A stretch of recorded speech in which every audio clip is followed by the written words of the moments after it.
Welcome to a world where secrets hide behind every smile and justice wears the quiet face of an elderly lady with knitting needles. In this captivating audiobook, Miss Marple, Part 1, we journey through a series of mysterious tales from the legendary Agatha Christie, where danger lurks in drawing rooms, blackmailers wear a smile, and even chance meetings on trains can unravel international conspiracies. From the haunting double life of a famous actress in The Actress to a runaway duchess and a packet that could spark a war in The Girl in the Train, and a love that resurfaces from the dead in The Emotional. While the light lasts, these stories go beyond puzzles. They're psychological, poignant, and deeply human. Join us as the shadow of crime stretches across the stage, the railway, and the vast plains of Africa, and as Christie's characters face moments of choice, justice, and quiet reckoning. If you think you know Miss Marple, think again. Chapter 1, The Bloodstain That Never Dries. You return to Polperron on an early autumn day, the sea breeze tickling the collar of your sweater, colder than you remember. The fishing village looks much the same gray stone houses crammed into the slopes, the art shops closed at midday, and the damp sand smelling of salt and rust.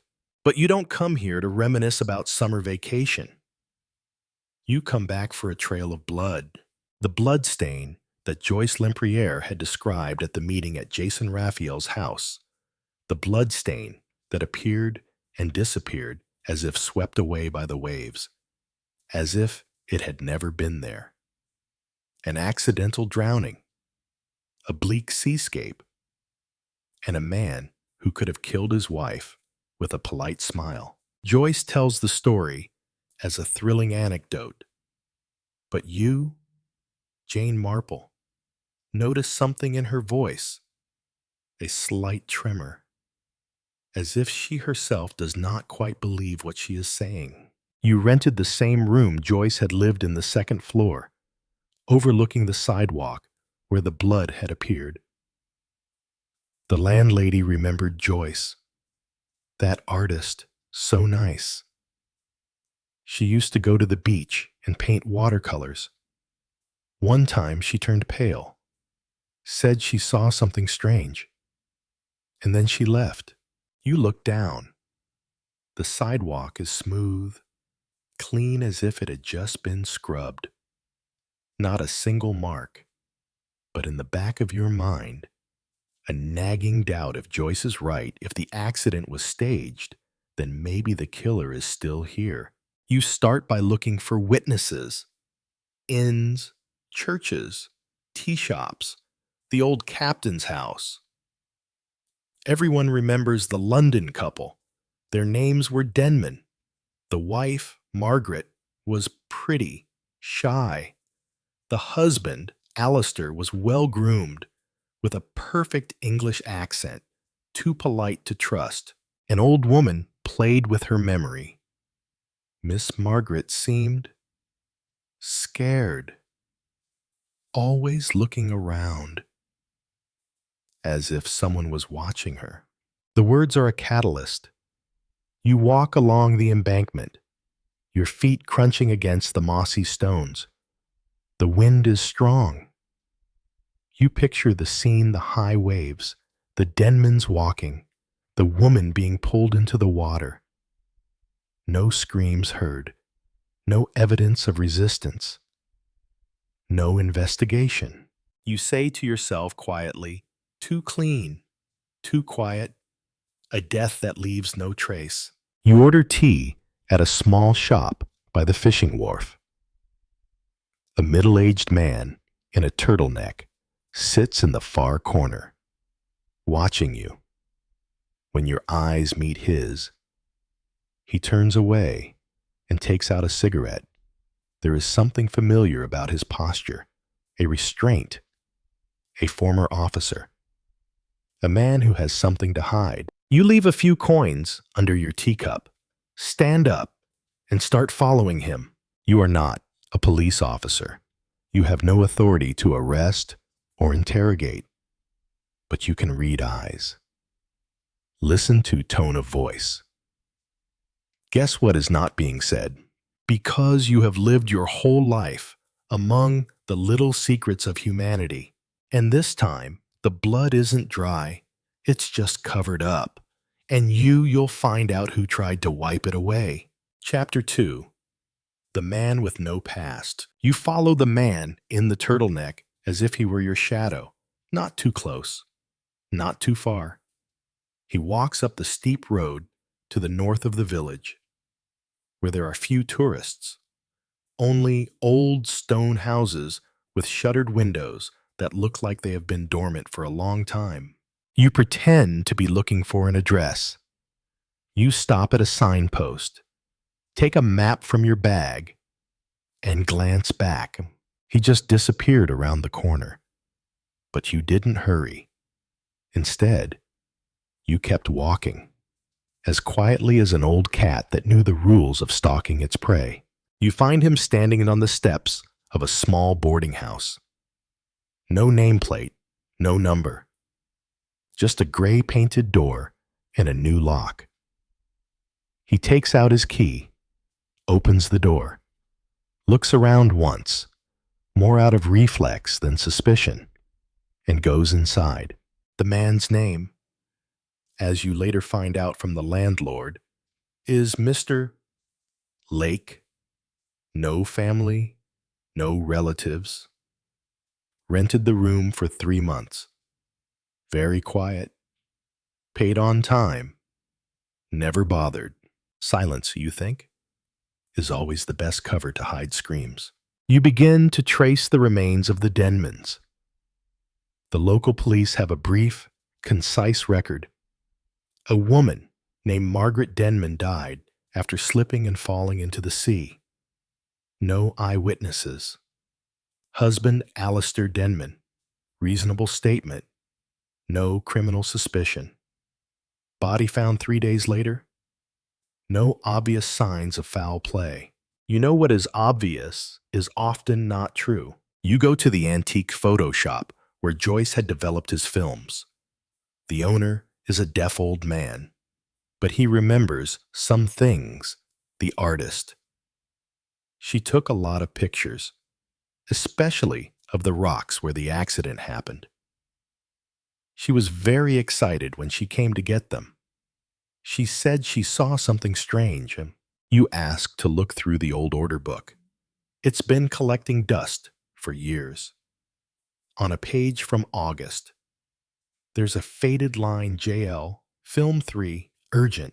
You ask if you still have the photo. The old man shook his head, but said if not for sale, then still in the old warehouse. You ask permission to see. And there, among a pile of faded envelopes, you find a series of photographs. The first is a seascape, bright with sunshine. The second, 2 people standing side by side.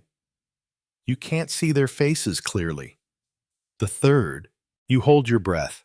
The third is a wet pavement, and there, clearly, is a dark, long streak of blood on it. Not painted on by an artist. This is a real moment captured. You see a figure standing at the edge of the photo. No face. Just a black-gloved hand and an antique military-style watch. You know you need 2 things. Confirm that this is blood and find out who used to wear that watch. You leave the store with a copy of the photo negative, carefully hidden in your bag. It was raining lightly when you returned to your rented room. The man named Mr. Lake passed you at the end of the alley. He nodded slightly, greeting you coldly. You answered slowly, but your eyes were glued to his wrist. On it, under the slightly pulled sleeve of his sweater, was an old watch. The metal face lightly scratched, the leather strap faded. The watch does not lie, but you know people can, and you will make him talk, one way or another. Chapter 3. The Light Trap. You don't visit Mr. Lake, you make him come to you. An invitation was sent out, simple and innocent. An informal gathering for art lovers at Joyce's old gallery, now restored. Come and enjoy tea and share your favorite work. No one would refuse such a social invitation, especially when it carries the scent of memories and the opportunity to see what others hide in the picture frame. You set the room like a stage. All of Joyce's pictures are hung up seascapes, abstracts, small moments of everyday life. But in the middle of them all, you place a large, clear print. The third one you found in the photo shop blood-stained pavement. Gloved hands, watch peeking out of sleeves. It's like a stone in the middle of a rose tea. You don't take notes. You don't explain. You just leave it there. In the afternoon, the guests came in one by one. Older women in dark silk, a quiet abstract artist, a young couple, and then he walked in. Mr. Lake, still in the black sweater, still with eyes as pale as wine that has been left unopened for a long time. You watch from a distance.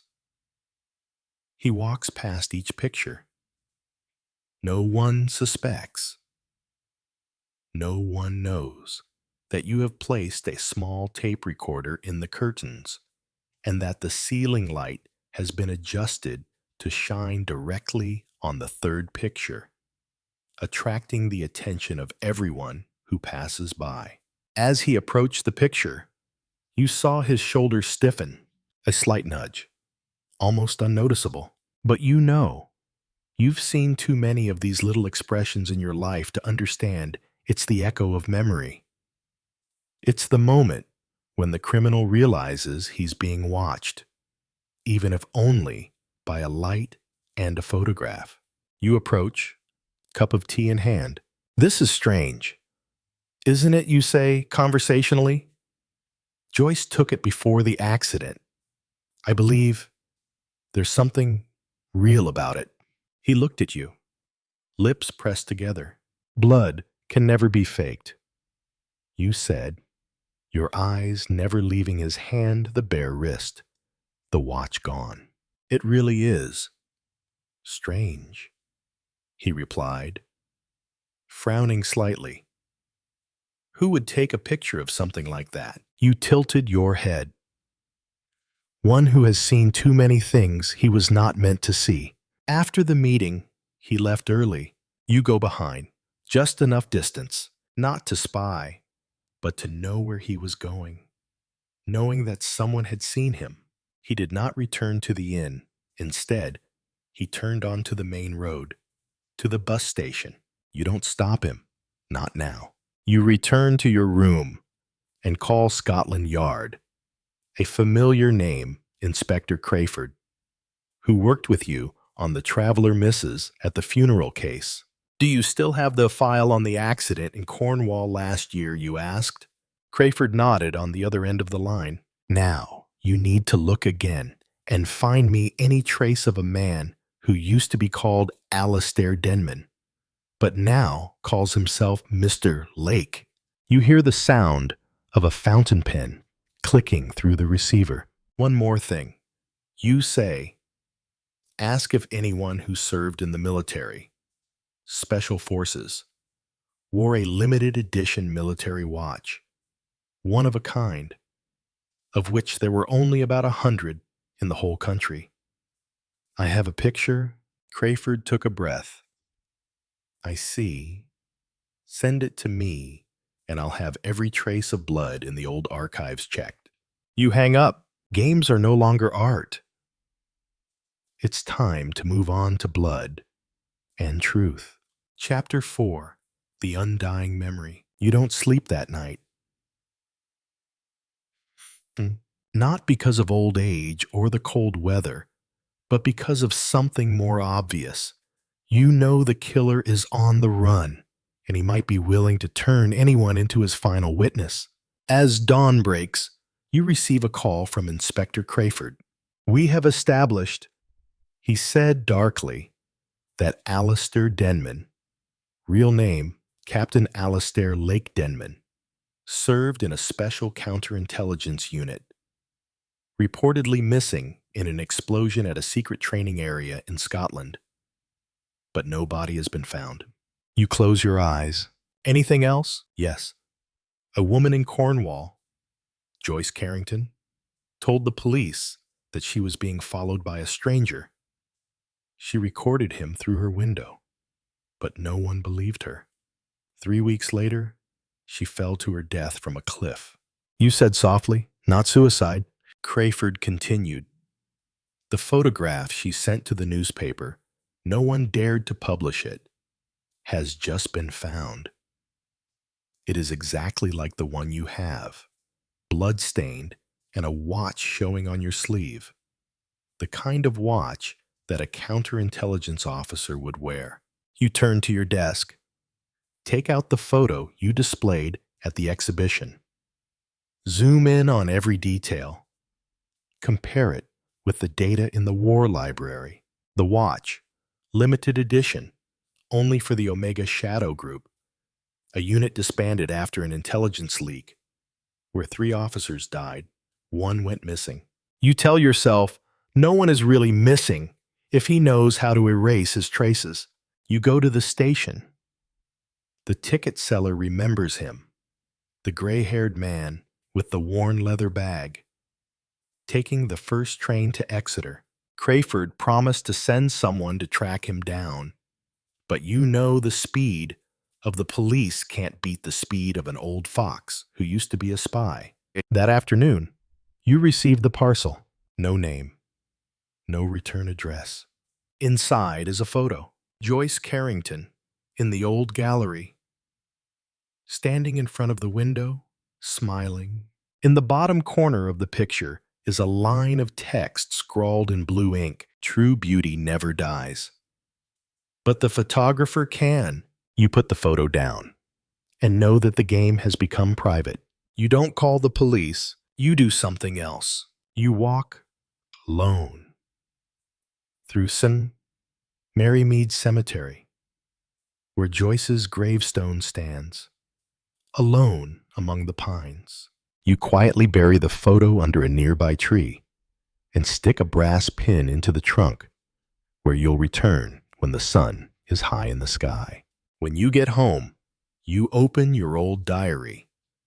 There's a note from 10 years ago about a cadet who was sent to a psychiatric ward in Shropshire. After accidentally harming a fellow officer during a training nightmare. His name Al Denman. Chapter 5. Old Hospital and New Memories. You leave St. Mary Mead on a quiet, gray morning, the fog hanging thin as a mourning veil. Don't bring much, just a small suitcase and an old file. Your notes from the time you tracked down strange disappearances after the war. Destination Shropshire, home to Westcombe Mental Hospital, now half closed, with only a nursing home remaining for the irredeemable. You don't tell Inspector Crayford. No one follows you. There was only the sound of wheels rolling on stone floors and the echo of memories in your head, like army boots stomping down an empty hallway. At the hospital, the administrator, Mrs. Havers, a woman in her 60s with watchful eyes and a face that seemed to be hiding a long-held secret, leads you to an old file. No longer in the official system.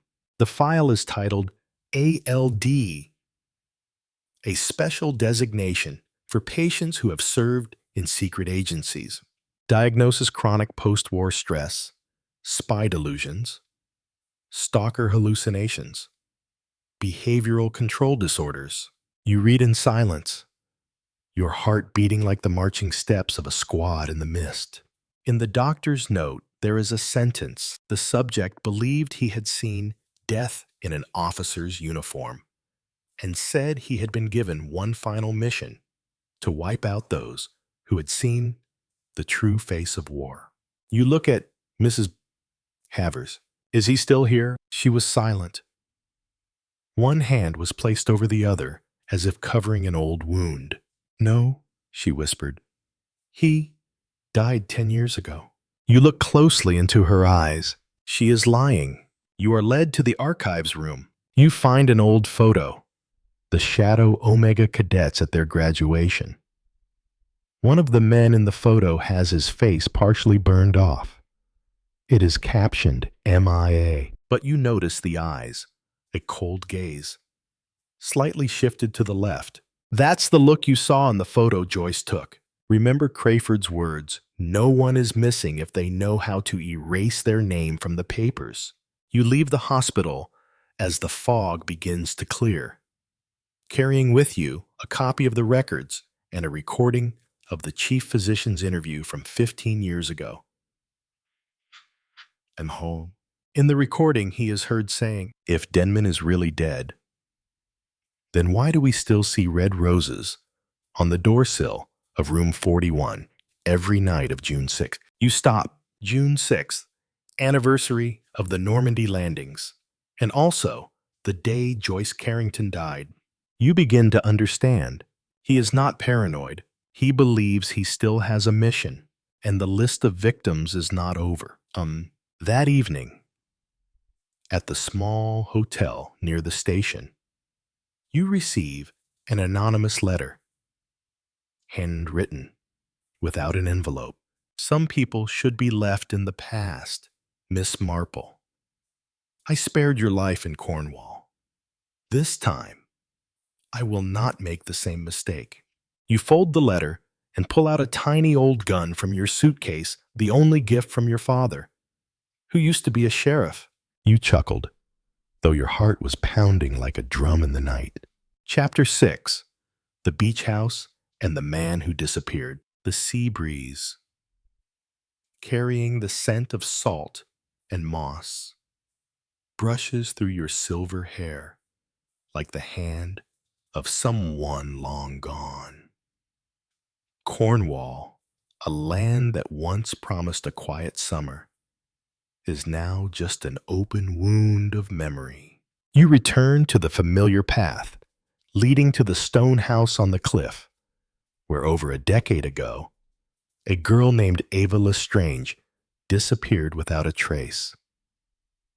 After hearing a strange voice from the attic, you don't forget that. Police concluded she committed suicide. There was no evidence. You remember your mother's eyes clearly, sunken and dry, like bottomless pits. Now, that house Bleak Watch lights up every night at 0017. The villagers said it was an electric dream or a mouse in the wall. You don't believe in coincidence. You believe in the returnee. You stand before the iron gate, rusted and locked with a new lock. German, post-war. You use a small piece of zinc to pick the lock, like someone who is familiar with the room lock of an abandoned hospital.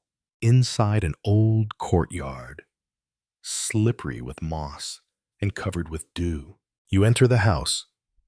No lights, no sound, but you know someone who was here lately. On the dining table was a pot of still warm tea, 2 cups, one of which had a faint lipstick mark. Symptoms découchari. You take off your gloves, touch the kettle handle. The estimated temperature is no more than 15 minutes. You pulled the small gun out of your coat pocket and headed toward the stairs leading to the attic. The attic is the same low ceiling, single window overlooking the sea. You step inside and stop suddenly.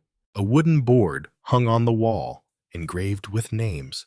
The last line was just finished. Joyce Carrington, 6/6/19 XX. Just below that, the next line is not complete. Jane M. You don't need to read it all. Just behind him. A click sounded. It wasn't a clock. It is metal hitting metal. You turn back. A man, tall, thin, bald, ashen-eyed, was standing there. He held an old gun in his hand, a Luger that had been used on the German front. "Miss Marple," he said, his voice as low as ashes.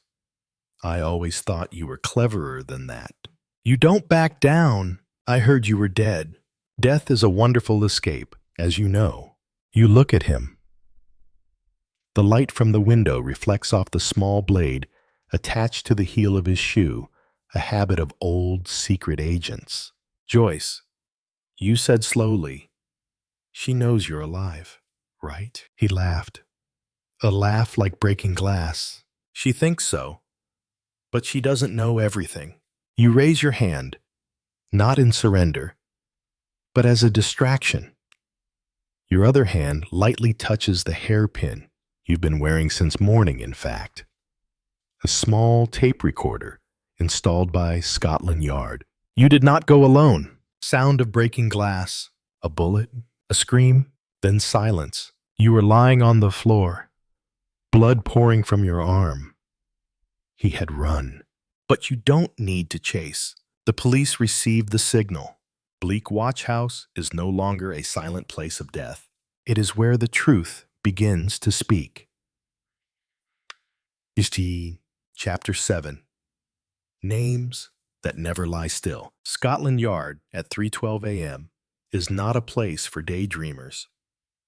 The fluorescent lights cast a sickly glow, stripping everything of its humanity. You sit in an interrogation room, your right arm wrapped in bandages, the smell of iodine still in the air. A frosted glass wall faces you. You know someone is watching. The first to enter was Inspector Mallory, whiskered mustache, unwrinkled shirt. He looked at you as if you were the last remnant of a bygone era. "Miss Marple," he said, "I don't think you'll survive the night." You just nodded, your eyes unwavering. The case file was pushed across the table. An old photograph was attached, printed in sepia. Ava Lestrange, dark hair, eyes wide, not with surprise, but with something finally understood. Just before it disappeared.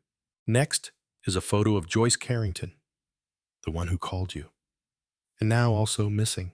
Below the photo is a list of names: Ava Lestrange, Joyce Carrington, Edmund Radigan, Ilsa Morgenstern, Charles Meeker. You see the last name torn off, erased. Mallory sat down. All 6 of these men worked for an organization codenamed Obsidian, a post-war spy network. The problem is, they were all declared dead in 1951, but they don't die. You say slowly, they change their names, run away. Then someone starts looking for them. Kills them. Mallory nodded. And we think the other person on the list is you. You chuckled. I was never a spy. Mallory looked at her friend suspiciously. No. But you were an intelligence gatherer. Not much different. You don't deny it. Years of teaching. Kids whispering in the corner. Candy theft. Notes passed around. Every action is information. Mallory produced an old telegram in Morse code. Jane M. is the trigger. You are silent. This is no longer a case. This is a warning. Behind the glass, another man watches, not in uniform. His eyes are ashen. His nose is high. His lips are thin. You recognize him even after 10 years. Radigan, not dead. Now the director of a private organization in East Berlin. And he knows you're alive. You turn to Mallory. We can't wait. He'll strike again. Joyce could be alive. You can't interfere alone. Miss Marple? You tighten your grip on the handle of your bag. There is no gun in it, just a black notebook, where every conversation, every slip, every lie is recorded. You stand up. You don't understand. Mallory, this isn't about me. This is about the people who died and were never acknowledged. And if I'm the last name on the list, you look straight at the camera on the ceiling. Then me cause sorry. Then I will be the one to end it. Chapter 8. Recordings from the past. The rain never stops. On the overnight train to Oxford, the drops tap the windows like a warning from the other world. You sit in third class, clutching a brown leather notebook, your eyes fixed on the man across from you, who appears to be asleep, but whose shoes are brand new and whose shirt collar is slightly puffed out. A sign of a hidden tape recorder. You know the drill. You've taught your students how to read faces, listen to whispers, memorize heartbeats. The train stops at Radley Station. You get off before the whistle blows a second time. At the station, you are greeted by a man in a fedora and an old black wooden umbrella. Johnny Gregson, a former MI6 analyst, now runs an antique bookshop, one of the last survivors of Operation Misty Melody. Gregson doesn't greet you by name. You're late. Jane, you don't fix it. Tonight, that name needs to live again. Gregson's bookshop is tucked away in the old high street. Behind the third shelf is a wooden door that leads down to the cellar, where Gregson's past is hidden. He opened a metal suitcase and took out an old tape. On the label, OP, Velvet Sunrise, October 13th, 1949. Zurich Safe House. File Ava. Jane Radigan. Full. You put your headphones in. Gregson doesn't stay. The sound started with static. Then a female voice, sharp, spoke. We have enough data. Radigan sold information to the Russians. You know that. Jane, another voice, softer, trembling, is you. When you were young. No, it can't be. Ava, if I'm wrong. If I'm wrong, they'll kill us both. Gasp. Door opened. Deep, gruff male voice. You girls are still here. You're late. Everything will be done in 3 hours. You lied, Ava said. I have a copy of the code, Radigan replied, and you will die for it. Then a gunshot, a short scream. The tape stopped. You sat still, your ears cold. The air in the cellar was thick. Gregson entered. Do you think you've forgotten them? He asked. You shake your head. Never. But I remember so little. Until I heard this again. Gregson hands you another photo. A satellite image taken from a commercial device, but with coordinates attached. Bletchford Valley, Ava's old farm. Joyce was there 3 nights ago. Gregson said. She found a letter from Ava, unsent, but it mentioned a witness, someone who knew the truth. You stuffed the photos and the tape into your pocket, outside. It starts to snow mid-October. As unusual as the memories never quite fit, you get in the car. Destination, an abandoned farm. A field covered in mist, and underground, the truth has never been unearthed. Chapter 9. Silence in the ashes. You drive through the night like a knife cutting through a sheet of mist. Headlights cut through the dry trees like broken fingers. The dirt road leading to Bletchford Farm is a jagged path between two mossy stone fences. There is nothing here to greet you except an old burn mark and a dull, throbbing sensation like blood pooling under your skin. The house is half collapsed. The roof leaks. The wooden frame is charred, but you don't need the roof. You need what's left underneath. You put on leather gloves and step into the ruins. Living room, a jagged brick fireplace, a ragged armchair, and on the cold brick floor, the body of a woman, her head leaning against the wall as if asleep. On her head, a red woolen cap. In her left hand, she clutched a Bible with a torn spine, but between the pages was a handwritten letter in purple ink. Trembling, if anyone finds me. I'm Ellen Vass, who was Ava Blake's nurse in 1949. I saw what no one else believed. She didn't die from the bomb in Zurich. It was Jane who saved her. And Radigan. He escaped. You sit down and turn her hand over. Red ink is still on her index finger, a sign of someone who has written a letter recently. But she had been dead for hours. Her mouth was dry. There were no signs of a struggle. But you tilt your head. Your eyes land on an empty syringe on the floor. No blood. No needle. Hidden neatly under the couch. A gentle poisoning. You pull out your phone. Don't call the police. Just send Gregson a text. Ellen is dead. Radigan is alive. Ava may have been betrayed a second time. You stand up. Behind the house is an abandoned horse stable. Thick dust. But amid the rotten straw, a wooden lid is nailed shut with an iron handle. You pull it. It's unlocked. You open it. Below is a brick tunnel, cold and damp. A smell like old paper mixed with cigarette smoke and kerosene. You turn on the flashlight. The light shines down, revealing a wooden board hanging. Velvet Sunrise Archive Room, 1949 to 1951. You hold your breath. Ava never left.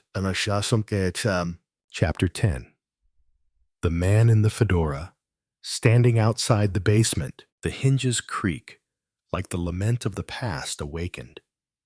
You bend down and step down the cold stone steps.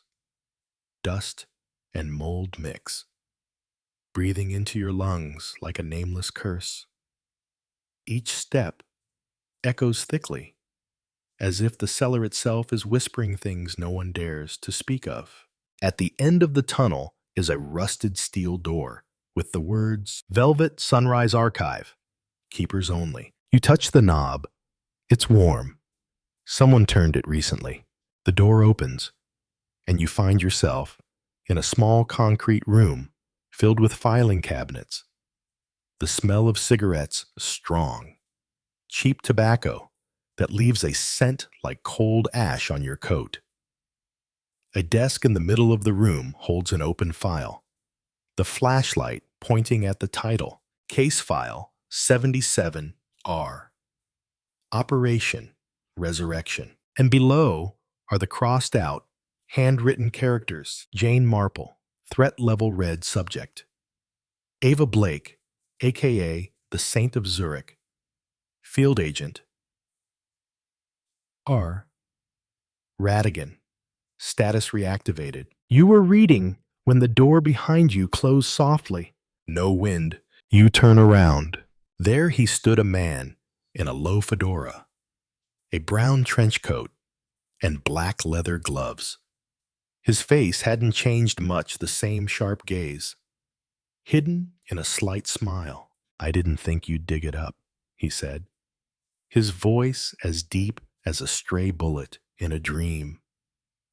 Miss Marple has always been unpredictable, but she's old. No one believes an old woman can beat this setup. You do not react. Con. He took another step closer, and now you stand here, where I died, digging up the ashes that seem to have fallen asleep. You don't blink. Your hand reaches into your pocket, touches the old Browning. He noticed. He smiled. If I were you, I wouldn't shoot. There's no escape here. Never. I buried it with Ava. You squint, so she's really alive? Silent. Then he chuckled, pulling an old photo from his shirt. Ava Blake, silver hair tied at the nape of her neck, was sitting in the middle of a refugee camp. Her eyes still bright, taken last month. Tangier. She's still in treatment. But she won't tell anyone her real name. You looked at him, your heart in turmoil. Why? Because the truth is always more dangerous than any lie. Chapter 11. The contour of a photograph without memory. You leave the cellar in silence. Outside is a gray London afternoon. The sky covered in ash. The taxi waiting for you doesn't ask any questions, just opens the door. You hand the photo of Ava to the driver, pointing to the stamp on the back Tangier. Old Port. The driver nodded. 3 days later, you arrive in Morocco. Tangier is no longer a place to escape. It is a place where the past sinks deep, then emerges like ghosts. You wear a duster coat and a sun hat, but no one looks at you, because here all the fugitives are the same, silent, dark-eyed, and with no name on their bags. You trace Ava from small clinics along the coast. An old French woman remembers her. She treated a little girl who was bitten by a snake, then disappeared. No one knows her name. At the old temple, an old monk said, "The woman has eyes the color of steel. She doesn't pray. She just waits." You find Ava there in the middle of a white house, hidden behind a pomegranate orchard. She sat on a wooden chair, holding a cup of mint tea. Her hair was gray, but her eyes were still the same bright, sad, and knowing too many things she shouldn't know. She looked at you, not surprised. "I knew you would come." You sit down. Don't ask right away. Finally, you file a 77R. She was red-listed. They said she was an uncontrollable unknown. Ava sipped her tea, smiling. "I just save people. But for some people, that is more dangerous than war." You open the file. Point to the name Jane Marple. "Do you know her?" She nodded, eyes looking into the distance. "Jane taught me one thing. Never trust what the government calls order. There are questions that should never be asked, and I asked them." Outside the porch, the birds were chirping hoarsely. You bowed your head, suddenly understanding. The file isn't about you. It's about the truth you keep. Ava looked at you, her voice soft. "Their secret isn't me. It's something I saw in Listerdale in 1942. A room, a dead man signing an execution warrant, and a missing child." You look up. That baby, she put her hand on her chest. "I used to be it. And now they're afraid I'll remember it." Chapter 12. Unclaimed letters. You left Tangier at dawn, carrying a name the records did not bear, the Listerdale shadow. The torn document did not say it, but Ava whispered it like a code. It was not a person. It was a web. A crack in history that someone had tried to patch with blood and silence. Returning to St. Mary Mead. You do not return to Miss Marple's old house. You go to the village post office. There is a post office that no one has claimed for years. The old manager, Mr. Withers, can't remember who rented it. But inside 17 letters, sent to Santiago, Munich, an unnamed Greek island, and Tangier, sender J. Marple, recipient blank, no name. You open each letter. Your hand shakes as you realize each one is a confession. But not from Miss Marple, from those she has silenced. First letter. I didn't kill him, but I left his body in the forest, because if he lived, he would have brought the whole village to hell. The last letter. I know he will come. The man in the dark. When he asks, tell him I kept my promise and gave my life so that others might live. You know what you're getting at. Miss Marple is more than just an old quilter and puzzler. She's the last witness to a web of truths that must not exist. These letters are evidence. They're curses. They're tinder. You return to your hotel and hang up the map. Each place in the letter has a name attached to it. Not a victim, not a perpetrator, but a living witness. They don't die. They disappear. Or forced to change names, like Ava. Or like you, as night falls on St. Mary Mead. You hear footsteps behind you. A door opens without anyone calling. A dark figure stands in the doorway. I opened the letters.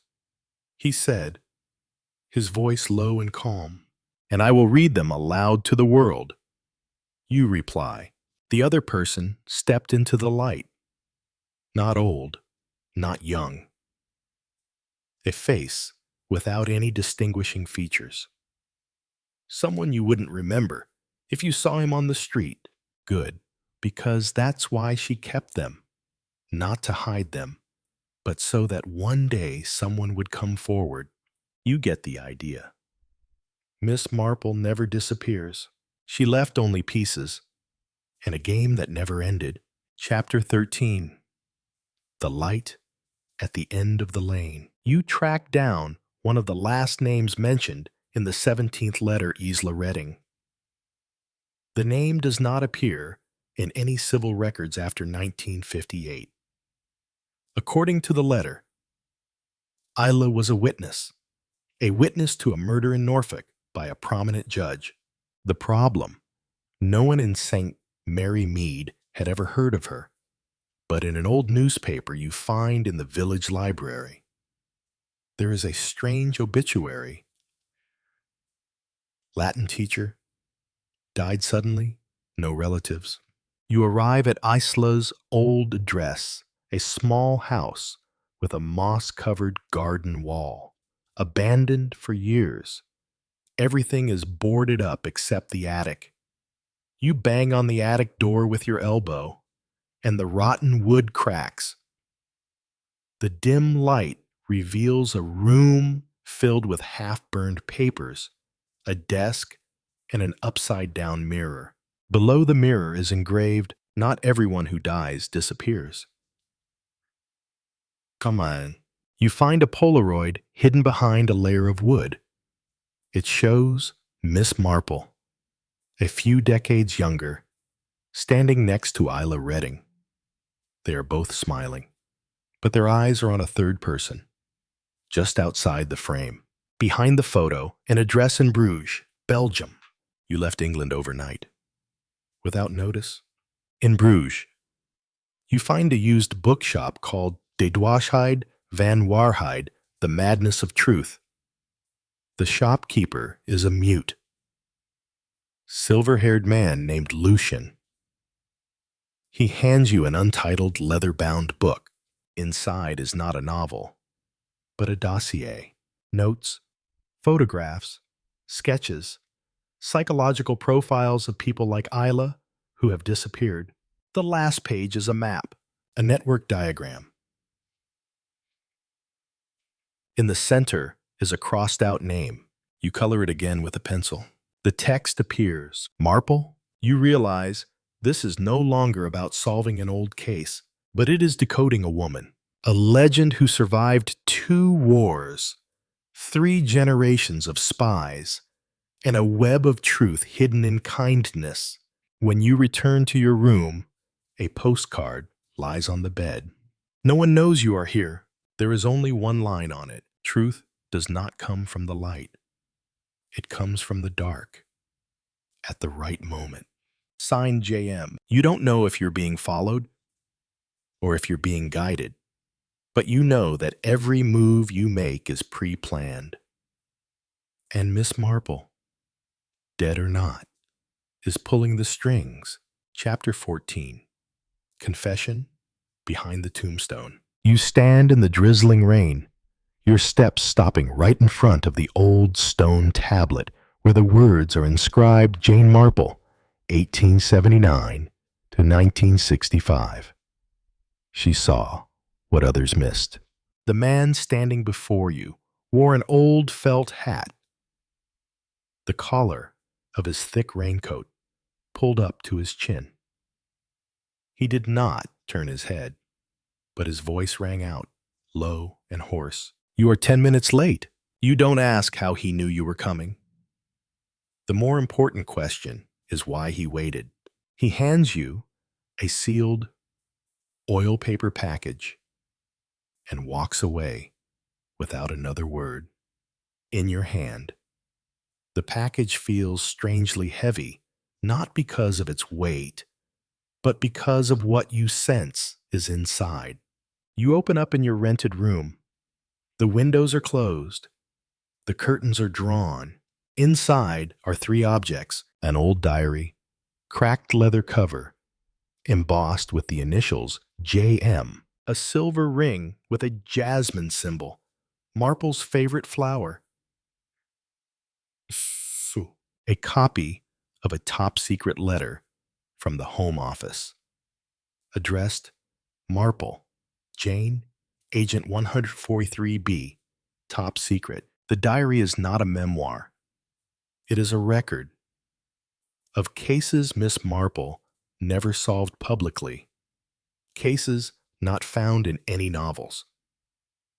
One name appears over and over again: Cressida Vaughn, a socialite who disappeared in 1947. She was last seen at Paddington Station, accompanied by a silver-haired, gloved woman smiling, a description that matched Marple. You go to the station's archives. In the old camera, the tape has been digitized.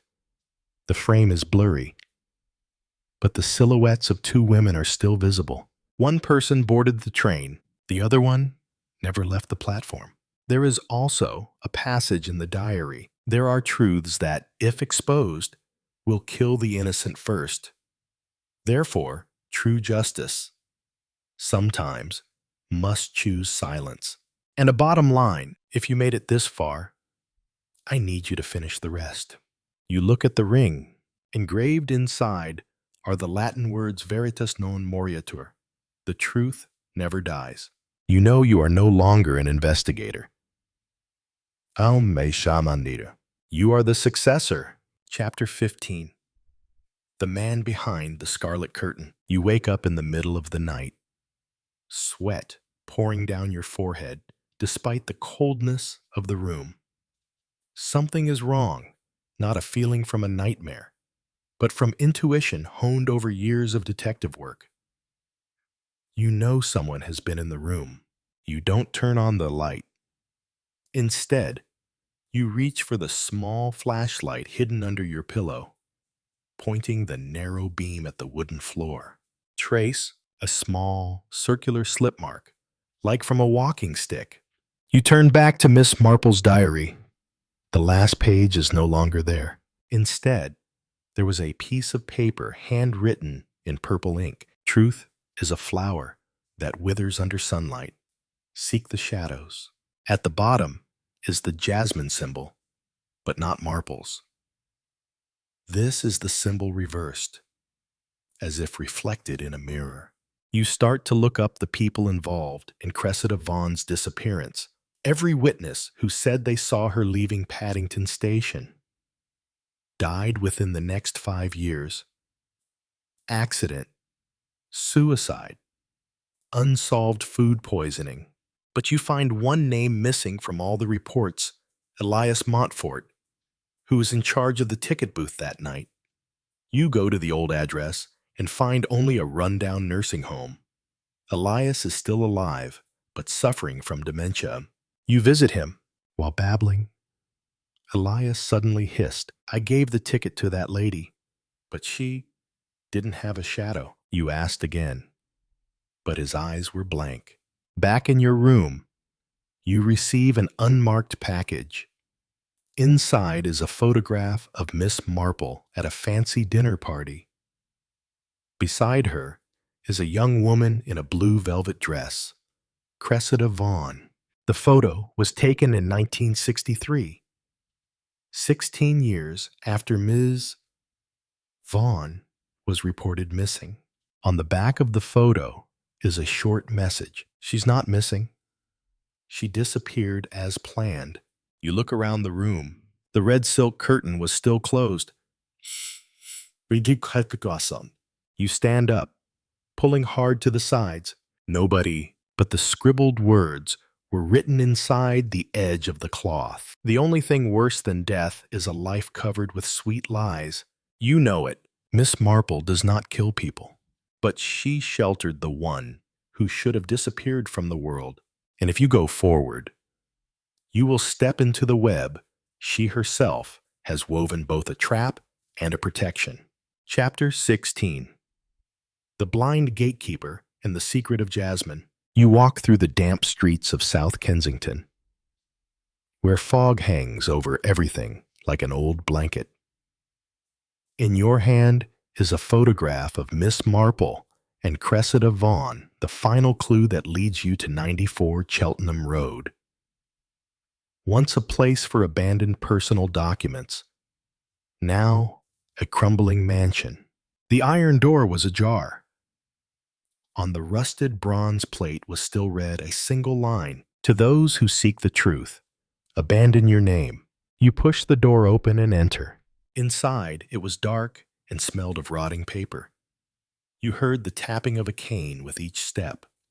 The gatekeeper was old, blind in both eyes, but he seemed to see clearly.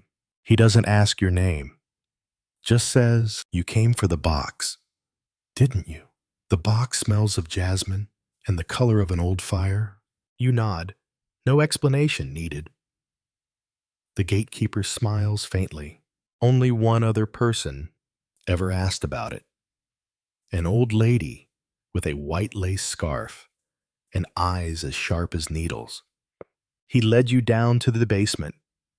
It was like a Victorian crypt, with drawer after drawer of files covered in thick dust.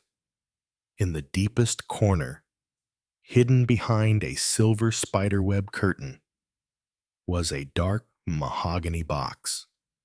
The lid was engraved with a spiral jasmine symbol. You reach out and touch. It was cold as stone. You open the box lid. Inside was a stack of handwritten letters. Each line was written in purple ink, in Miss Marple's handwriting. But they weren't love letters or case reports. They were confessions. A secret older than Cressida's disappearance. A list, including Elias Montfort, wrong ticket, on purpose. Beatrice Ellis, replacing Cressida at the charity fundraiser. Lady H. Appleby, the woman who arranged the whole disappearance. And the last line, in bold: "I knew it all along, but sometimes justice demands the silence of conscience." You close the box. The gatekeeper says nothing more, just whispers, "Take it, but know that when you open this door, another door will close forever." You turn and leave the house, holding the box close to your chest, as if to hold on to the last warmth of a rotting world. That night, you don't sleep. You just sit and write everything. And while the ink was still dry, there was a knock at the door. 3 times, softly, clearly. Chapter 17. Message in Jasmine. You open the door. Before you stands a woman whose beauty is as cold as the morning dew. Her eyes are pale gray. Her skin is pale. And on her hand is a silver ring engraved with a jasmine flower, the symbol you saw in the rosewood box, eh? Miss Marple knew you would come last, she said, and she prepared a route. You let her in. The yellow light casts a profile that reminds you of Cressida Vaughan, but not quite. Something replaced. A mask. My name is Iris, Mrs. Appleby's niece. But I'm not here for my family. I'm here for the truth. You hand her the box, saying nothing. She opens it silently, reading Miss Marple's confession, written in purple ink. Her eyes never waver, as if she already knows what's inside. She gave you the first key, said Iris. I bring the second, but to receive it, you must pay a price. You sat down, your hand lightly touching hers, as if to feel if this was real or a mirage in the autumn mist. She pulled a letter from her coat, sealed in black wax, on which was written, "Do not open until blood falls."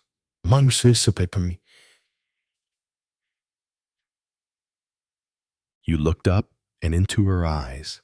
Whose blood is it? She did not answer, just said, they won't let you live if you open it at the wrong time. But if you wait too long, you'll be the last one left on the body count. Iris pulled out a second object, an old map, marked with an 8-pointed star.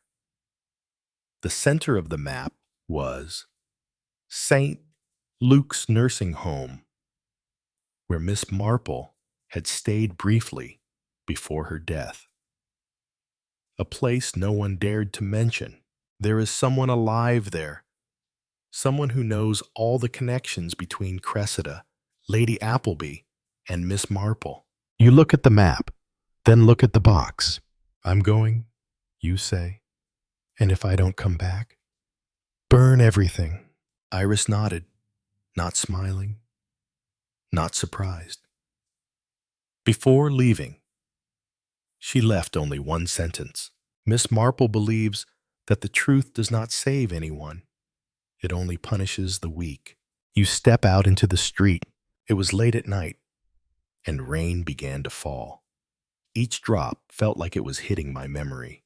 You think of old cases, of disappeared witnesses, of blurred clues, and you wonder, is Miss Marple really dead? Or was she watching from behind the curtain, like the director of a cold-blooded play that never ended? Chapter 18.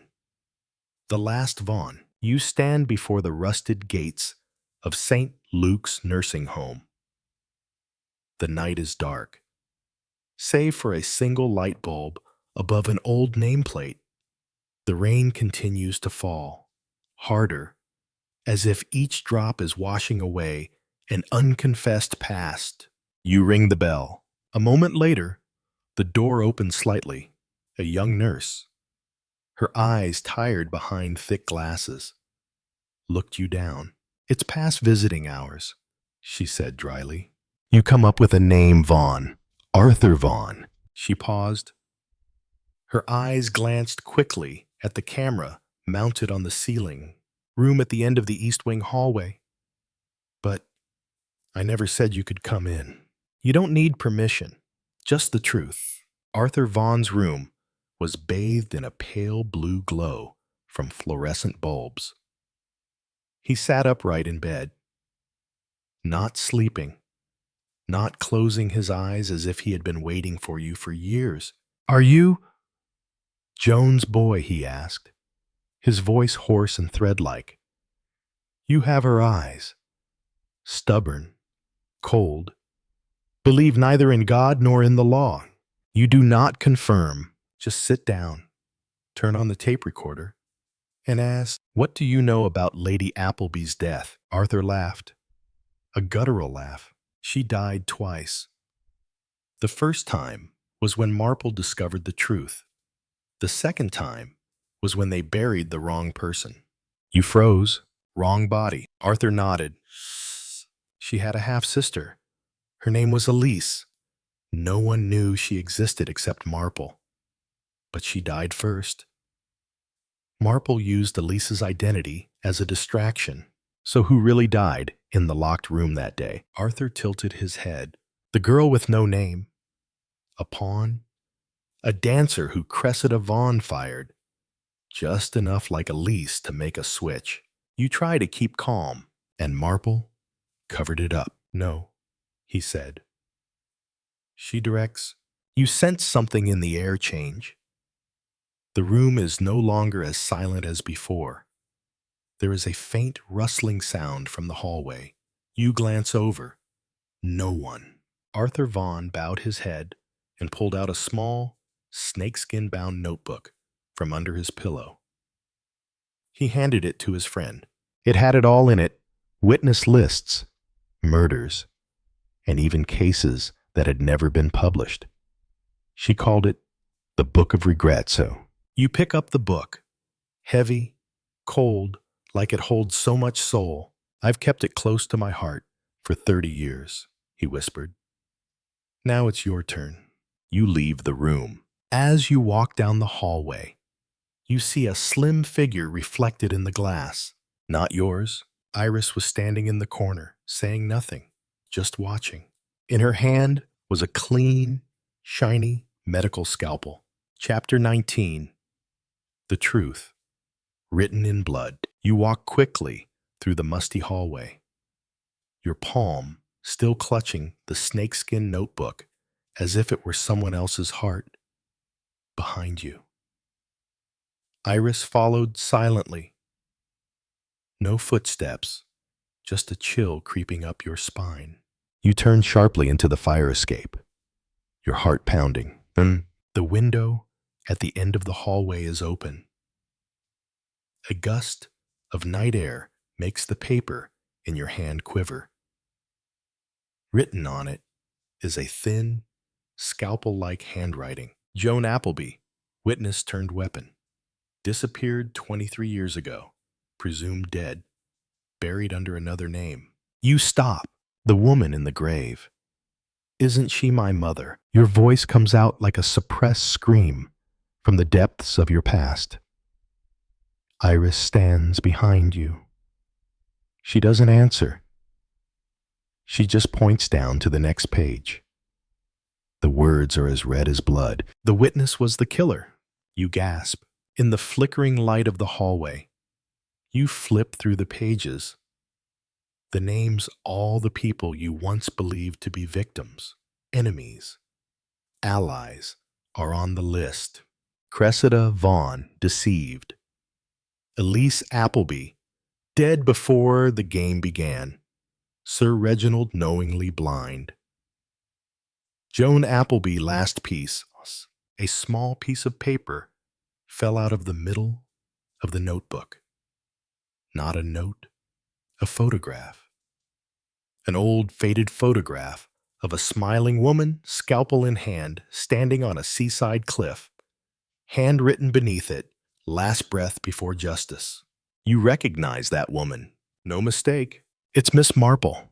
Iris's high heels clicked behind you. Slowly. Deliberately. Do you think she's just an old lady with wool and biscuits? Her voice seemed to fade, blending with the howling wind outside the window. Marple never solves crimes. She designs them. The killer is just an actor in a larger psychological drama. You turn around. Iris stands there, eyes cold, mouth curved into a smile like a curved blade. Have you read the whole book? You haven't. You turn to the last page. Blank page. Just one sentence. The final witness must die before dawn. And below that was a handwritten name, still wet with ink. You! Chapter 20. The last unclaimed crime. The room was dark. Only the light from your phone's flashlight bounced off the ceiling, casting a long shadow over you like a rope hanging between two worlds. You weren't sure who you were anymore. Investigator, victim, accomplice. Iris's voice rang out from behind. They will come any moment.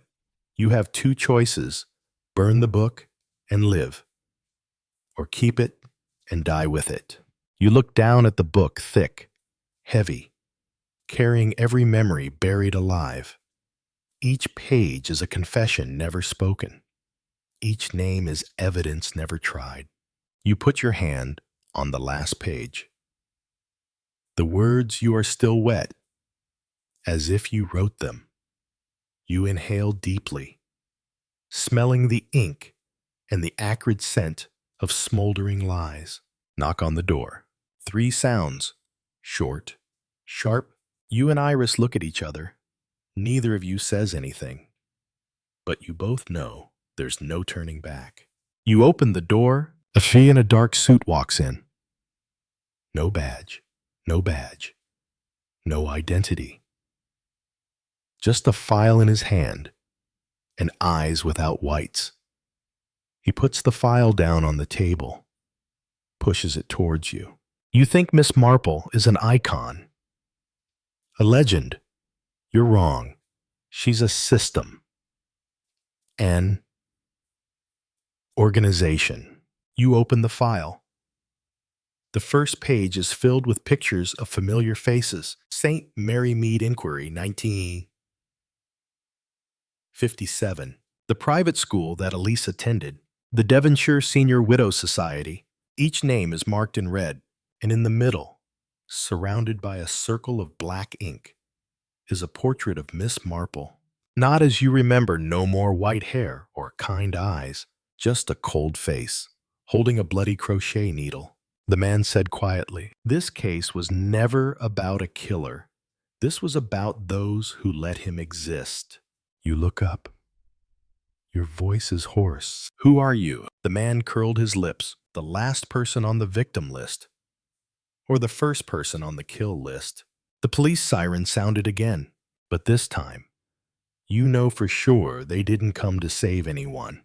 You stood up, still holding the notebook tightly. You look at Iris. She nods.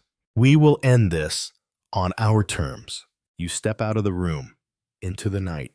Behind you, the door closes on the table. The notebook was wide open. The wind turned the last page like a whispering curse. This is not the end, just another guest. Chapter 21. The Last Seance was first published in the USA in Ghost Stories magazine, November 1926, and as The Stolen Ghost in the Sovereign magazine, March 1927. Raoul Daubreuil crossed the Seine humming a little tune to himself. He was a good-looking young Frenchman of about 32, with a fresh-colored face and a little black mustache. By profession, he was an engineer. In due course, he reached the Cardinal and turned in at the door of number 17. The concierge looked out from her lair and gave him a grudging "Good morning," to which he replied cheerfully. Then he mounted the stairs to the apartment on the 3rd floor. As he stood there waiting for his ring at the bell to be answered, he hummed once more his little tune. Raoul Daubreuil was feeling particularly cheerful this morning. The door was opened by an elderly Frenchwoman, whose wrinkled face broke into smiles when she saw who the visitor was. "Good morning, monsieur." "Good morning, Elise," said Raoul. He passed into the vestibule, pulling off his gloves as he did so. "Madame expects me, does she not?" he asked over his shoulder. "Ah, yes, indeed, monsieur." Elise shut the front door and turned towards him. "If monsieur will pass into the little salon, madame will be with him in a few minutes. At the moment, she reposes herself." Raoul looked up sharply. "Is she not well?" "Well." Elise gave a snort. She passed in front of Raoul and opened the door of the little salon for him. He went in and she followed him. "Well," she continued, How could she be well? Poor lamb, seances, seances, and always seances. It is not right, not natural, not what the good God intended for us. For me, I say straight out, it is trafficking with the devil. Raoul patted her on the shoulder reassuringly. There, there, Elise, he said soothingly. Do not excite yourself, and do not be too ready to see the devil in everything you do not understand. Elise shook her head doubtingly. Ah, well, she grumbled under her breath. Monsieur may say what he pleases. I don't like it. Look at Madame. Every day she gets whiter and thinner. And the headaches. She held up her hands. Ah, no, it is not good. All this spirit business. Spirits indeed, all the good spirits are in paradise, and the others are in purgatory. Your view of the life after death is refreshingly simple. Elise, said Raoul, as he dropped into the chair. The old woman drew herself up. I am a good Catholic, monsieur. She crossed herself, went towards the door, then paused, her hand on the handle. Afterwards, when you are married, monsieur, she said pleadingly, it will not continue. All this, Raoul smiled at her affectionately. You are a good, faithful creature, Elise, he said, and devoted to your mistress. Have no fear. Once she is my wife, all this spirit business, as you call it, will cease. For Madame d'Aubreuil, there will be no more seances. Elise's face broke into smiles. Is it true what you say? She asked eagerly. The other nodded gravely. Yes, he said, speaking almost more to himself than to her. Yet, all this must end. Simone has a wonderful gift, and she has used it freely. But now she has done her part, as you have justly observed. Elise, day by day, she gets whiter and thinner. The life of a medium is a particularly trying and arduous one, involving a terrible nervous strain. All the same, Elise, your mistress is the most wonderful medium in Paris, more, in France. People from all over the world come to her because they know that with her there is no trickery, no deceit. Elise gave a snort of contempt. Deceit? Ah, no. Indeed, Madame could not deceive a newborn babe if she tried. She is an angel, said the young Frenchman with fervor, and I shall do everything a man can to make her happy. You believe that? Elise drew herself up and spoke with a certain simple dignity. I have served Madame for many years, monsieur. With all respect, I may say that I love her, if I did not believe that you adored her, as she deserves to be adored. Eh bien, monsieur, I should be willing to tear you limb from limb. Raoul laughed. Bravo! Elise, you are a faithful friend, and you must approve of me now that I have told you Madame is going to give up the spirits. He expected the old woman to receive this pleasantry with a laugh, but somewhat to his surprise, she remained grave.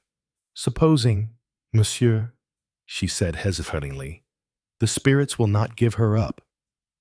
Raoul stared at her. What do you mean? I said, repeated Elise, supposing the spirits will not give her up. I thought you didn't believe in the spirits. Elise, no more I do, said Elise stubbornly. It is foolish to believe in them. All the same, well, it is difficult for me to explain. Monsieur, you see, I always thought that these mediums, as they call themselves, were just clever cheats who imposed on the poor souls who had lost their dear ones.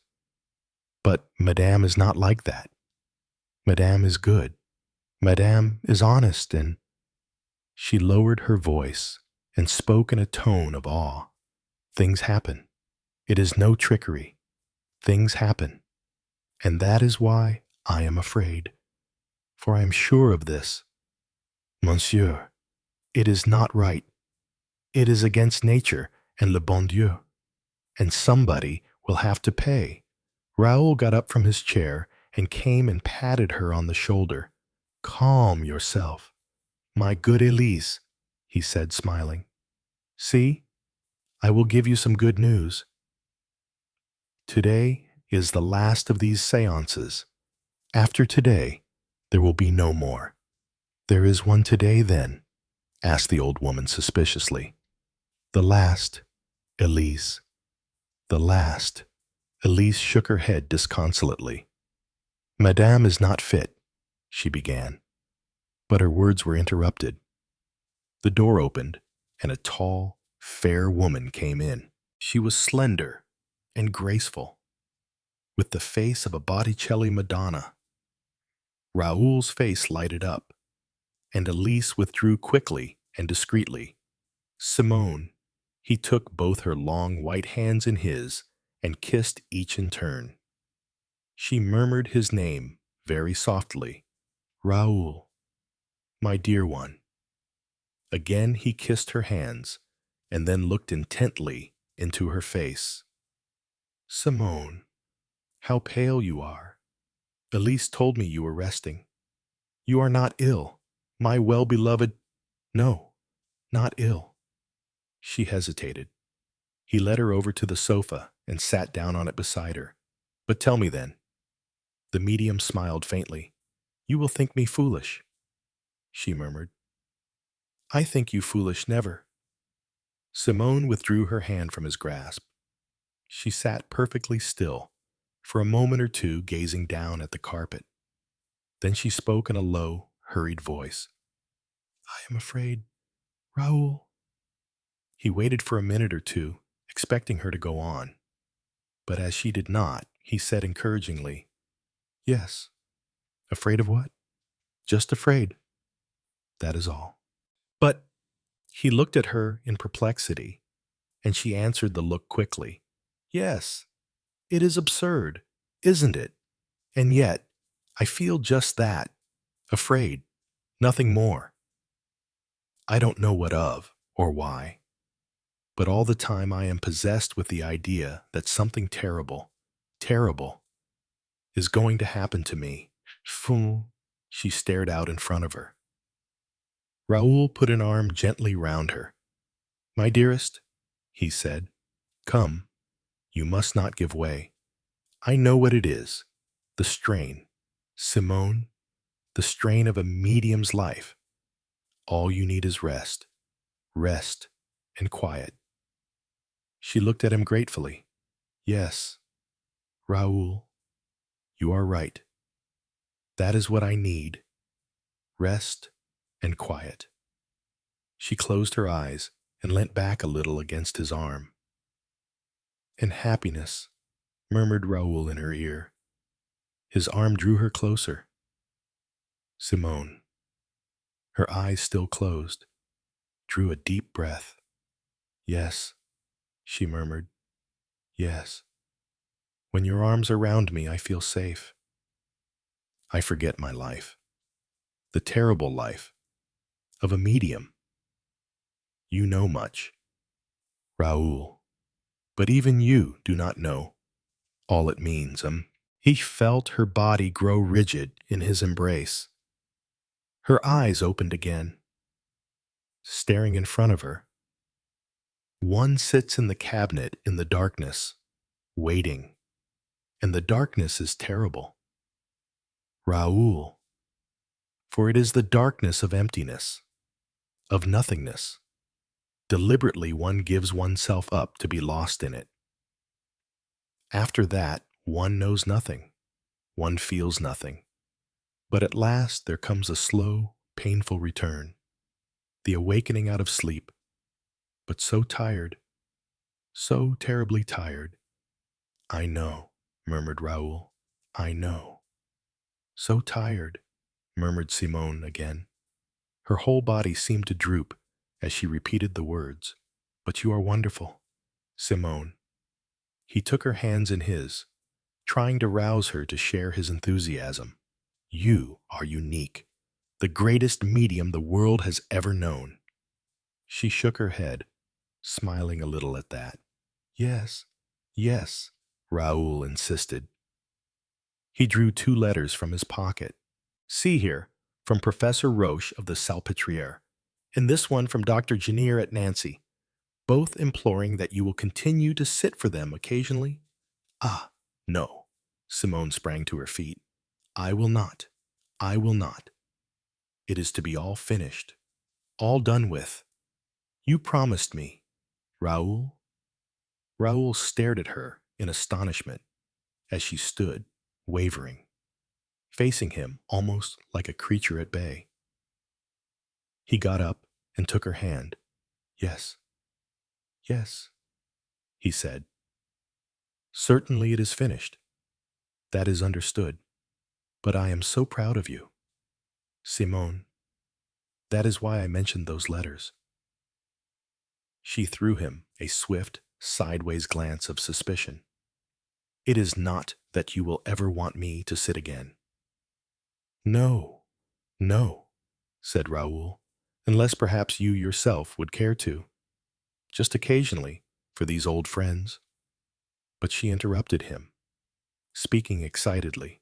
No, no, never again.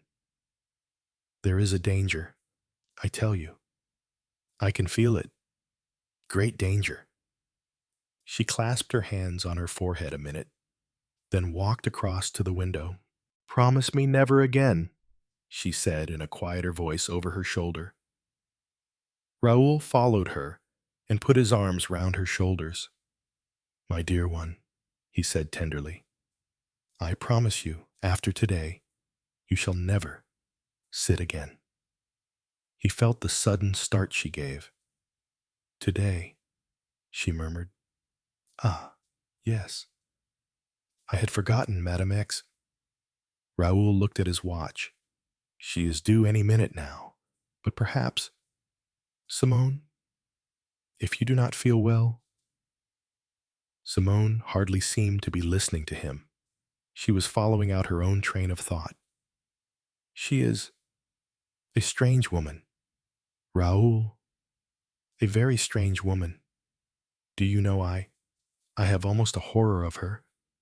Simone. There was reproach in his voice, and she was quick to feel it. Yes, yes, I know. You are like all Frenchmen, Raoul. To you a mother is sacred, and it is unkind of me to feel like that about her when she grieves so for her lost child. But I cannot explain it. She is so big and black. And her hands. Have you ever noticed her hands? Raoul, great big strong hands, as strong as a man's. Ah! She gave a little shiver and closed her eyes. Raoul withdrew his arm and spoke almost coldly. I really cannot understand you. Simone, surely you, a woman, should have nothing but sympathy for another woman, a mother bereft of her only child. Simone made a gesture of impatience. Ah, it is you who do not understand. My friend, one cannot help these things. The first moment I saw her, I felt. She flung her hands out. Fear. You remember. It was a long time before I would consent to sit for her. I felt sure, in some way, she would bring me misfortune. Raoul shrugged his shoulders. Whereas, in actual fact, she brought you the exact opposite, he said dryly. All the sittings have been attended with marked success. The spirit of the little Amélie was able to control you at once. And the materializations have really been striking. Professor Roche ought really to have been present at the last one. Materializations? Said Simone in a low voice. Tell me, Raoul, You know that I know nothing of what takes place while I am in the trance. Are the materializations really so wonderful?" He nodded enthusiastically. At the first few sittings, the figure of the child was visible in a kind of nebulous haze, he explained. But at the last seance, yes. He spoke very softly. Simone, the child that stood there, was an actual living child of flesh and blood. I even touched her, but seeing that the touch was acutely painful to you, I would not permit Madame X to do the same. I was afraid that her self-control might break down, and that some harm to you might result. Simone turned away, again towards the window. "I was terribly exhausted when I woke," she murmured. "Raoul, are you sure? Are you really sure that all this is right? You know what dear old Elise thinks, that I am trafficking with the devil." She laughed rather uncertainly. "You know what I believe," said Raoul gravely. "In the handling of the unknown, there must always be danger.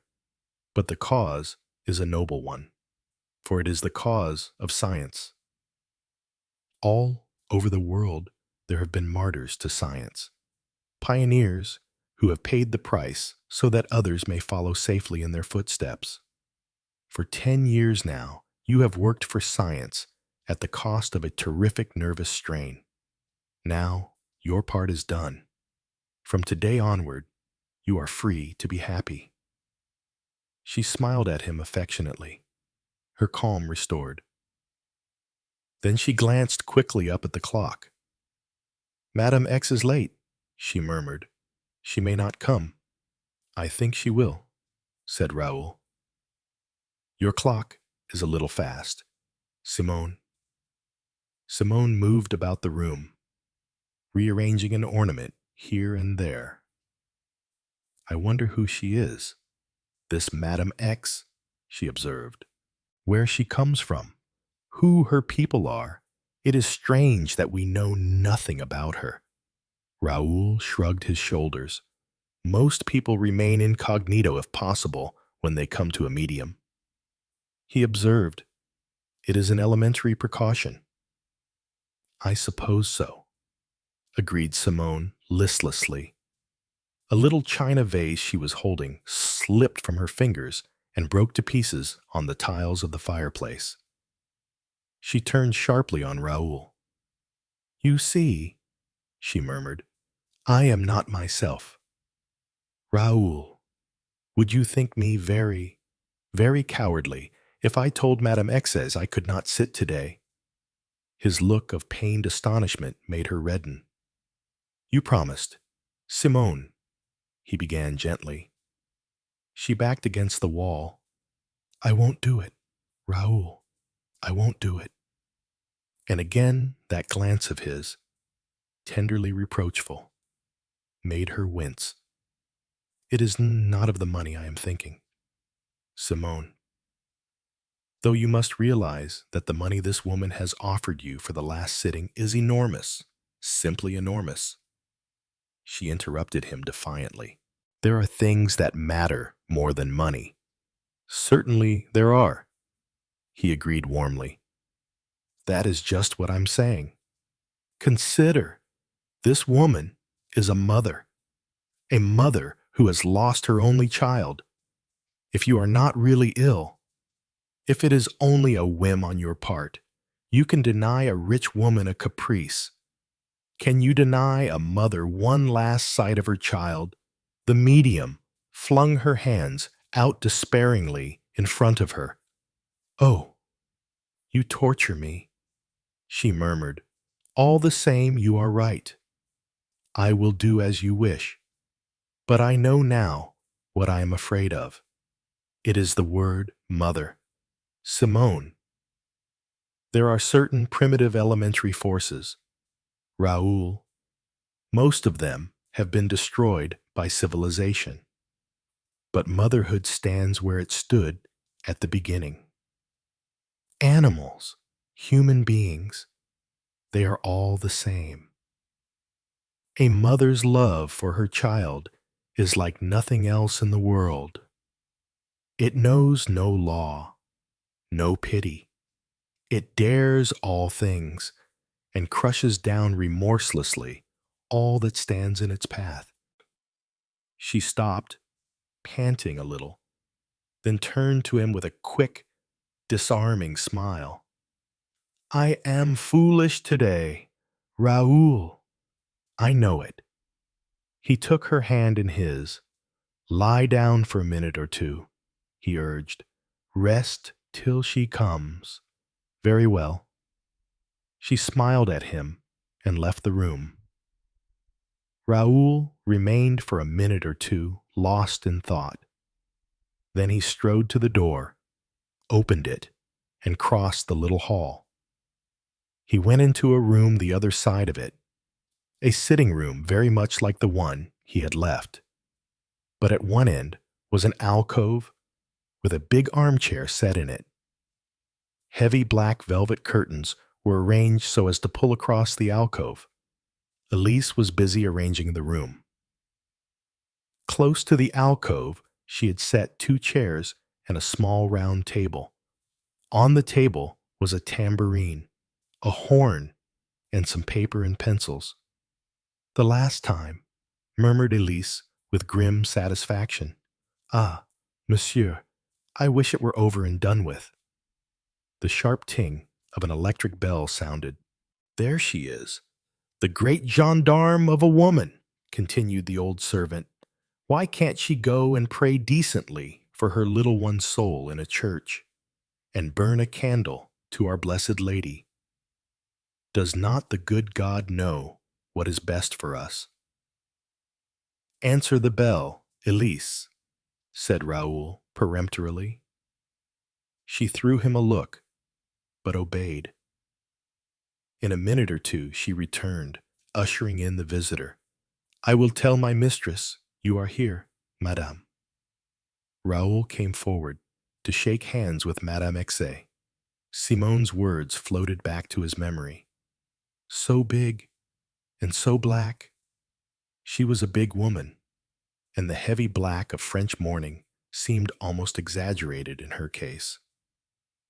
Her voice when she spoke was very deep.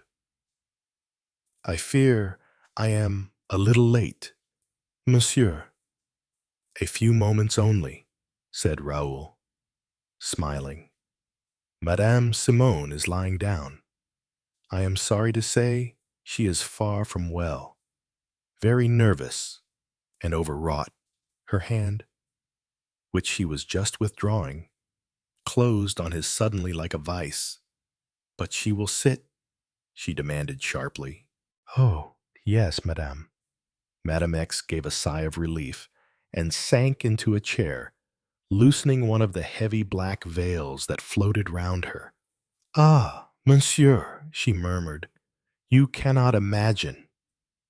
You cannot conceive the wonder and the joy of these seances to me, my little one.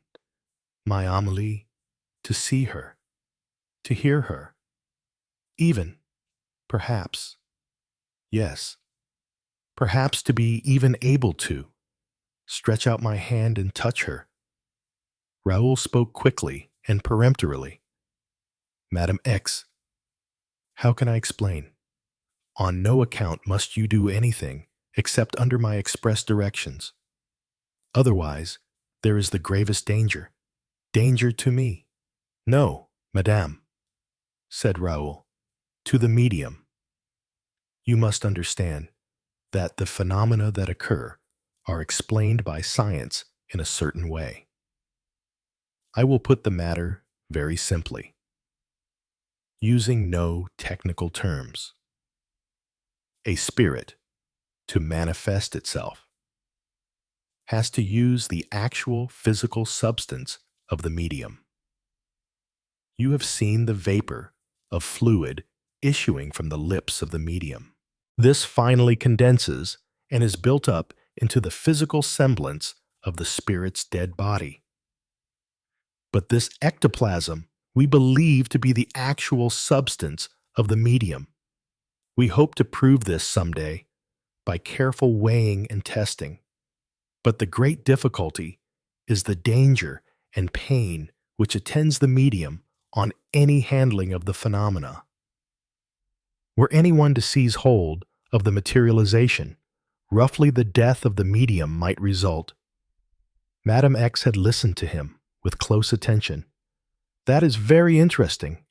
Monsieur, tell me, shall not a time come when the materialization shall advance so far that it shall be capable of detachment from its parent? The medium? That is a fantastic speculation, Madame. She persisted, but, on the facts, not impossible. Quite impossible today. But perhaps in the future. He was saved from answering, for at that moment Simone entered. She looked languid and pale, but had evidently regained entire control of herself. She came forward and shook hands with Madame X. Though Raoul noticed the faint shiver that passed through her as she did so. I regret, Madame, to hear that you are indisposed, said Madame X. It is nothing, said Simone, rather brusquely. Shall we begin? She went to the alcove and sat down in the armchair. Suddenly, Raoul in his turn felt a wave of fear pass over him. You are not strong enough, he exclaimed. We had better cancel the séance. Madame X will understand. Monsieur, Madame X rose indignantly. Yes, it is better not. I am sure of it. Madame Simone promised me one last sitting. That is so, agreed Simone quietly. And I am prepared to carry out my promise. I hold you to it. Madame, said the other woman. I do not break my word, said Simone coldly. Do not fear, Raoul, she added gently. After all, it is for the last time, thank God. At a sign from her, Raoul drew the heavy black curtains across the alcove. He also pulled the curtains of the window so that the room was in semi-obscurity. He indicated one of the chairs to Madame X and prepared himself to take the other. Madame X, however, hesitated. You will pardon me, monsieur, but, you understand, I believe absolutely in your integrity and in that of Madame Simone. All the same, so that my testimony may be the more valuable. I took the liberty of bringing this with me. From her handbag, she drew a length of fine cord. Madame, cried Raoul, this is an insult, a precaution. I repeat, it is an insult. I don't understand your objection. Monsieur, said Madame X coldly, if there is no trickery, you have nothing to fear. Raoul laughed scornfully. I can assure you that I have nothing to fear, Madame. Bind me hand and foot, if you will. His speech did not produce the effect he hoped, for Madame X merely murmured unemotionally, Thank you, monsieur, and advanced upon him with her roll of cord. Suddenly, Simone from behind the curtain gave a cry. No, no, Raoul, don't let her do it. Madame X laughed derisively. Madame is afraid, she observed sarcastically. Yes, I am afraid. Remember what you are saying, Simone, cried Raoul. Madame X is apparently under the impression that we are charlatans. I must make sure, said Madame X grimly. She went methodically about her task, binding Raoul securely to his chair. I must congratulate you on your knots, Madame, he observed ironically when she had finished. Are you satisfied now? Madame X did not reply. She walked round the room, examining the paneling of the walls closely. Then She locked the door leading into the hall and, removing the key, returned to her chair. "Now," she said in an indescribable voice, "I am ready." The minutes passed. From behind the curtain, the sound of Simone's breathing became heavier and more stertorous. Then it died away altogether, to be succeeded by a series of moans. Then again, there was silence for a little while, broken by the sudden clattering of the tambourine. The horn was caught up from the table and dashed to the ground. Ironic laughter was heard. The curtains of the alcove seemed to have been pulled back a little. The medium's figure was just visible through the opening, her head fallen forward on her breast. Suddenly, Madame X drew in her breath sharply. A ribbon-like stream of mist was issuing from the medium's mouth. It condensed and began gradually to assume a shape, the shape of a little child. "Amélie, my little Amélie." The hoarse whisper came from Madame X. The hazy figure condensed still further. Raoul stared almost incredulously. Never had there been a more successful materialization. Now, surely, it was a real child. A real flesh and blood child standing there.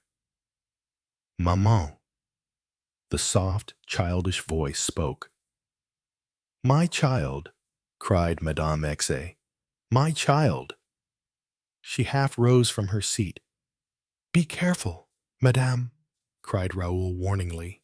The materialization came hesitatingly through the curtains. It was a child. She stood there, her arms held out. "Maman." "Ah," cried Madame X. Again, she half rose from her seat. "Madame," cried Raoul, alarmed. "The medium." "I must touch her," cried Madame X hoarsely. She moved a step forward. "For God's sake, Madame, control yourself," cried Raoul. He was really alarmed now. "Sit down at once. My little one, I must touch her.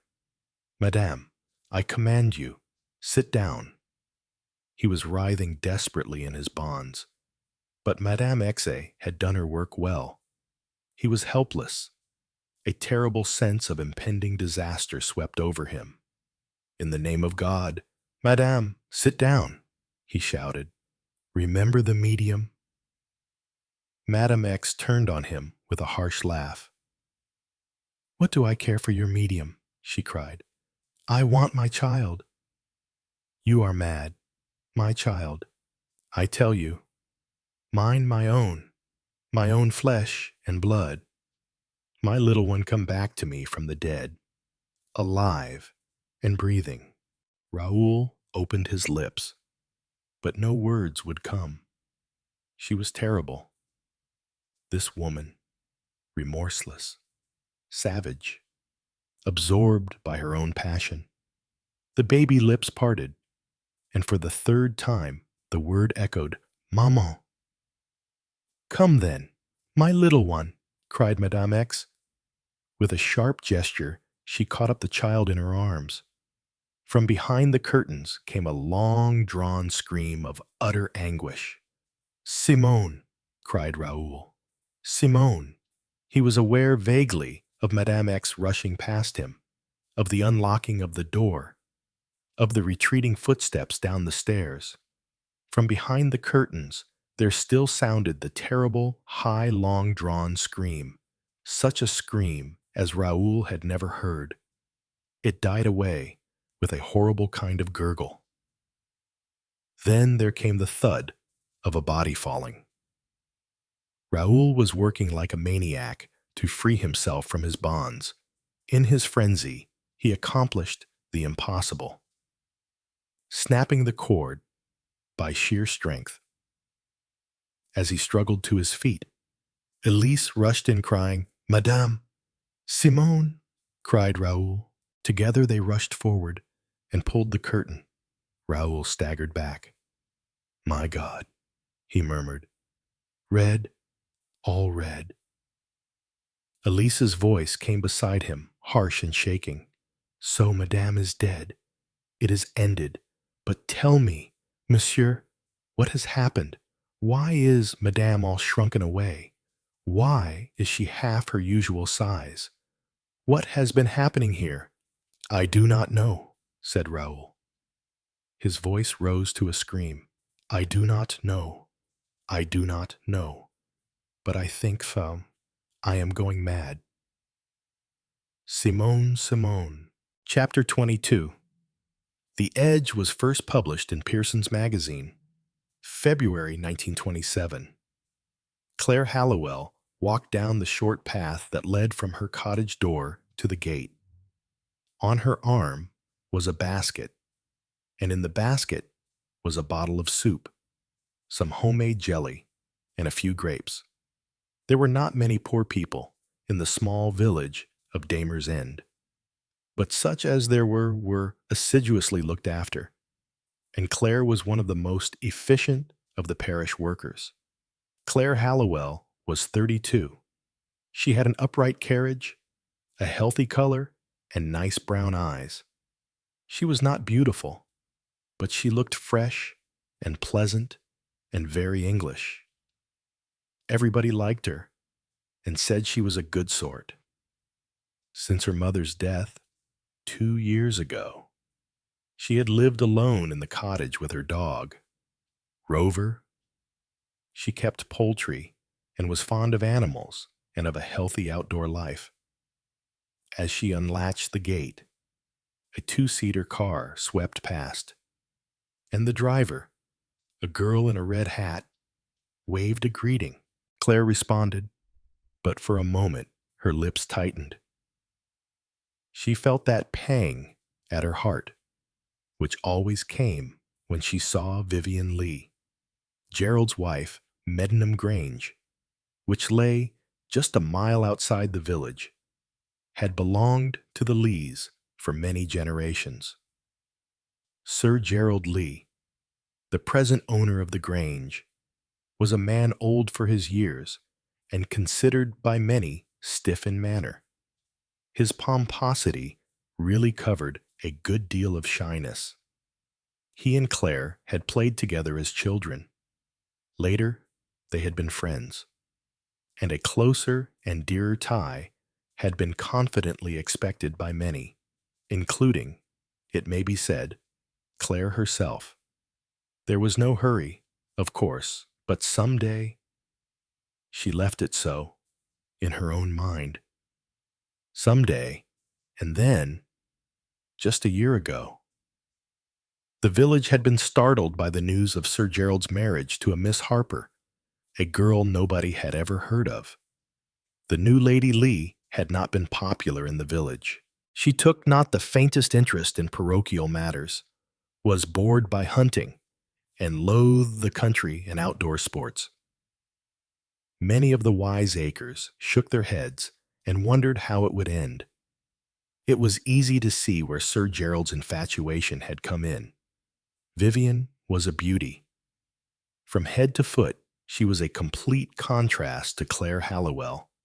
Small, elfin, dainty, with golden red hair that curled enchantingly over her pretty ears, and big violet eyes that could shoot a sideways glance of provocation to the manor-born. Gerald Lee, in his simple man's way, had been anxious that his wife and Claire should be great friends. Claire was often asked to dine at the Grange, and Vivian made a pretty pretense of affectionate intimacy whenever they met. Hence that gay salutation of hers this morning. Claire walked on and did her errand.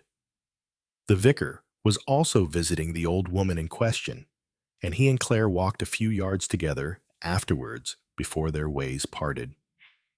They stood still for a minute, discussing parish affairs. "Jones has broken out again, I'm afraid," said the vicar. "And I had such hopes after he had volunteered. of his own accord to take the pledge. Disgusting, said Claire crisply. It seems so to us, said Mr. Wilmot. But we must remember that it is very hard to put ourselves in his place and realize his temptation. The desire for drink is unaccountable to us, but we all have our own temptations, and thus we can understand. I suppose we have, said Claire uncertainly. The vicar glanced at her. Some of us have the good fortune to be very little tempted, he said gently.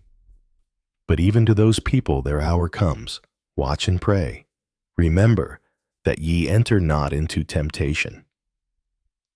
Then bidding her goodbye, he walked briskly away.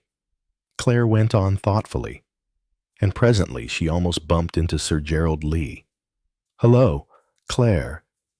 I was hoping to run across you. You look jolly fit. What a color you've got. The color had not been there a minute before. Lee went on. As I say, I was hoping to run across you. Vivian's got to go off to Bournemouth for the weekend. Her mother's not well. Can you dine with us Tuesday instead of tonight? Oh, yes, Tuesday will suit me just as well. That's all right, then. Splendid. I must hurry along. Claire went home to find her one faithful domestic standing on the doorstep, looking out for her. There you are, miss. Such a to-do. They've brought Rover home. He went off on his own this morning, and a car ran clean over him. Claire hurried to the dog's side. She adored animals, and Rover was her especial darling. She felt his legs one by one, and then ran her hands over his body. He groaned once or twice and licked her hand. If there's any serious injury, it's internal, she said at last. No bones seem to be broken. Shall we get the vet to see him, miss? Claire shook her head. She had little faith in the local vet. We'll wait until tomorrow. He doesn't seem to be in great pain, and his gums are a good color, so there can't be much internal bleeding. Tomorrow, if I don't like the look of him, I'll take him over to Skip Pinkton in the car and let Reeves have a look at him. He's far and away the best man. On the following day, Rover seemed weaker, and Claire duly carried out her project. The small town of Skippington was about 40 miles away, a long run. But Reeves, the vet there, was celebrated for many miles round. He diagnosed certain internal injuries, but held out good hopes of recovery, and Claire went away quite content to leave Rover in his charge. There was only one hotel of any pretensions in Skippington, the County Arms. It was mainly frequented by commercial travelers, for there was no good hunting country near Skippington, and it was off the track of the main roads for motorists. Lunch was not served till 1 o'clock, and as it wanted a few minutes of that hour, Claire amused herself by glancing over the entries in the open visitor's book. Suddenly, she gave a stifled exclamation. Surely she knew that handwriting, with its loops and whirls and flourishes. She had always considered it unmistakable. Even now, she could have sworn, but of course, it was clearly impossible. Vivian Lee was at Bournemouth. The entry itself showed it to be impossible. Mr. and Mrs. Cyril Brown, London. But in spite of herself, her eyes strayed back again and again to that curly writing. And on an impulse she could not quite define, she asked abruptly of the woman in the office, Mrs. Cyril Brown, I wonder if that is the same one I know. A small, mainly reddish hair, very pretty. She came in a red two-seater car. Madam, a Peugeot, I believe. Then it was, a coincidence would be too remarkable, as if in a dream. She heard the woman go on. They were here just over a month ago for a weekend, and liked it so much that they have come again, newly married. I should fancy, Claire heard herself saying. Thank you. I don't think that could be my friend. Her voice sounded different, as though it belonged to someone else. Presently, she was sitting in the dining room, quietly eating cold roast beef, her mind a maze of conflicting thought and emotions. She had no doubts whatever. She had summed Vivian up pretty correctly on their first meeting. Vivian was that kind. She wondered vaguely who the man was. Someone Vivian had known before her marriage. Very likely. It didn't matter. Nothing mattered. But Gerald, what was she? Claire, to do about Gerald? He ought to know. Surely he ought to know. It was clearly her duty to tell him. She had discovered Vivian's secret by accident, but she must lose no time in acquainting Gerald with the facts. She was Gerald's friend, not Vivian's, but somehow or other she felt uncomfortable.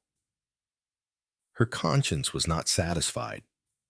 On the face of it, her reasoning was good, but duty and inclination jumped suspiciously together.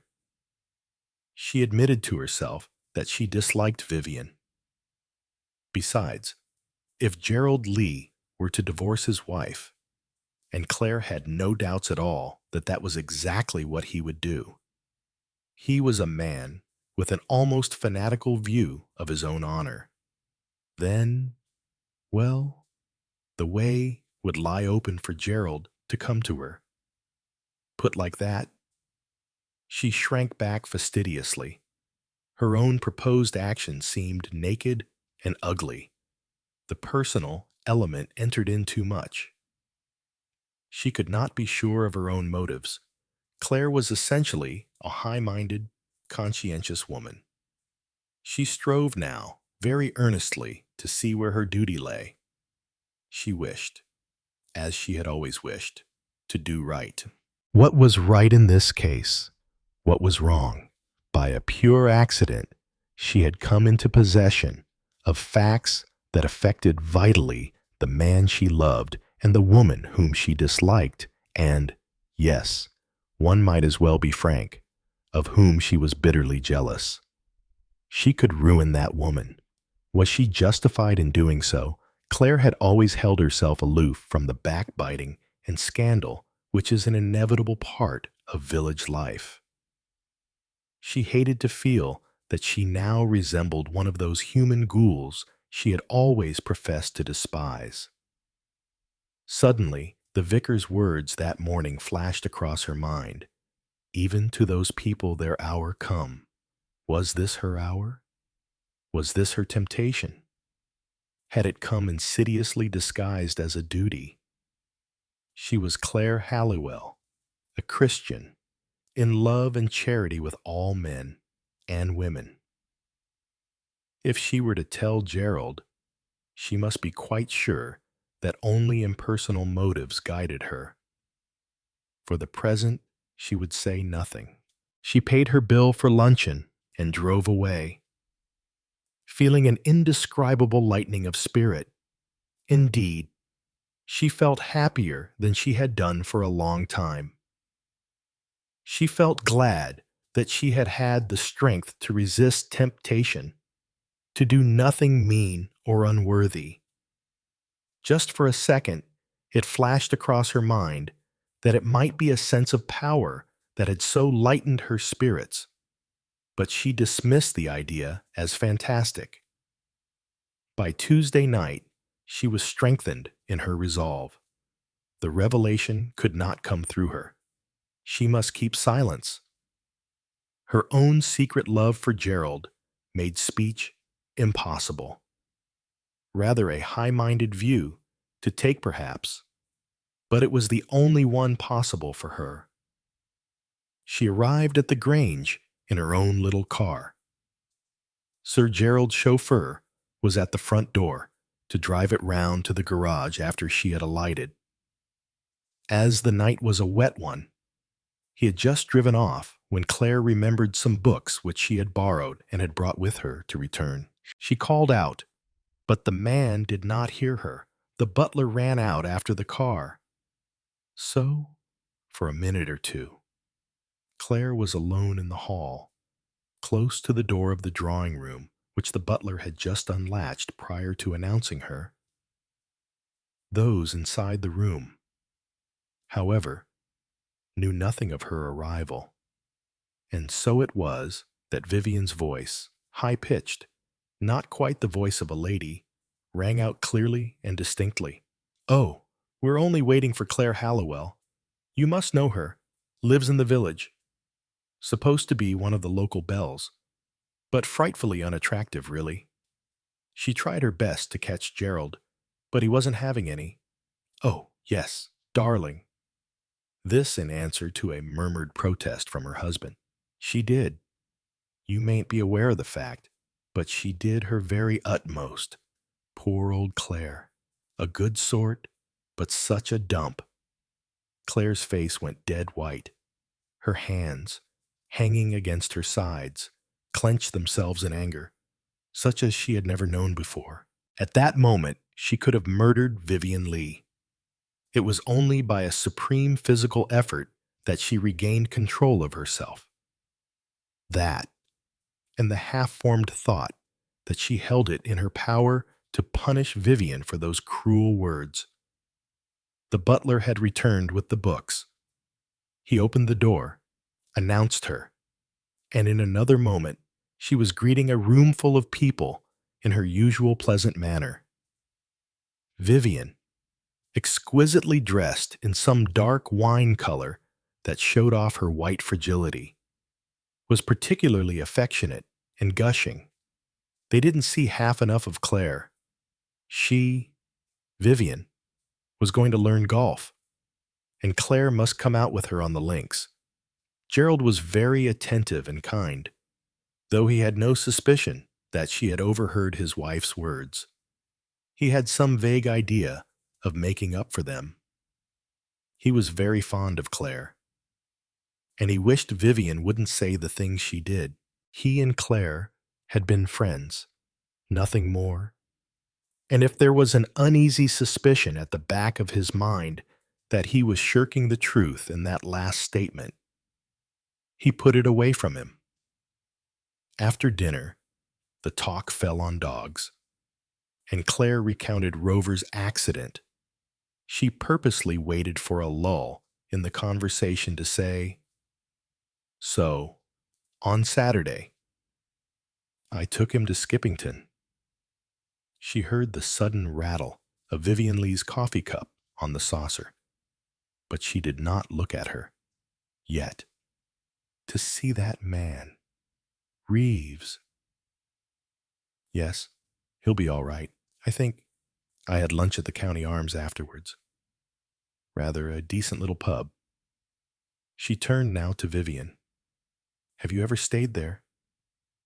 If she had had any doubts, they were swept aside.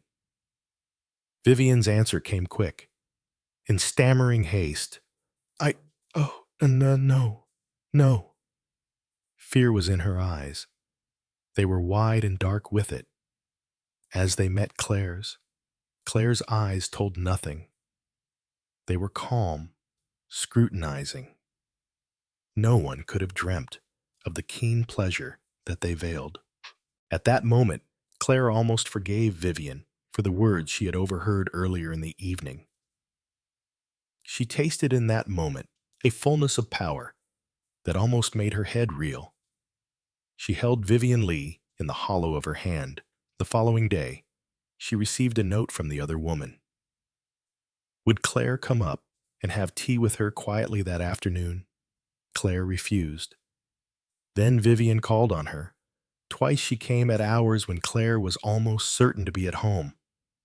On the first occasion, Claire really was out. On the second, she slipped out by the back way when she saw Vivian coming up the path. She's not sure yet whether I know or not, she said to herself. She wants to find out without committing herself. But she shan't. Not until I'm ready. Claire hardly knew herself what she was waiting for. She had decided to keep silence. That was the only silly, straight, and honorable course. She felt an additional glow of virtue when she remembered the extreme provocation she had received after overhearing the way Vivian talked of her behind her back. A weaker character, she felt, might have abandoned her good resolutions. She went twice to church on Sunday, first to early communion, from which she came out strengthened and uplifted. No personal feelings should weigh with her, nothing mean or petty. She went again to morning service. Mr. Wilmot preached on the famous prayer of the Pharisee. He sketched the life of that man, a good man, pillar of the church. And he pictured the slow, creeping blight of spiritual pride that distorted and soiled all that he was. Claire did not listen very attentively. Vivian was in the big square pew of the Lee family, and Claire knew by instinct that the other intended to get hold of her afterwards. So it fell out. Vivian attached herself to Claire, walked home with her, and asked if she might come in. Claire, of course, assented. They sat in Claire's little sitting room, bright with flowers and old-fashioned chintzes. Vivian's talk was desultory and jerky. I was at Bournemouth, last weekend, she remarked presently. Gerald told me so, said Claire. They looked at each other. Vivian appeared almost plain today. Her face had a sharp, foxy look that robbed it of much of its charm. When you were at Skippington, began Vivian. When I was at Skippington, echoed Claire politely. You were speaking about some little hotel there. The County Arms? Yes. You didn't know it. You said, I have been there once. Oh. She had only to keep still and wait. Vivian was quite unfitted to bear a strain of any kind. Already she was breaking down under it. Suddenly, she leant forward and spoke vehemently. You don't like me. You never have. You've always hated me. You're enjoying yourself now, playing with me like a cat with a mouse. You're cruel. Cruel. That's why I'm afraid of you. Because deep down you're cruel. Really? Vivian, said Claire sharply. You know, don't you? Yet I can see that you know. You knew that night, when you spoke about Skippington. You found out somehow. Well, I want to know what you are going to do about it. What are you going to do? Claire did not reply for a minute, and Vivian sprang to her feet. What are you going to do? I must know. You're not going to deny that you know all about it. I do not propose to deny anything, said Claire coldly. You saw me there that day. No, I saw your handwriting in the book. Mr. and Mrs. Cyril Brown. Vivian flushed darkly. Since then, continued Claire quietly, I have made inquiries. I find that you were not at Bournemouth that weekend. Your mother never sent for you. Exactly the same thing happened about 6 weeks previously. Vivian sank down again on the sofa. She burst into furious crying, the crying of a frightened child. What are you going to do? She gasped. Are you going to tell Gerald? I don't know yet, said Claire. She felt calm, omnipotent. Vivian sat up, pushing the red curls back from her forehead. Would you like to hear all about it? It would be as well, I think. Vivian poured out the whole story. There was no reticence in her. Cyril Brown was Cyril Haviland, a young engineer, to whom she had previously been engaged. His health failed, and he lost his job, whereupon he made no bones about jilting the penniless Vivian and marrying a rich widow many years older than himself. Soon afterwards, Vivian married Gerald Lee. She had met Cyril again by chance. That was the first of many meetings. Cyril, backed by his wife's money, was prospering in his career and becoming a well-known figure. It was a sordid story, a story of backstairs meeting, of ceaseless lying and intrigue. "I love him so," Vivian repeated again and again, with a sudden moan, and each time the words made Claire feel physically sick. At last, the stammering recital came to an end. Vivian muttered a shamefaced, "Well, what am I going to do?" asked Claire. "I can't tell you. I must have time to think. You won't give me away to Gerald. It may be my duty to do so." "No, no." Vivian's voice rose to a hysterical shriek. "He'll divorce me. He won't listen to a word. He'll find out from that hotel. And Cyril will be dragged into it. And then his wife will divorce him. Everything will go. His career, his health. He'll be penniless again. He'd never forgive me. Never. If you'll excuse my saying so," said Claire. "I don't think much of this Cyril of yours." Vivian paid no attention. "I tell you he'll hate me. Hate me. I can't bear it. Don't tell Gerald. I'll do anything you like. But don't tell Gerald. I must have time to decide," said Claire gravely. "I can't promise anything offhand. In the meantime, you and Cyril mustn't meet again." "No, no, we won't. I swear it." "When I know what's the right thing to do," said Claire, "I'll let you know." She got up.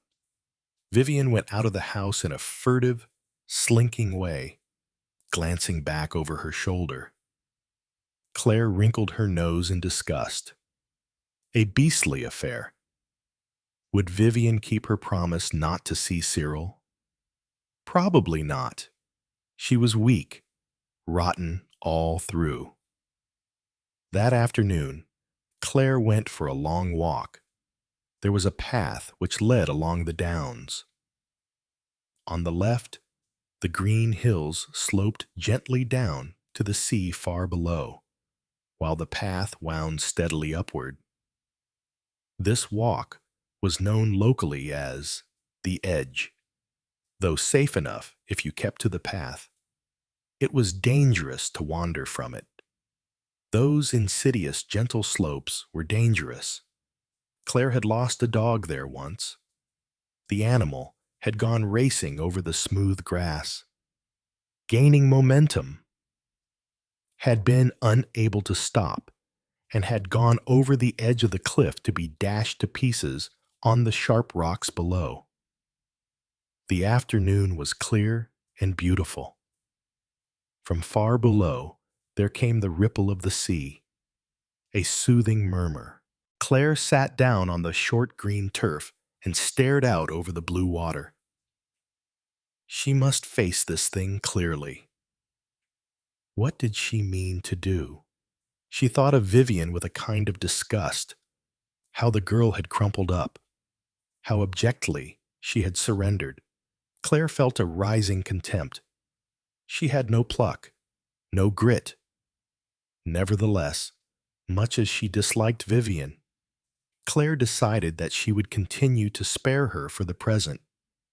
When she got home, she wrote a note to her, saying that although she could make no definite promise for the future, she had decided to keep silence for the present.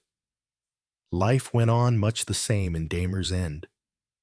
It was noticed locally that Lady Lee was looking far from well. On the other hand, Claire Halliwell bloomed. Her eyes were brighter. She carried her head higher, and there was a new confidence and assurance in her manner. She and Lady Lee often met, and it was noticed on these occasions that the younger woman watched the older with a flattering attention to her slightest word. Sometimes Miss Hallowell would make remarks that seemed a little ambiguous, not entirely relevant to the matter in hand. She would suddenly say that she had changed her mind about many things lately, that it was curious how a little thing might alter one's point of view entirely. One was apt to give way too much to pity, and that was really quite wrong. When she said things of that kind, she usually looked at Lady Lee in a peculiar way, and the latter would suddenly grow quite white and look almost terrified. But as the year drew on, these little subtleties became less apparent. Claire continued to make the same remarks, but Lady Lee seemed less affected by them. She began to recover her looks and spirits. Her old gay manner returned. One morning, when she was taking her dog for a walk, Claire met Gerald in a lane. The latter's spaniel fraternized with Rover, while his master talked to Claire. "Heard our news," he said buoyantly. "I expect Vivian's told you." "What sort of news?" "Vivian hasn't mentioned anything in particular." "We're going abroad for a year, perhaps longer. Vivian's fed up with this place. She never has cared for it. You know." He sighed. For a moment or two, he looked down face. Gerald Lee was very proud of his home. "Anyway, I've promised her a change. I've taken a villa near Algiers, a wonderful place, by all accounts." He laughed, a little self-consciously. "Quite a second honeymoon, eh?" For a minute or two, Claire could not speak. Something seemed to be rising up in her throat and suffocating her. She could see the white walls of the villa, the orange trees, smell the soft perfumed breath of the south. A second honeymoon. They were going to escape. Vivian no longer believed in her threats. She was going away, carefree, gay, happy. Claire heard her own voice, a little hoarse in timbre, saying the appropriate things. How lovely. She envied them. Mercifully, at that moment, Rover and the spaniel decided to disagree. In the scuffle that ensued, further conversation was out of the question. That afternoon, Claire sat down and wrote a note to Vivian. She asked her to meet her on the edge the following day, as she had something very important to say to her. The next morning dawned bright and cloudless. Claire walked up the steep path of the edge with a lightened heart. What a perfect day! She was glad that she had decided to say what had to be said out in the open, under the blue sky, instead of in her stuffy little sitting room. She was sorry for Vivian, very sorry indeed. But the thing had got to be done. She saw a yellow dot, like some yellow flower, higher up by the side of the path. As she came nearer, it resolved itself into the figure of Vivian, dressed in a yellow knitted frock, sitting on the short turf, her hands clasped round her knees. "Good morning," said Claire. "Isn't it a perfect morning?" "Is it?" said Vivian. "I haven't noticed. What was it you wanted to say to me?" Claire dropped down on the grass beside her. "I'm quite out of breath," she said apologetically. "It's a steep pull up here." "Damn you!" cried Vivian shrilly. "Why can't you say it, you smooth-faced devil, instead of torturing me?" Claire looked shocked, and Vivian hastily recanted. "I didn't mean that. I'm sorry, Claire. I am indeed. Only My nerves are all to pieces. And you're sitting here and talking about the weather? Well, it got me all rattled. You'll have a nervous breakdown if you're not careful, said Claire coldly. Vivian gave a short laugh. Go over the edge. No, I'm not that kind. I'll never be a loony. Now tell me, what's all this about? Claire was silent for a moment. Then she spoke, looking not at Vivian, but steadily out over the sea. I thought it only fair to warn you that I can no longer keep silence about what happened last year. You mean you'll go to Gerald with the whole story, unless you'll tell him yourself? That would be infinitely the better way. Vivian laughed sharply. You know well enough I haven't got the pluck to do that. Claire did not contradict the assertion. She had had proof before of Vivian's utterly craven temper. It would be infinitely better, she repeated. Again, Vivian gave that short, ugly laugh. It's your precious conscience, I suppose, that drives you to do this, she sneered. I dare say it seems very strange to you, said Claire quietly, but it honestly is that. Vivian's white, set face stared into hers. My God, she said, I really believe you mean it, too.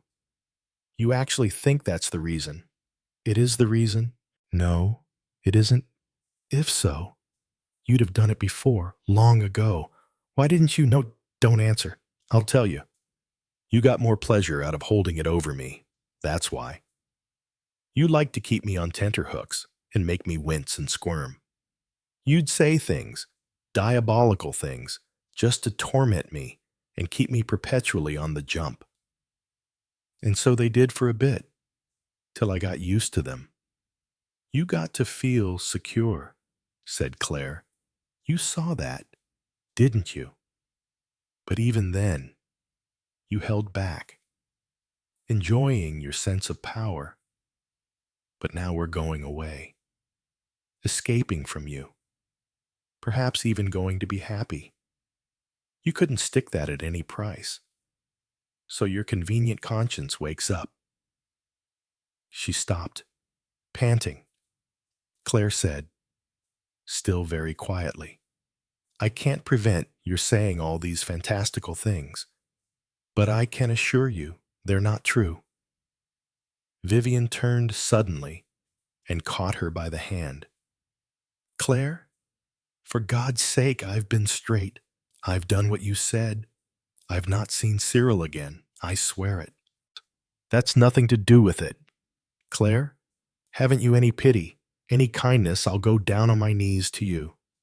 Tell Gerald yourself. If you tell him, he may forgive you. Vivian laughed scornfully. You know Gerald better than that. He'll be rabid, vindictive. He'll make me suffer. He'll make Cyril suffer. That's what I can't bear. Listen, Claire, he's doing so well. He's invented something. Machinery. I don't understand about it, but it may be a wonderful success. He's working it out now. His wife supplies the money for it. Of course. But she's suspicious, jealous. If she finds out, and she will find out if Gerald starts proceedings for divorce, she'll chuck Cyril, his work, everything. Cyril will be ruined. I'm not thinking of Cyril, said Claire. I'm thinking of Gerald.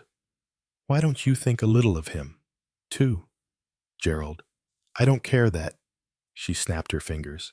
For Gerald, I never have. We might as well have the truth now we're at it. But I do care for Cyril. I'm a rotter, through and through. I admit it. I dare say he's a rotter, too. But my feeling for him, that isn't rotten. I'd die for him. Do you hear I'd die for him? That is easily said, said Claire derisively. You think I'm not in earnest? Listen, if you go on with this beastly business, I'll kill myself. sooner than have Cyril brought into it and ruined. I'd do that. Claire remained unimpressed. You don't believe me, said Vivian, panting. Suicide needs a lot of courage. Vivian flinched back, as though she had been struck. You've got me there. Yes. I've no pluck. If there were an easy way, there's an easy way in front of you, said Claire. You've only got to run straight down that green slope. It would be all over in a couple of minutes. Remember that child last year? Yes, said Vivian thoughtfully. That would be easy, quite easy, if one really wanted to. Claire laughed. Vivian turned to her. Let's have this out once more. Can't you see that by keeping silence as long as you have, you've no right to go back on it now? I'll not see Cyril again. I'll be a good wife to Gerald. I swear I will. Or I'll go away and never see him again. Whichever you like. Claire got up. I advise you, she said, to tell your husband yourself. Otherwise, I see, said Vivian softly. Well, I can't let Cyril suffer. She got up, stood still, as though considering for a minute or two, then ran lightly down to the path, but instead of stopping, crossed it and went down the slope. Once she half turned her head and waved a hand gaily to Claire. Then she ran on gaily, lightly, as a child might run, out of sight. Claire stood petrified. Suddenly, she heard cries, shouts, a clamor of voices, then silence. She picked her way stiffly down to the path. About 100 yards away, a party of people coming up, it had stopped. They were staring and pointing. Claire ran down and joined them. Yes, miss, someone's fallen over the cliff. 2 men have gone down. To see. She waited. Was it an hour? Or eternity? Or only a few minutes? A man came toiling up the ascent. It was the vicar, in his shirt sleeves. His coat had been taken off to cover what lay below. Horrible, he said. His face was very white. Mercifully, death must have been instantaneous. He saw Claire and came over to her. This must have been a terrible shock to you. You were taking a walk together. I understand. Claire heard herself answering mechanically. Yes. They had just parted. No. Lady Lee's manner had been quite normal. One of the group interposed the information that the lady was laughing and waving her hand. A terribly dangerous place. There ought to be a railing along the path. The vicar's voice rose again.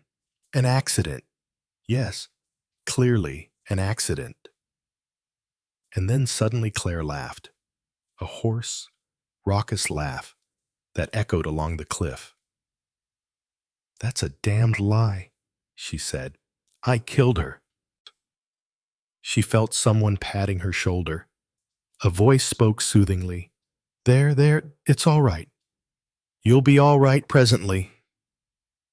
But Claire was not all right presently. She was never all right again. She persisted in the delusion, certainly a delusion, since at least 8 persons had witnessed the scene, that she had killed Vivian Lee. She was very miserable, till Nurse Lauriston came to take charge. Nurse Lauriston was very successful with mental cases. Humor them, poor things, she would say comfortably. So she told Claire that she was a wardress from Pentonville Prison. Claire's sentence, she said, had been commuted to penal servitude for life. A room was fitted up as a cell. And now, I think, we shall be quite happy and comfortable. said Nurse Lauriston to the doctor. Round-bladed knives if you like, doctor, but I don't think there's the least fear of suicide. She's not the type. Too self-centered. Funny how those are often the ones who go over the edge most easily. Chapter 23. The Tuesday Night Club was first published in Royal Magazine, December 1927, and in the USA as The Solving Six in Detective Story Magazine, 2nd June 1928. This was Miss Marple's debut, a full 2 years before her first appearance in a full-length novel. The Murder at the Vicarage Collins, 1930. Unsolved Mysteries. Raymond West blew out a cloud of smoke and repeated the words with a kind of deliberate self-conscious pleasure. Unsolved mysteries. He looked round him with satisfaction. The room was an old one, with broad, black beams across the ceiling, and it was furnished with good old furniture that belonged to it. Hence Raymond West's approving glance. By profession, he was a writer, and he liked the atmosphere to be flawless. His Aunt Jane's house always pleased him as the right setting for her personality. He looked across the hearth to where she sat erect in the big grandfather chair. Miss Marple wore a black brocade dress, very much pinched in round the waist, and Mechlin lace was arranged in a cascade down the front of the bodice. She had on black lace mittens, and a black lace cap surmounted the piled-up masses of her snowy hair. She was knitting, something white and soft and fleecy. Her faded blue eyes, benignant and kindly, surveyed her nephew and her nephew's guests with gentle pleasure. They rested first on Raymond himself, self-consciously debonair, then on Joyce Lempriere, the artist, with her close-cropped black head and queer hazel-green eyes, then on that well-groomed man of the world, Sir Henry Clithering. There were 2 other people in the room, Dr. Pender, the elderly clergyman of the parish, and Mr. Petherick, the solicitor, a dried-up little man with eyeglasses which he looked over and not through. Miss Marple gave a brief moment of attention to all these people and returned to her knitting with a gentle smile upon her lips. Mr. Petherick gave the dry little cough with which he usually prefaced his remarks. What is that, you say? Raymond Unsolved Mysteries, ha? And what about them? Nothing about them, said Joyce Lempriere. Raymond just likes the sound of the words and of himself saying them. Raymond West threw her a glance of reproach, at which she threw back her head and laughed. He is a humbug, isn't he? Miss Marple? She demanded. You know that, I am sure. Miss Marple smiled gently at her, but made no reply. Life itself is an unsolved mystery, said the clergyman gravely. Raymond sat up in his chair and flung away his cigarette with an impulsive gesture. That's not what I mean. I was not talking philosophy, he said. I was thinking of actual bare prosaic facts, things that have happened and that no one has ever explained. I know just the sort of thing you mean, dear, said Miss Marple. For instance, Mrs. Carruthers had a very strange experience yesterday morning. She bought 2 gills of picked shrimps at Elliott's. She called at 2 other shops, and when she got home, she found she had not got the shrimps with her. She went back to the 2 shops she had visited, but these shrimps had completely disappeared. Now that seems to me very remarkable. A very fishy story, said Sir Henry Clithering gravely. There are, of course, all kinds of possible explanations, said Miss Marple, her cheeks growing slightly pinker with excitement. For instance, somebody else, my dear aunt, said Raymond West, with some amusement. I didn't mean that sort of village incident. I was thinking of murders and disappearances, the kind of thing that Sir Henry could tell us about by the hour if he liked. But I never talk shop, said Sir Henry modestly. No, I never talk shop. Sir Henry Clithering had been until lately Commissioner of Scotland Yard. I suppose there are a lot of murders and things that never are solved by the police, said Joyce Lempriere. That is an admitted fact, I believe, said Mr. Petherick. I wonder, said Raymond West, what class of brain really succeeds best in unraveling a mystery? One always feels that the average police detective must be hampered by lack of imagination. That is the layman's point of view, said Sir Henry dryly. You really want a committee, said Joyce, smiling, for psychology and imagination go to the writer. She made an ironical bow to Raymond, but he remained serious. The art of writing gives one an insight into human nature, he said gravely. One sees, perhaps, motives that the ordinary person would pass by. I know, dear, said Miss Marple, that your books are very clever. But do you think that people are really so unpleasant as you make them out to be? My dear aunt, said Raymond gently, keep your beliefs. Heaven forbid that I should in any way shatter them. I mean, said Miss Marple, puckering her brow a little as she counted the stitches in her knitting, that so many people seem to me not to be either bad or good, but simply, you know, very silly.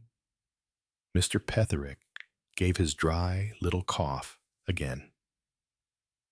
Don't you think, Raymond, he said, that you attach too much weight to imagination?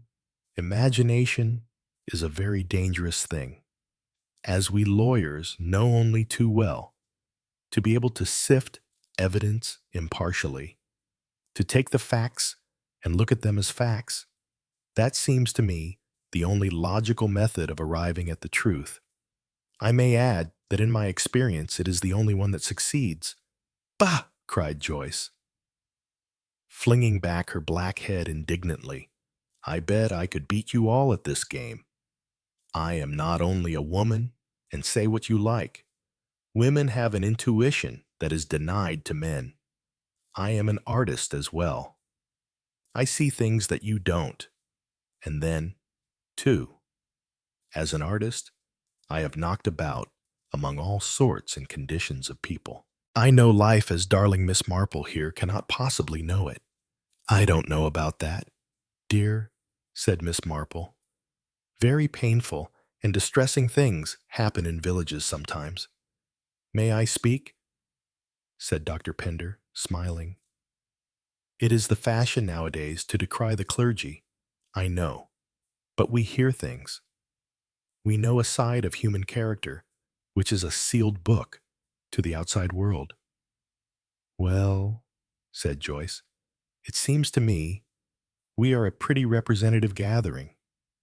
How would it be if we formed a club? What is today? Tuesday. We will call it the Tuesday Night Club. It is to meet every week, and each member in turn has to propound a problem, some mystery of which they have personal knowledge, and to which, of course, they know the answer. Let me see. How many are we? 1, 2, 3, 4, 5.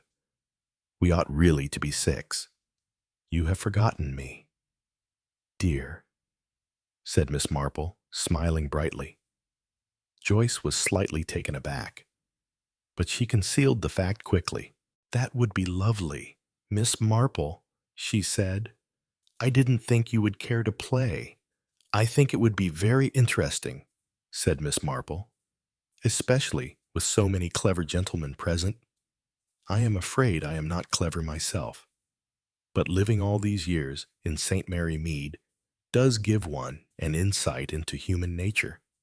I am sure your cooperation will be very valuable, said Sir Henry, courteously. Who is going to start? Said Joyce.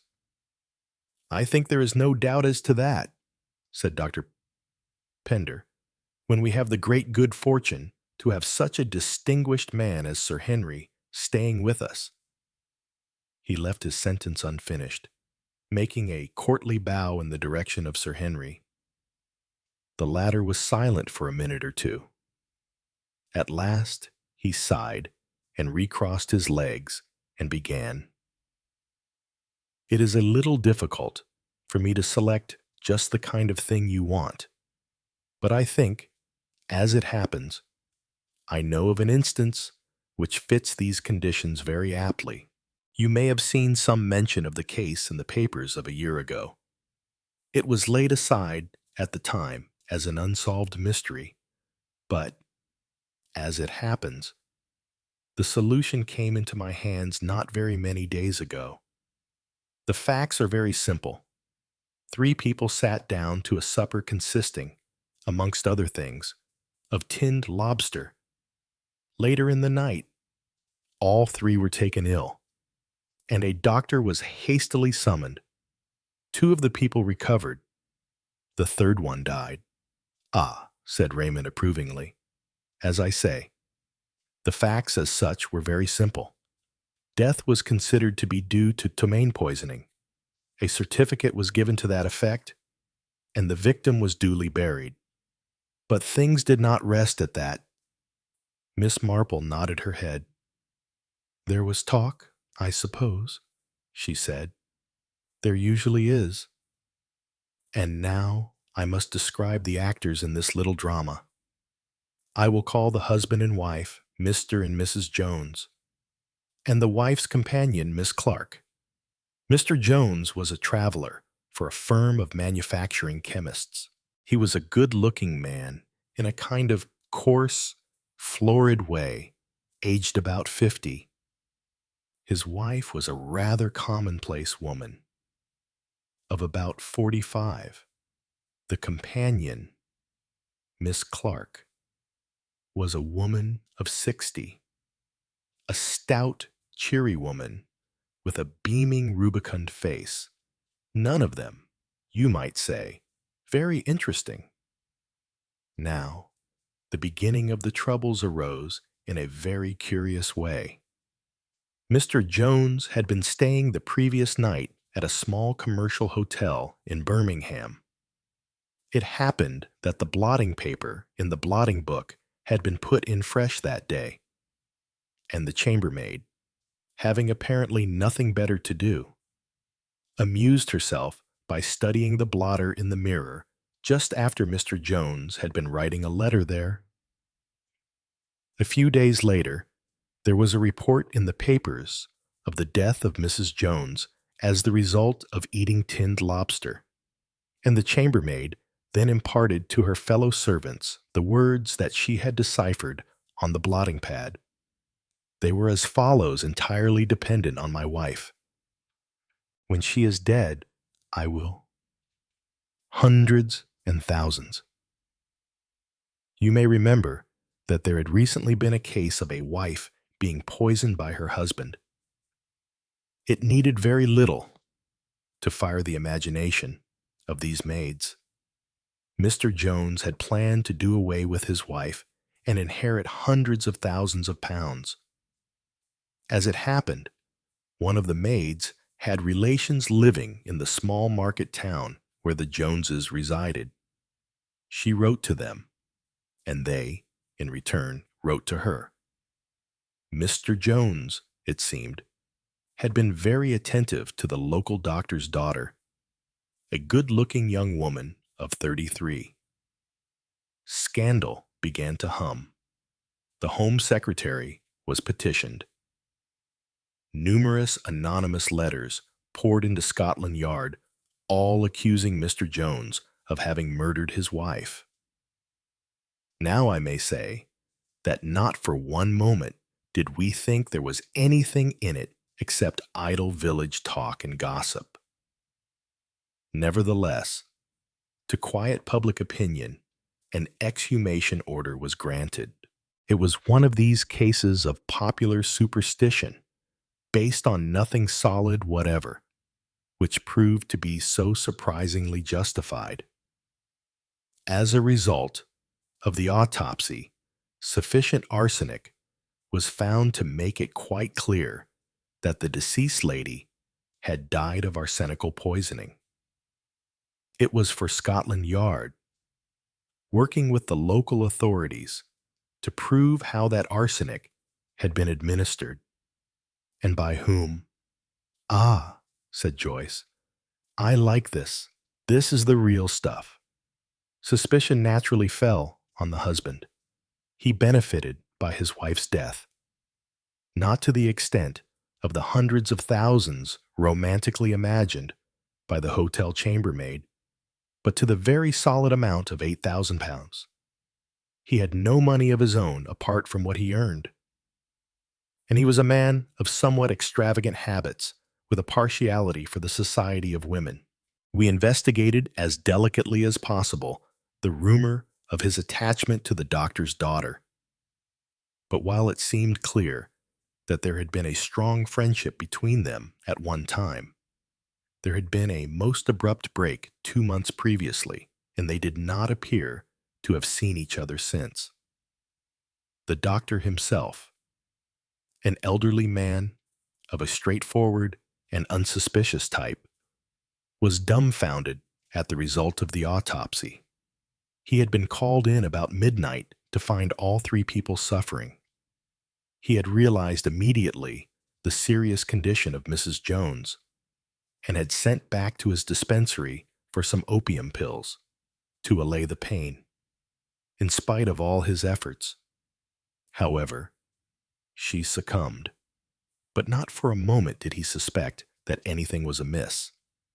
He was convinced that her death was due to a form of botulism.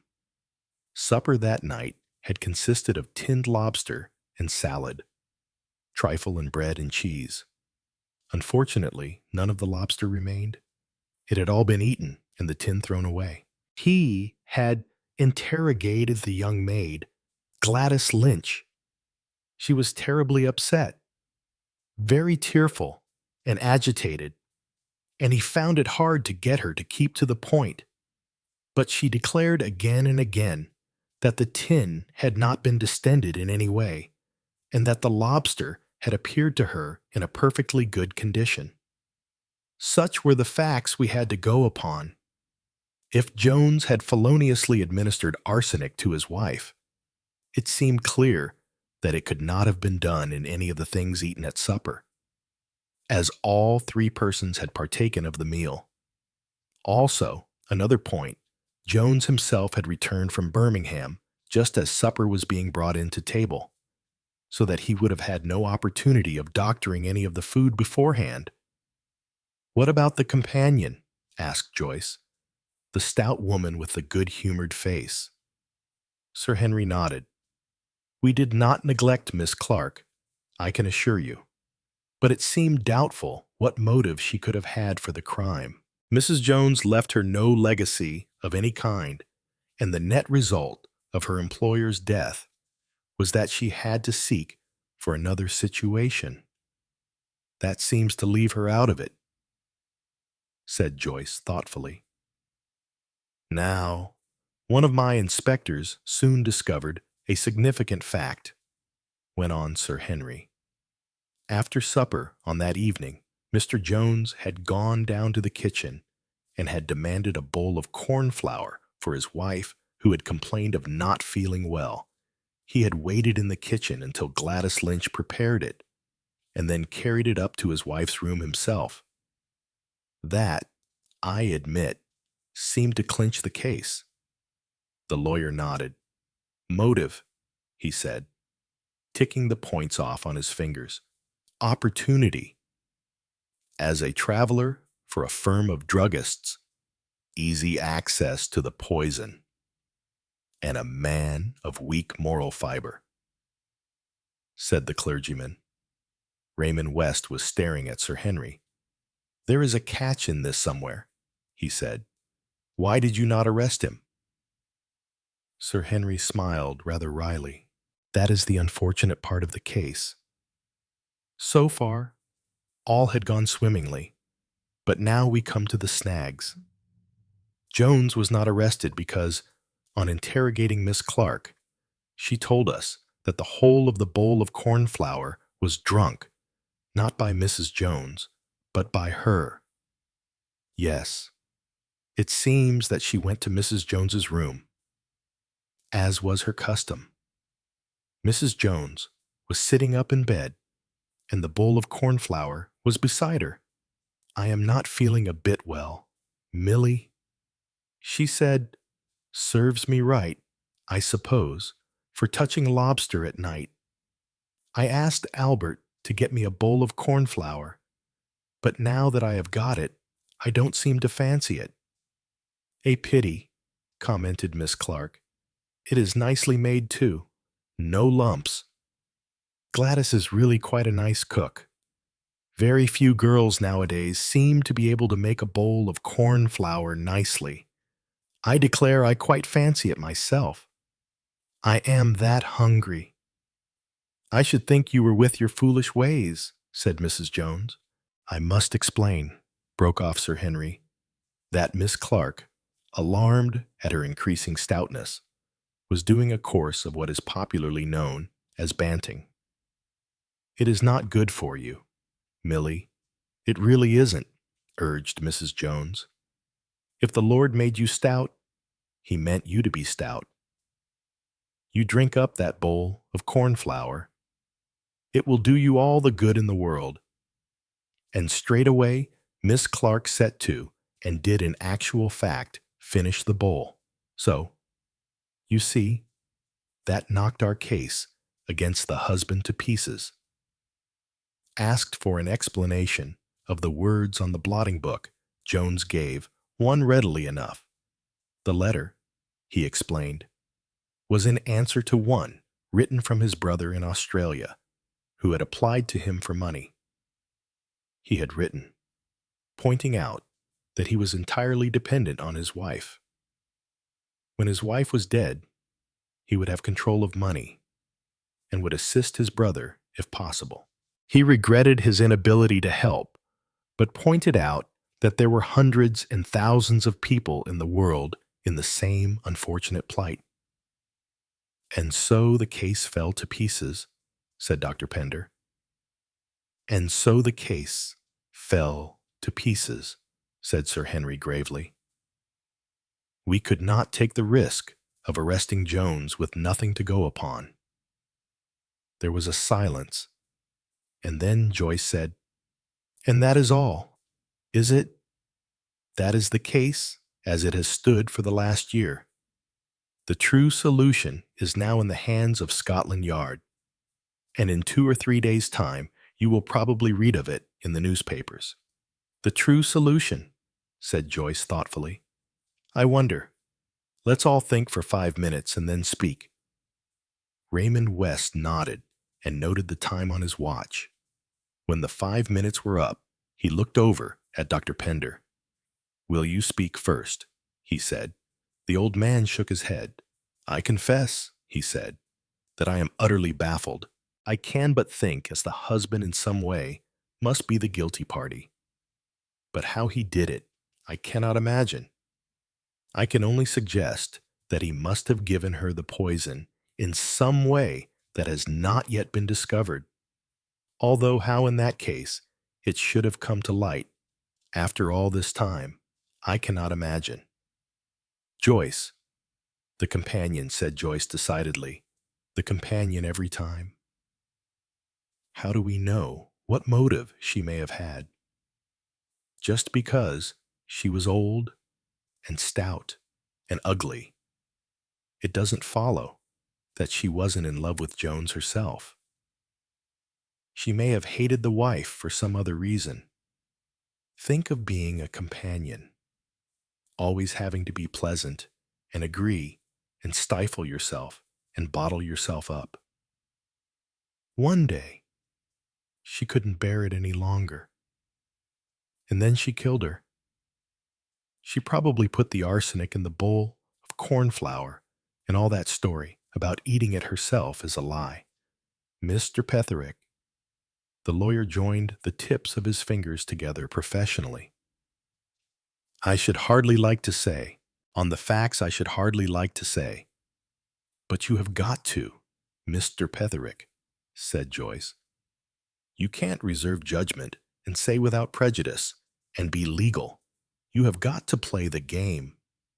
On the facts, said Mr. Petherick, there seems nothing to be said. It is my private opinion, having seen, alas, too many cases of this kind, that the husband was guilty.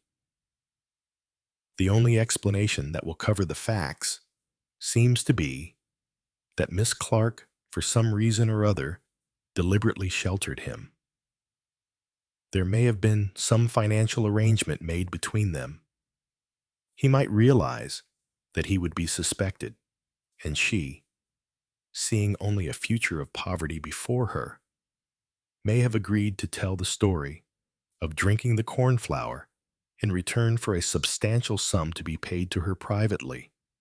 If that was the case, it was of course most irregular. Most irregular indeed. I disagree with you all, said Raymond. You have forgotten the one important factor in the case. The doctor's daughter. I will give you my reading of the case. The tinned lobster was bad. It accounted for the poisoning symptoms.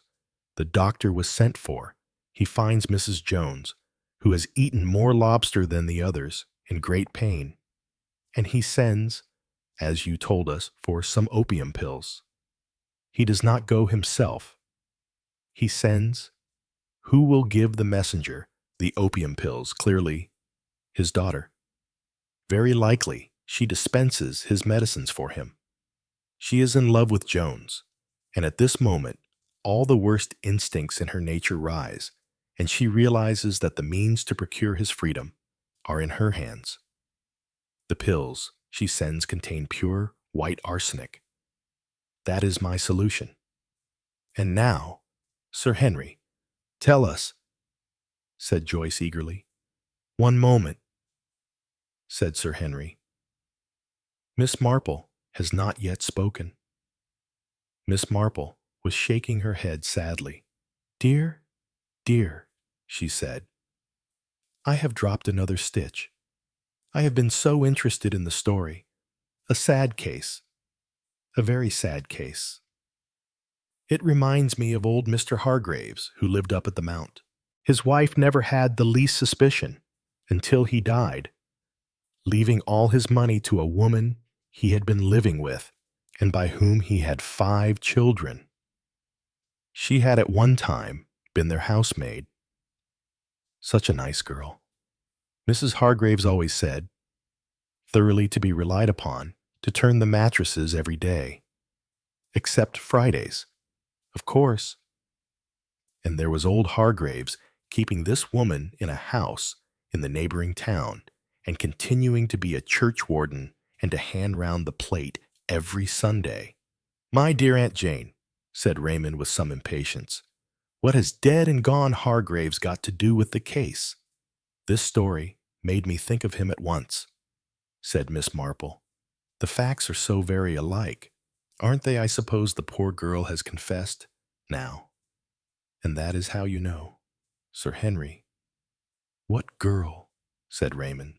My dear aunt, what are you talking about? That poor girl.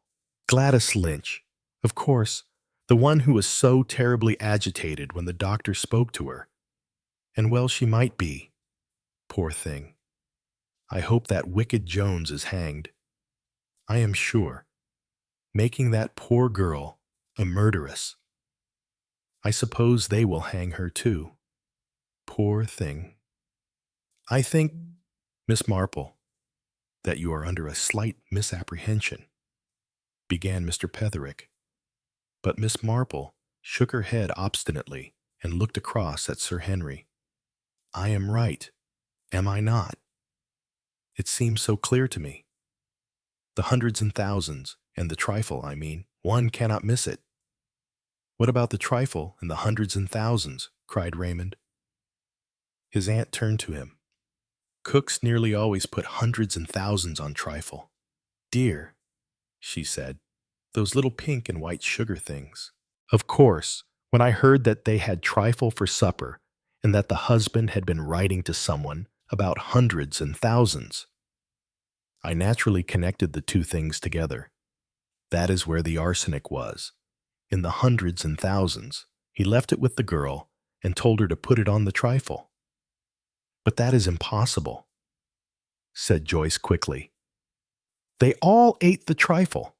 "Oh, no," said Miss Marple. "The companion was banting. You remember.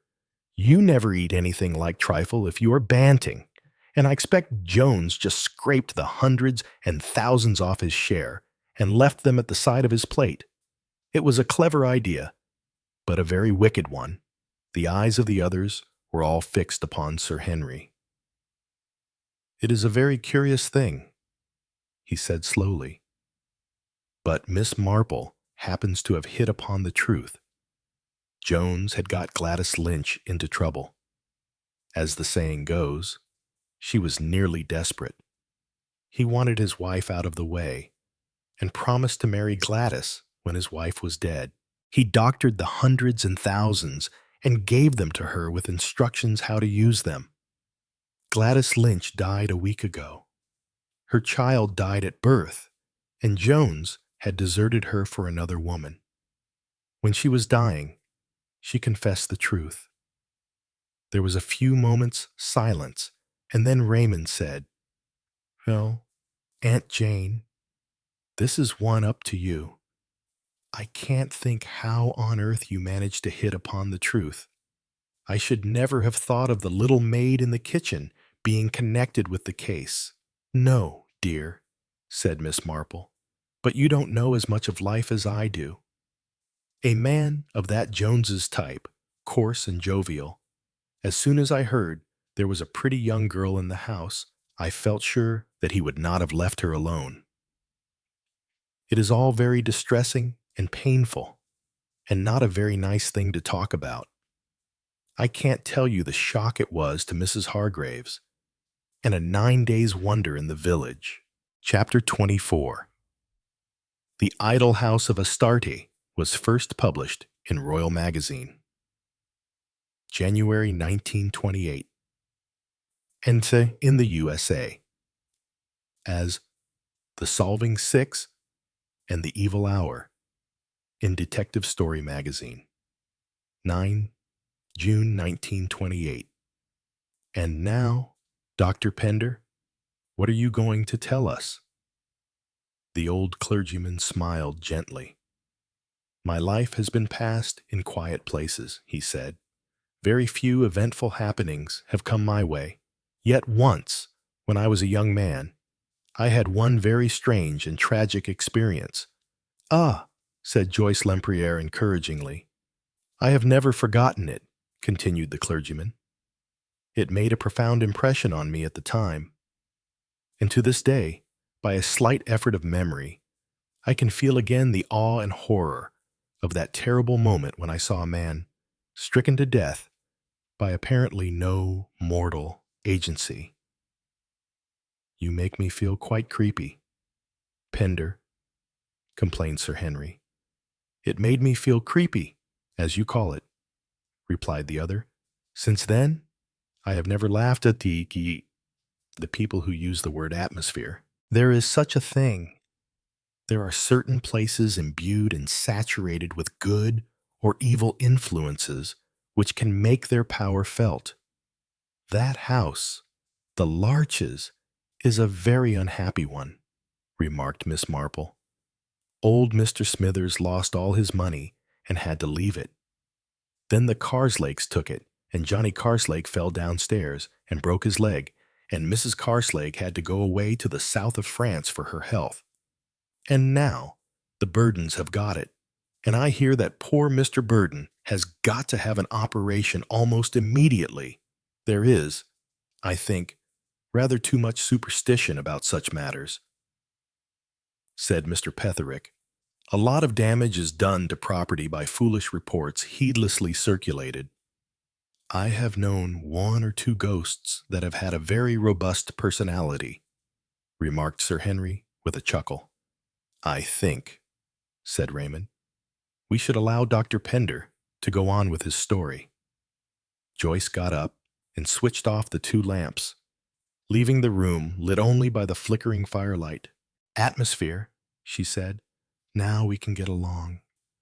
Dr. Pender smiled at her, and leaning back in his chair and taking off his pince-nez, he began his story in a gentle, reminiscent voice. "I don't know whether any of you know Dartmoor at all. The place I am telling you about is situated on the borders of Dartmoor.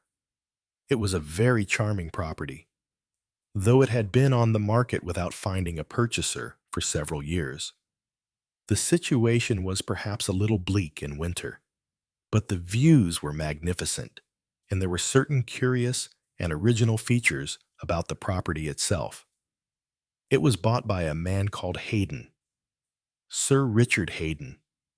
I had known him in his college days, and though I had lost sight of him for some years, the old ties of friendship still held, and I accepted with pleasure his invitation to go down to Silent Grove, as his new purchase was called. The house party was not a very large one. There was Richard Hayden himself, and his cousin, Elliot Hayden. There was a Lady Mannering with a pale, rather inconspicuous daughter called Violet. There was a Captain Rogers and his wife, hard-riding, weather-beaten people, who lived only for horses and hunting. There was also a young Dr. Simmons, and there was Miss Diana Ashley. I knew something about the last named. Her picture was very often in the society papers, and she was one of the notorious beauties of the season. Her appearance was indeed very striking. She was dark and tall, with a beautiful skin of an even tint of pale cream, and her half-closed dark eyes, set slantways in her head, gave her a curiously piquant oriental appearance. She had, too, a wonderful speaking voice, deep-toned and bell-like. I saw at once that my friend Richard Hayden was very much attracted by her, and I guessed that the whole party was merely arranged as a setting for her. Of her own feelings, I was not so sure. She was capricious in her favors, one day talking to Richard and excluding everyone else from her notice, and another day she would favor his cousin, Elliot, and appear hardly to notice that such a person as Richard existed. And then again, she would bestow the most bewitching smiles upon the quiet and retiring Dr. Simmons. On the morning after my arrival, our host showed us all over the place. The house itself was unremarkable. A good, solid house built of Devonshire granite, built to withstand time and exposure. It was unromantic, but very comfortable. From the windows of it, one looked out over the panorama of the moor. Vast rolling hills crowned with weather-beaten tors.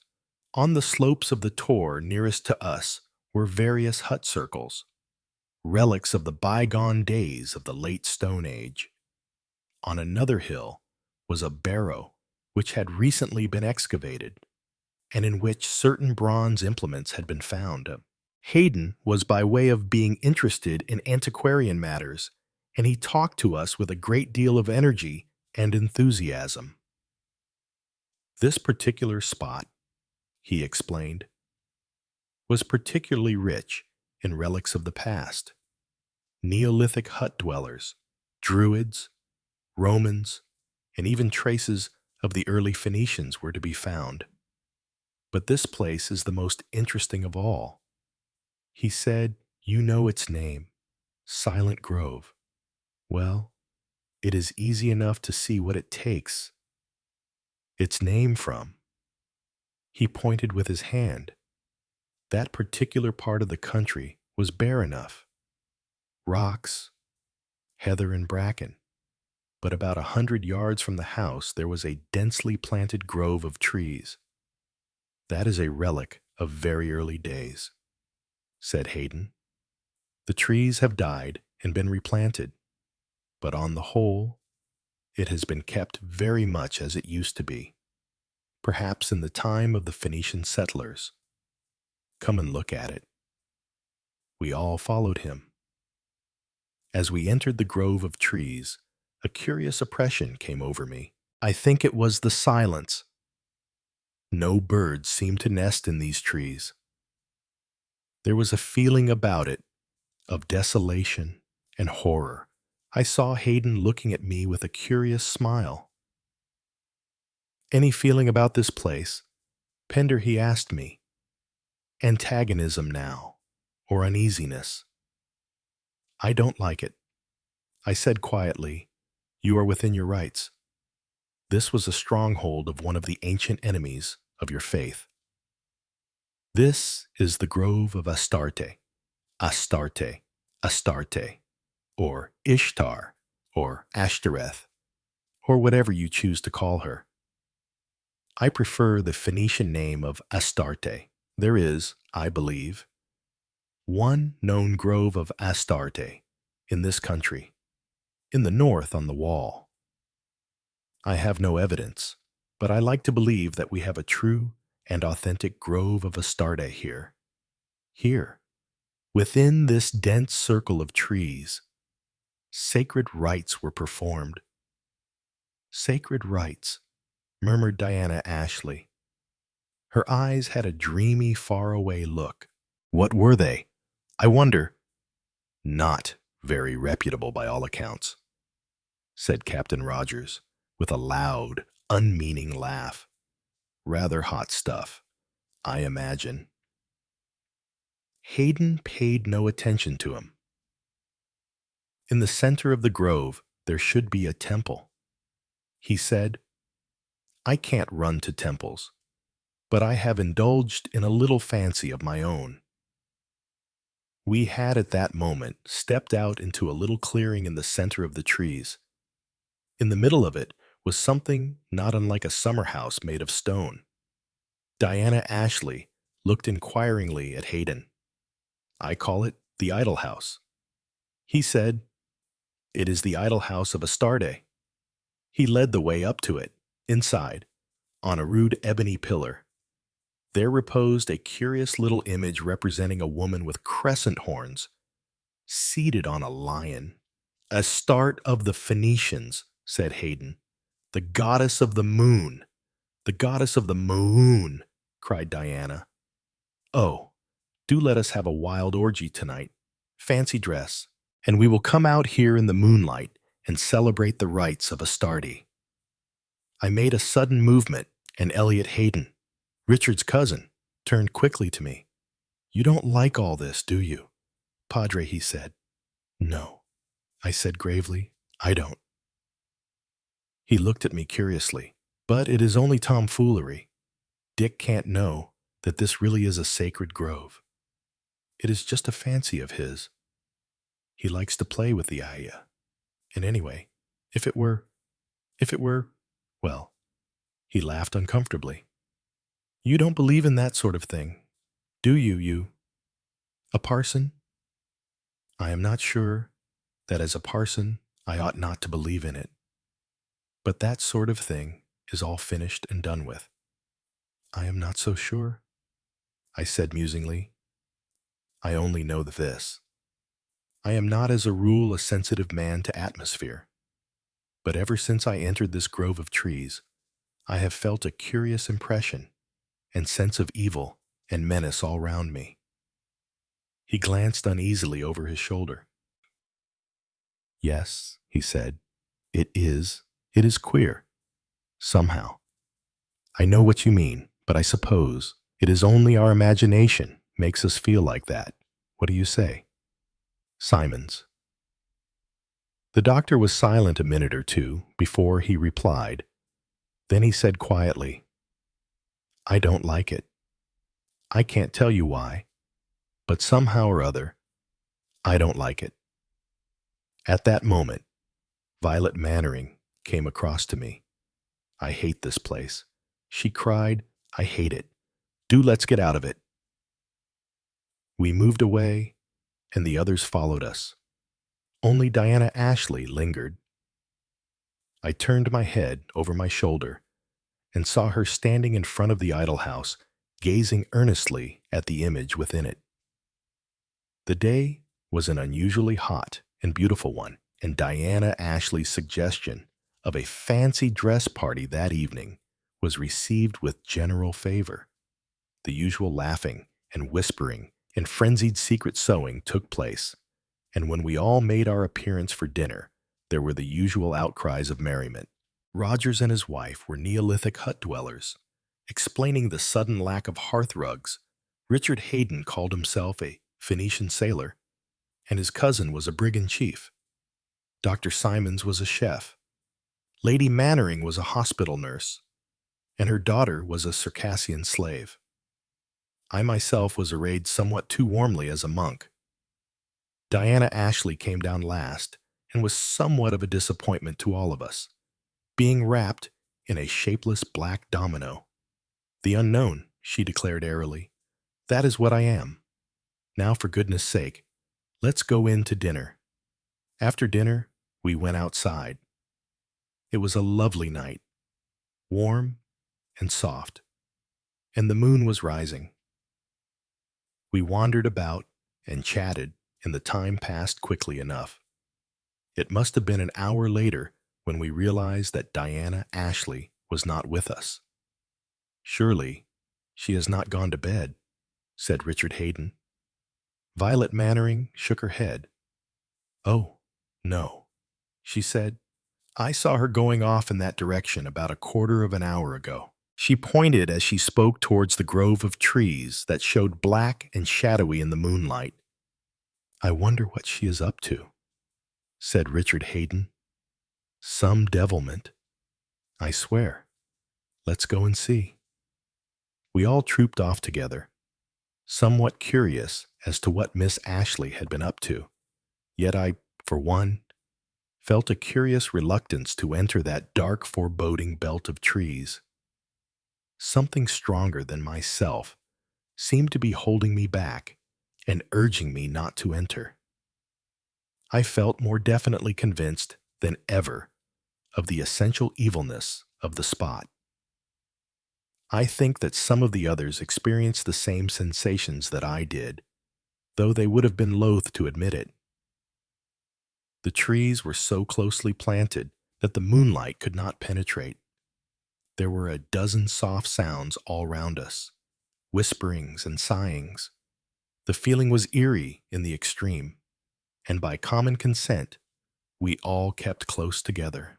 Hastily, we came out into the open clearing in the middle of the grove and stood rooted to the spot in amazement, for there, on the threshold of the idol house, stood a shimmering figure wrapped tightly round in diaphanous gauze and with two crescent horns rising from the dark masses of her hair. My God, said Richard Hayden, and the sweat sprang out on his brow. But Violet Mannering was sharper. Why, it's Diana, she exclaimed. What has she done to herself? She looks quite different somehow. The figure in the doorway raised her hands. She took a step forward and chanted in a high, sweet voice. I am the priestess of Astarte, she crooned. Beware how you approach me, for I hold death in my hand.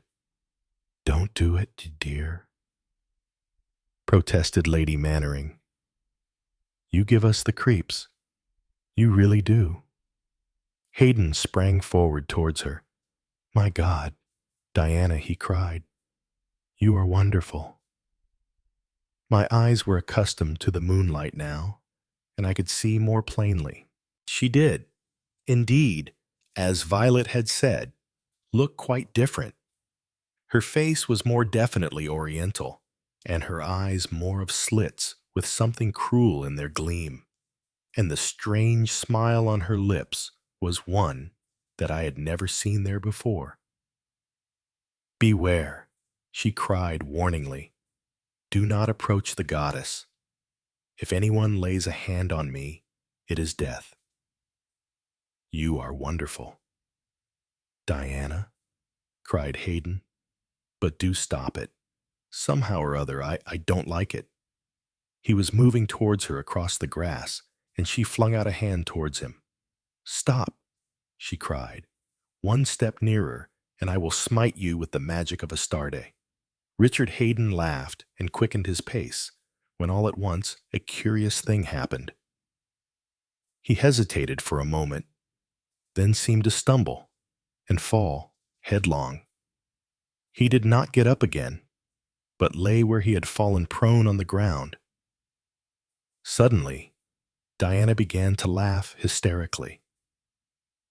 It was a strange, horrible sound, breaking the silence of the glade. With an oath, Elliot sprang forward. "I can't stand this," he cried. "Get up, Dick! Get up!" Man! But still Richard Hayden lay where he had fallen. Elliot Hayden reached his side, knelt by him, and turned him gently over. He bent over him, peering in his face. Then he rose sharply to his feet and stood swaying a little. "Doctor," he said. "Doctor, for God's sake, come. I think he is dead." Simons ran forward, and Elliot rejoined us, walking very slowly. He was looking down at his hands in a way I didn't understand. At that moment, there was a wild scream from Diana. "I have killed him," she cried. "Oh, my God, I didn't mean to, but I have killed him." And she fainted dead away, falling in a crumpled heap on the grass. There was a cry from Mrs. Rogers. "Oh, do let us get away from this dreadful place," she wailed. "Anything might happen to us here." "Oh, it's awful." Elliot got hold of me by the shoulder. "It can't be. Man," he murmured. "I tell you it can't be. Man cannot be killed like that. It's against nature." I tried to soothe him. "There is some explanation," I said. "Your cousin must have had some unsuspected weakness of the heart." The shock and excitement. He interrupted me. "You don't understand," he said. He held up his hands for me to see, and I noticed a red stain on them. Dick didn't die of shock. He was stabbed to the heart, and there is no weapon. I stared at him incredulously. At that moment, Simons rose from his examination of the body and came towards us. He was pale and shaking all over. "Are we all mad?" he said. "What is this place? That things like this can happen in it?" "Then it is true," I said. He nodded.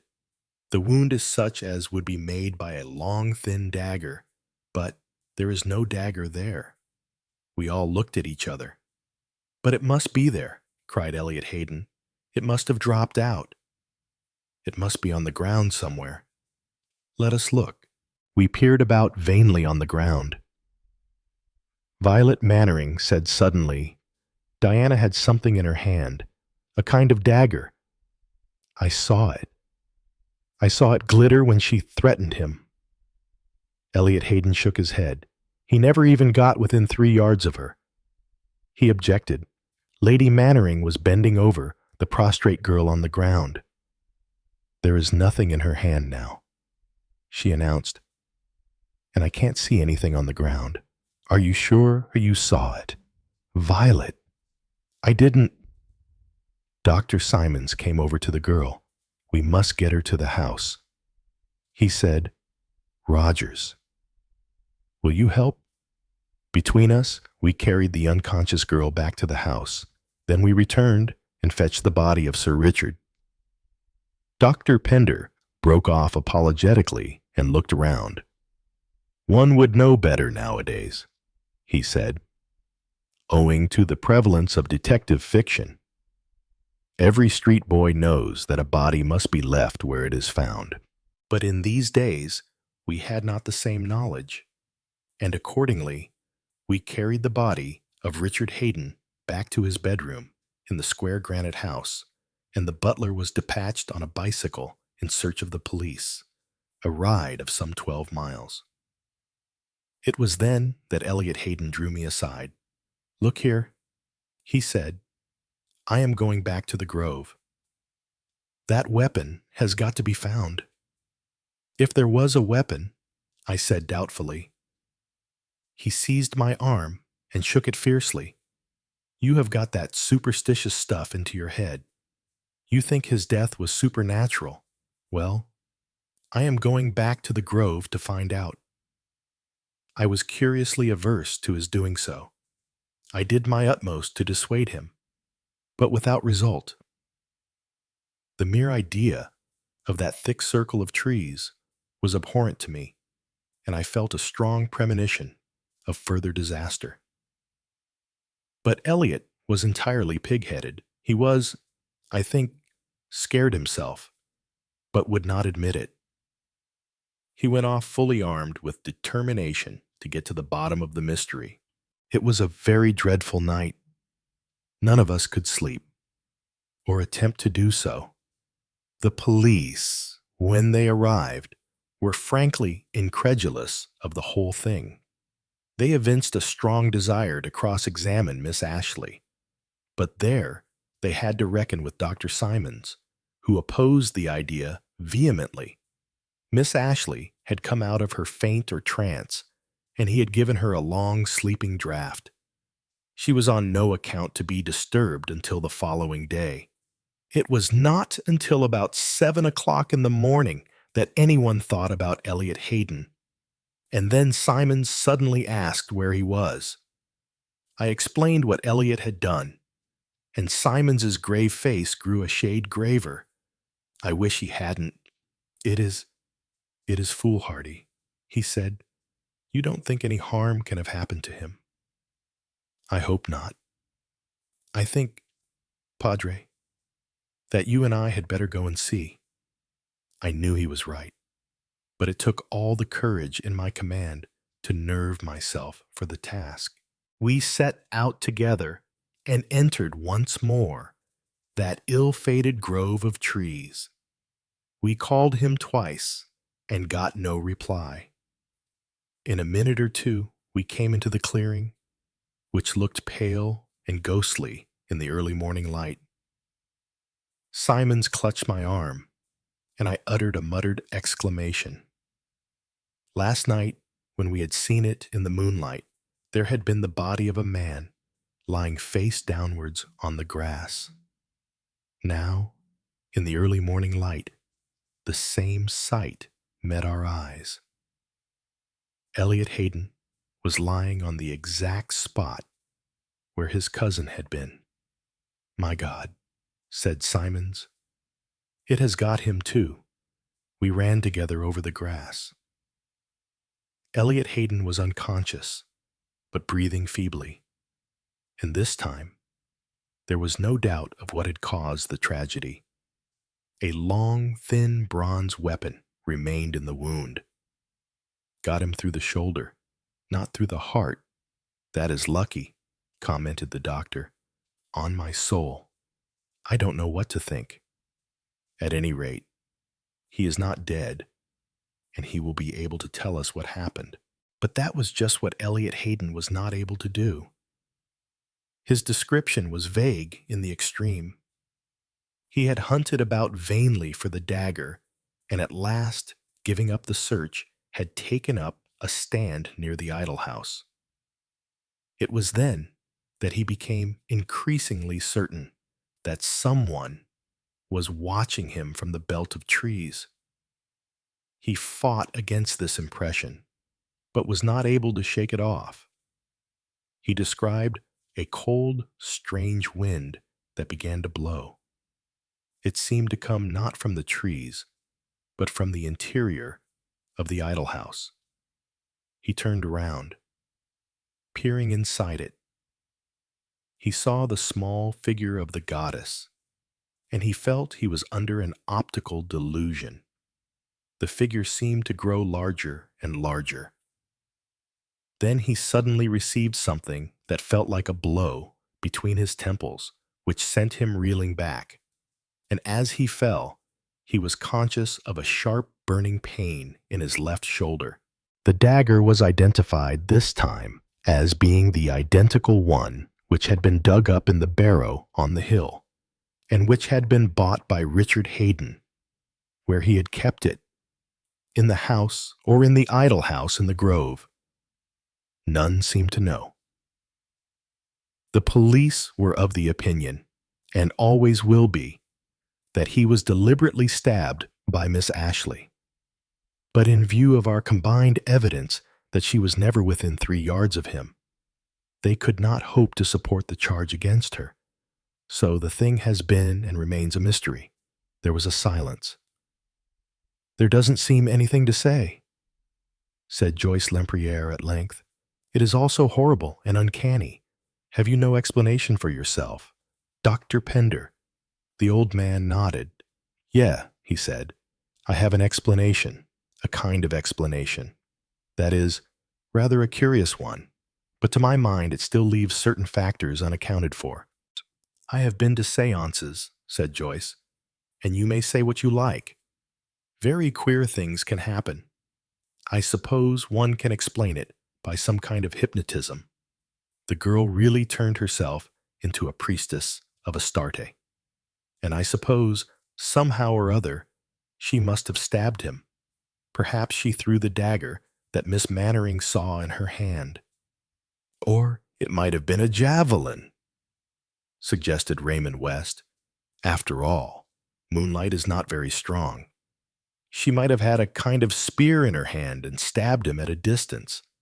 And then I suppose mass hypnotism comes into account. I mean, you were all prepared to see him stricken down by supernatural means, and so you saw it like that. I have seen many wonderful things done with weapons and knives at music halls," said Sir Henry. "I suppose it is possible that a man could have been concealed in the belt of trees, and that he might from there have thrown a knife or a dagger with sufficient accuracy, agreeing, of course, that he was a professional.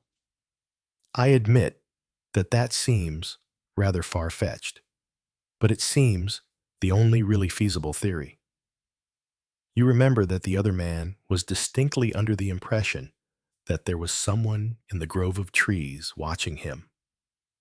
As to Miss Mannering saying that Miss Ashley had a dagger in her hand, and the others saying she hadn't, that doesn't surprise me. If you had had my experience, you would know that 5 persons' account of the same thing will differ so widely as to be almost incredible." Mr. Petherick coughed. "But in all these theories, we seem to be overlooking one essential fact," he remarked. "What became of the weapon Miss Ashley could hardly get rid of a javelin standing as she was in the middle of an open space, and if a hidden murderer had thrown a dagger, then the dagger would still have been in the wound when the man was turned over. We must, I think, discard all far-fetched theories and confine ourselves to sober fact." "And where does sober fact lead us?"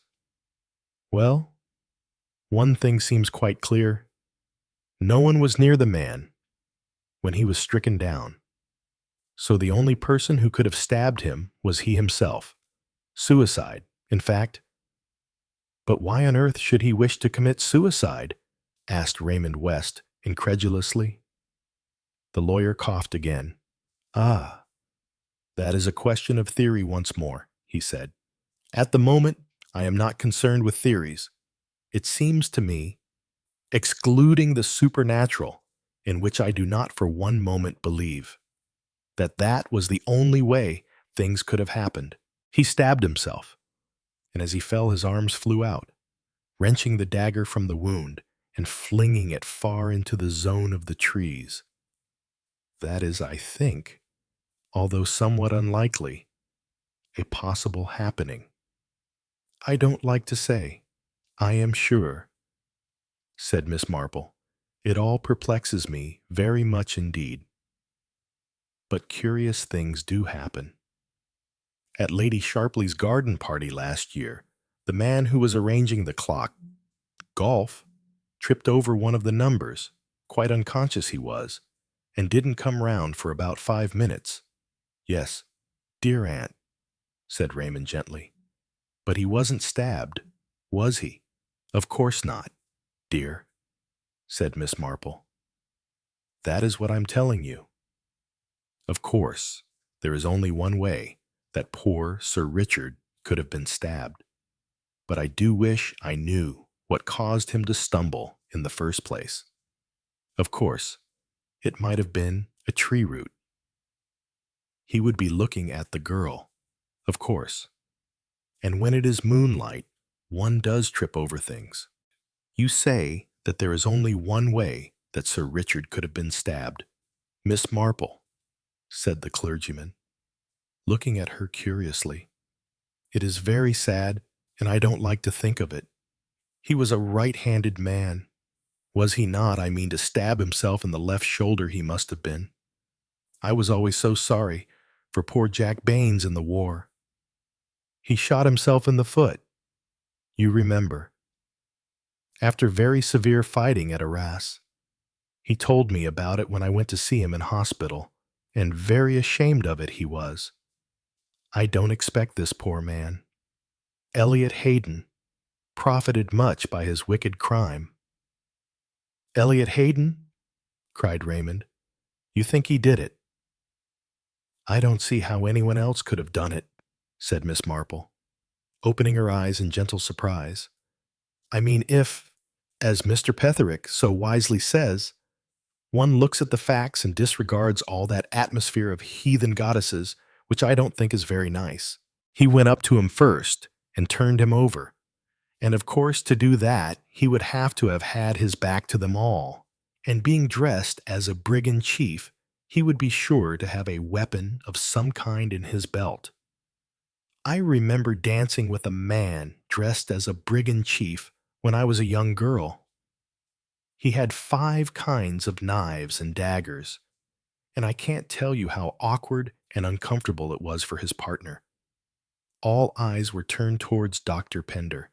I knew the truth, said he, 5 years after that tragedy occurred. It came in the shape of a letter written to me by Elliot Haydon. He said in it that he fancied that I had always suspected him. He said it was a sudden temptation. He too loved Diana Ashley, but he was only a poor, struggling barrister. With Richard out of the way and inheriting his title and estates, he saw a wonderful prospect opening up before him. The dagger had jerked out of his belt as he knelt down by his cousin, and almost before he had time to think, he drove it in and returned it to his belt again. He stabbed himself later in order to divert suspicion. He wrote to me on the eve of starting on an expedition to the South Pole in case, as he said, he should never come back. I do not think that he meant to come back, and I know that, as Miss Marple has said, his crime profited him nothing. For 5 years, he wrote, I have lived in hell. I hope, at least, that I may expiate my crime by dying honorably. There was a pause, and he did die honorably. Said Sir Henry, You have changed the names in your story, Dr. Pender, but I think I recognize the man you mean. As I said, went on the old clergyman, I do not think that explanation quite covers the facts. I still think there was an evil influence in that grove, an influence that directed Elliot Haydon's action. Even to this day, I can never think without a shudder of the idle house of Astarta. Chapter 25. Ingots of Gold was first published in Royal Magazine. February 1928. And in the USA, as the Solving Six and the Golden Grave in Detective Story magazine. 16th June 1928. I do not know that the story that I'm going to tell you is a fair one, said Raymond West, because I can't give you the solution of it. Yet the facts were so interesting and so curious that I should like to propound it to you as a problem. And perhaps between us, we may arrive at some logical conclusion.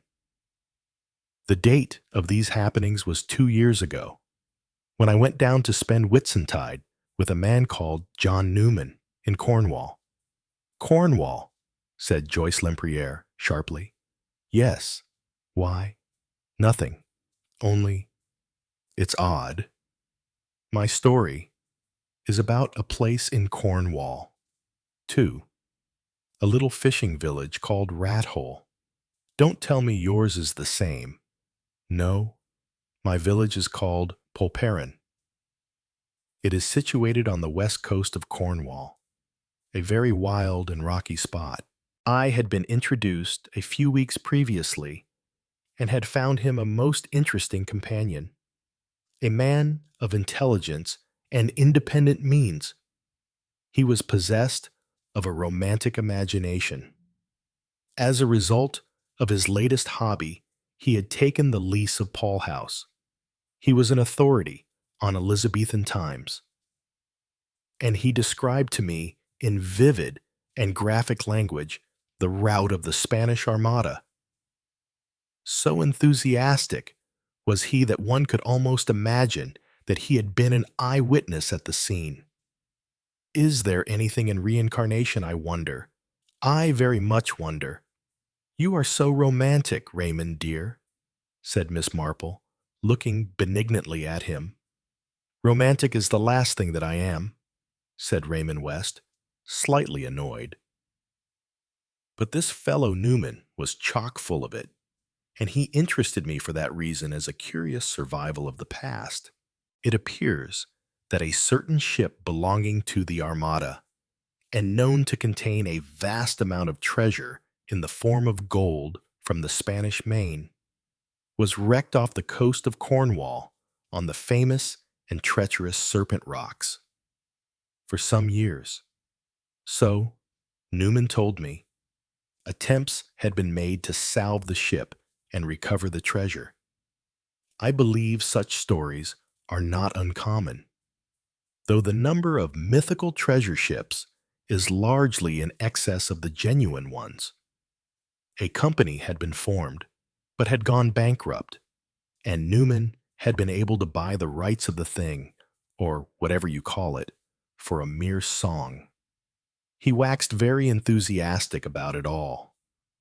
According to him, it was merely a question of the latest scientific up-to-date machinery. The gold was there, and he had no doubt whatever that it could be recovered. It occurred to me, as I listened to him, how often things happen that way.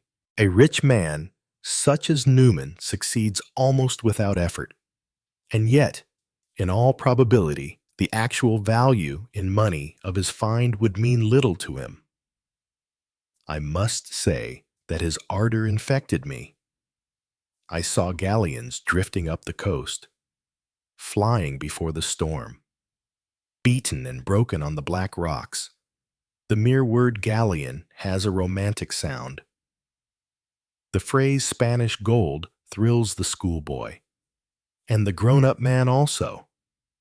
Moreover, I was working at the time upon a novel, some scenes of which were laid in the 16th century, and I saw the prospect of getting valuable local color from my host. I set off that Friday morning from Paddington in high spirits, and looking forward to my trip. The carriage was empty except for one man, who sat facing me in the opposite corner. He was a tall, soldierly-looking man, and I could not rid myself of the impression that somewhere or other I had seen him before. I cudgeled my brains for some time in vain, but at last I had it. My traveling companion was Inspector Badgeworth, and I had run across him when I was doing a series of articles on the Everson disappearance case. I recalled myself to his notice, and we were soon chatting pleasantly enough. When I told him I was going to Polperron, he remarked that that was a rum coincidence, because he himself was also bound for that place. I did not like to seem inquisitive, so was careful not to ask him what took him there. Instead, I spoke of my own interest in the place, and mentioned the wrecked Spanish galleon. To my surprise, the inspector seemed to know all about it. That will be the Juan Fernandez. He said, "Your friend won't be the first who has sunk money trying to get money out of her. It is a romantic notion, and probably the whole story is a myth." I said, "No ship was ever wrecked there at all." "Oh, the ship was sunk there right enough," said the inspector, "along with a good company of others. You would be surprised if you knew how many wrecks there are on that part of the coast. As a matter of fact, that is what takes me down there now. That is where the Otranto was wrecked 6 months ago. I remember reading about it." I said, "No lives were lost, I think." "No lives were lost," said the inspector, "but something else was lost. It is not generally known, but the Otranto was carrying bullion." "Yes," I said, much interested. "Naturally, we have had divers at work on salvage operations, but the gold has gone." "Mr. West." "Gone," I said, staring at him. "How can it have gone? That is the question," said the inspector. "The rocks tore a gaping hole in her strong room. It was easy enough for the divers to get in that way, but they found the strong room empty. The question is, was the gold stolen before the wreck or afterwards? Was it ever in the strong room at all?" "It seems a curious case," I said. "It is a very curious case. When you consider what bullion is, not a diamond necklace that you could put into your pocket. When you think how cumbersome it is and how bulky, well, the whole thing seems absolutely impossible. There may have been some hocus pocus before the ship sailed, but if not, it must have been removed within the last 6 months, and I'm going down to look into the matter. I found Newman waiting to meet me at the station. He apologized for the absence of his car, which had gone to Truro for some necessary repairs. Instead, he met me with a farm lorry belonging to the property. I swung myself up beside him, and we wound carefully in and out of the narrow streets of the fishing village. We went up a steep ascent, with a gradient, I should say, of 1 in 5. Ran a little distance along a winding lane, and turned in at the granite-pillared gates of Paul House. The place was a charming one. It was situated high up the cliffs, with a good view out to sea. Part of it was some 300 or 400 years old, and a modern wing had been added. Behind it, farming land of about 7 or 8 acres ran inland. "Welcome to Paul House," said Newman, "and to the sign of the Golden Galleon," and he pointed to where, over the front door, hung a perfect reproduction of a Spanish galleon with all sails set. My first evening was a most charming and instructive one. My host showed me the old manuscripts relating to the Juan Fernandez. He unrolled charts for me and indicated positions on them with dotted lines, and he produced plans of diving apparatus, which, I may say, mystified me utterly and completely. I told him of my meeting with Inspector Badgeworth, in which he was much interested. "They are a queer people round this coast," he said reflectively. "Smuggling and wrecking is in their blood. When a ship goes down on their coast, they cannot help regarding it as lawful plunder meant for their pockets. There is a fellow here I should like you to see. He is an interesting survival. Next day dawned bright and clear. I was taken down into Polperron and there introduced to Newman's diver, a man called Higgins. He was a wooden-faced individual, extremely taciturn, and his contributions to the conversation were mostly monosyllables. After a discussion between them on highly technical matters, we adjourned to the Three Anchors. A tankard of beer somewhat loosened the worthy fellow's tongue. Detective gentleman from London has come down. He grunted. They do say that ship that went down there last November was carrying a mortal lot of gold. Well, she wasn't the first to go down, and she won't be the last. Here, here, chimed in the landlord of the Three Anchors. That is a true word you say there. Bill Higgins. I reckon it is, Mr. Kelvin, said Higgins. I looked with some curiosity at the landlord. He was a remarkable-looking man, dark and swarthy, with curiously broad shoulders. His eyes were bloodshot, and he had a curiously furtive way of avoiding one's glance. I suspected that this was the man of whom Newman had spoken, saying he was an interesting survival. We don't want interfering foreigners on this coast, he said, somewhat truculently, meaning the police asked Newman. Smiling, meaning the police and others, said Kelvin significantly. And don't you forget it. Mister, do you know, Newman? That sounded to me very like a threat. I said as we climbed the hill homewards. My friend laughed. Nonsense. I don't do the folk down here any harm. I shook my head doubtfully. There was something sinister and uncivilized about Kelvin. I felt that his mind might run in strange, unrecognized channels. I think I date the beginning of my uneasiness from that moment. I had slept well enough that first night, but the next night my sleep was troubled and broken. Sunday dawned, dark and sullen, with an overcast sky and the threatenings of thunder in the air. I am always a bad hand at hiding my feelings, and Newman noticed the change in me. What is the matter with you? West, you are a bundle of nerves this morning. I don't know, I confessed, but I have got a horrible feeling of foreboding. It's the weather. Yes, perhaps. I said no more.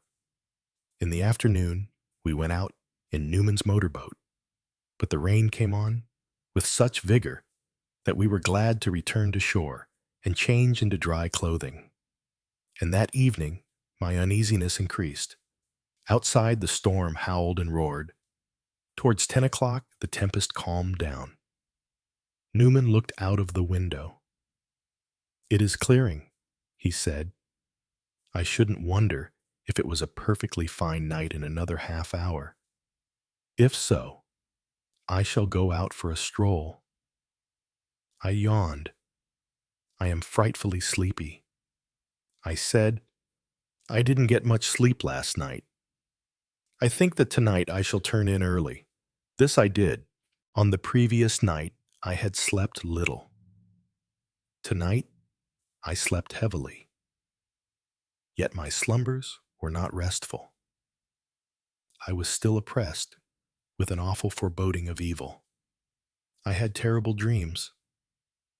I dreamt of dreadful abysses and vast chasms, amongst which I was wandering, knowing that a slip of the foot meant death. I waked to find the hands of my clock pointing to 8 o'clock. My head was aching badly, and the terror of my night's dreams was still upon me. So strongly was this, so that when I went to the window and drew it up, I started back with a fresh feeling of terror. For the first thing I saw, or thought I saw, was a man digging an open grave. It took me a minute or two to pull myself together. Then I realized that the gravedigger was Newman's gardener, and the grave was destined to accommodate 3 new rose trees which were lying on the turf, waiting for the moment they should be securely planted in the earth. The gardener looked up and saw me and touched his hat. "Good morning, sir." "Nice morning." "Sir?" "I suppose it is," I said doubtfully, still unable to shake off completely the depression of my spirits. However, as the gardener had said, it was certainly a nice morning. The sun was shining and the sky a clear pale blue that promised fine weather for the day. I went down to breakfast, whistling a tune. Newman had no maids living in the house. 2 middle-aged sisters, who lived in a farmhouse nearby, came daily to attend to his simple wants. One of them was placing the coffee pot on the table as I entered the room. "Good morning, Elizabeth," I said. "Mr. Newman not down yet."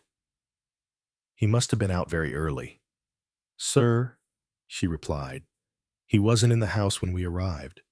Instantly my uneasiness returned.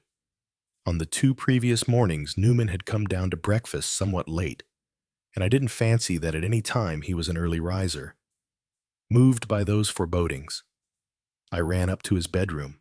It was empty, and, moreover, his bed had not been slept in. A brief examination of his room showed me 2 other things. If Newman had gone out for a stroll, he must have gone out in his evening clothes, for they were missing. I was sure now that my premonition of evil was justified. Newman had gone, as he had said he would do, for an evening stroll. For some reason or other he had not returned. Why had he met with an accident? Fallen over the cliffs? A search must be made at once. In a few hours, I had collected a large band of helpers, and together we hunted in every direction, along the cliffs and on the rocks below. But there was no sign of Newman. In the end, in despair, I sought out Inspector Badgeworth. His face grew very grave. "It looks to me as if there has been foul play," he said. "There are some not over-scrupulous customers in these parts. Have you seen Kelvin, the landlord of the 3 Anchors?" I said that I had seen him. "Did you know he did a turn in jail 4 years ago? Assault and battery?" "It doesn't surprise me," I said. "The general opinion in this place seems to be that your friend is a bit too fond of nosing his way into things that do not concern him. I hope he has come to no serious harm." The search was continued with redoubled vigor. It was not until late that afternoon that our efforts were rewarded. We discovered Newman in a deep ditch in a corner of his own property. His hands and feet were securely fastened with rope, and a handkerchief had been thrust into his mouth and secured there so as to prevent him crying out. He was terribly exhausted and in great pain, but after some frictioning of his wrists and ankles and a long draught from a whiskey flask, he was able to give his account of what had occurred. The weather having cleared, he had gone out for a stroll about 11 o'clock. His way had taken him some distance along the cliffs to a spot commonly known as Smuggler's Cove. Owing to the large number of caves to be found there, here he had noticed some men landing something from a small boat, and had strolled down to see what was going on. Whatever the stuff was, it seemed to be a great weight, and it was being carried into one of the farthermost caves. With no real suspicion of anything being amiss, nevertheless, Newman had wondered. He had drawn quite near them without being observed. Suddenly, there was a cry of alarm. and immediately 2 powerful seafaring men had set upon him and rendered him unconscious. When next he came to himself, he found himself lying on a motor vehicle of some kind, which was proceeding, with many bumps and bangs, as far as he could guess, up the lane which led from the coast to the village. To his great surprise, the lorry turned in at the gate of his own house. There, after a whispered conversation between the men, they at length drew him forth and flung him into a ditch at a spot where the depth of it rendered discovery unlikely for some time. Then the lorry drove on, and, he thought, passed out through another gate some 1/4 of a mile nearer the village. He could give no description of his assailants, except that they were certainly seafaring men, and, by their speech, Cornishmen. Inspector Badgeworth was very interested. "Depend upon it, that is where the stuff has been hidden," he cried. "Somehow or other it has been salvaged from the wreck, and has been stored in some lonely cave somewhere. It is known that we have searched all the caves in Smuggler's Cove, and that we are now going farther afield, and they have evidently been moving the stuff at night to a cave that has been already searched and is not likely to be searched again. Unfortunately, they have had at least 18 hours to dispose of the stuff. Scum. If they got Mr. Newman last night, I doubt if we will find any of it there by now." The inspector hurried off to make a search. He found definite evidence that the bullion had been stored as supposed, but the gold had been once more removed, and there was no clue as to its fresh hiding place. One clue there was, however, and the inspector himself pointed it out to me the following morning.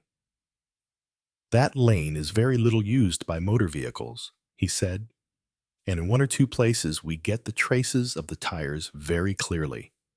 There is a 3-cornered piece out of one tire, leaving a mark which is quite unmistakable. It shows going into the gate.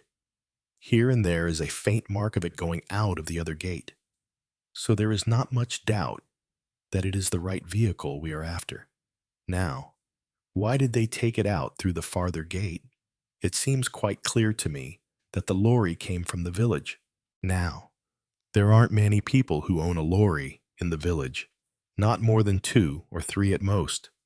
Kelvin, the landlord of the 3 Anchors, has one." "What was Kelvin's original profession?" asked Newman. "It is curious that you should ask me that, Mr. Newman. In his young days, Kelvin was a professional diver." Newman and I looked at each other. The puzzle seemed to be fitting itself together piece by piece. "You didn't recognize Kelvin as one of the men on the beach?" asked the inspector. Newman shook his head. "I am afraid I can't say anything as to that," he said regretfully. "I really hadn't time to see anything." The inspector very kindly allowed me to accompany him to the 3 Anchors. The garage was up a side street. The big doors were closed. But by going up a little alley at the side, we found a small door that led into it, and the door was open. A very brief examination of the tires sufficed for the inspector. "We have got him. By Jove," he exclaimed, "here is the mark, as large as life on the rear left wheel. Now, Mr. Kelvin, I don't think you will be clever enough to wriggle out of this." Raymond West came to a halt. "Well," said Joyce, "so far, I don't see anything to make a problem about, unless they never found the gold." "They never found the gold, certainly," said Raymond, "and they never got Kelvin either. I expect he was too clever for them. But I don't quite see how he worked it. He was duly arrested on the evidence of the tire mark, but an extraordinary hitch arose. Just opposite the big doors of the garage was a cottage rented for the summer by a lady artist." "Oh, these lady artists," said Joyce, laughing. "As you say, oh, these lady artists." This particular one had been ill for some weeks and, in consequence, had two hospital nurses attending her. The nurse who was on night duty had pulled her armchair up to the window, where the blind was up. She declared that the motor lorry could not have left the garage opposite without her seeing it, and she swore that in actual fact it never left the garage that night. "I don't think that is much of a problem," said Joyce. "The nurse went to sleep. Of course. They always do. That has, been known to happen," said Mr. Petherick, judiciously. "But it seems to me that we are accepting facts without sufficient examination. Before accepting the testimony of the hospital nurse, we should inquire very closely into her bona fides. The alibi, coming with such suspicious promptness, is inclined to raise doubts in one's mind. There is also the lady artist's testimony," said Raymond.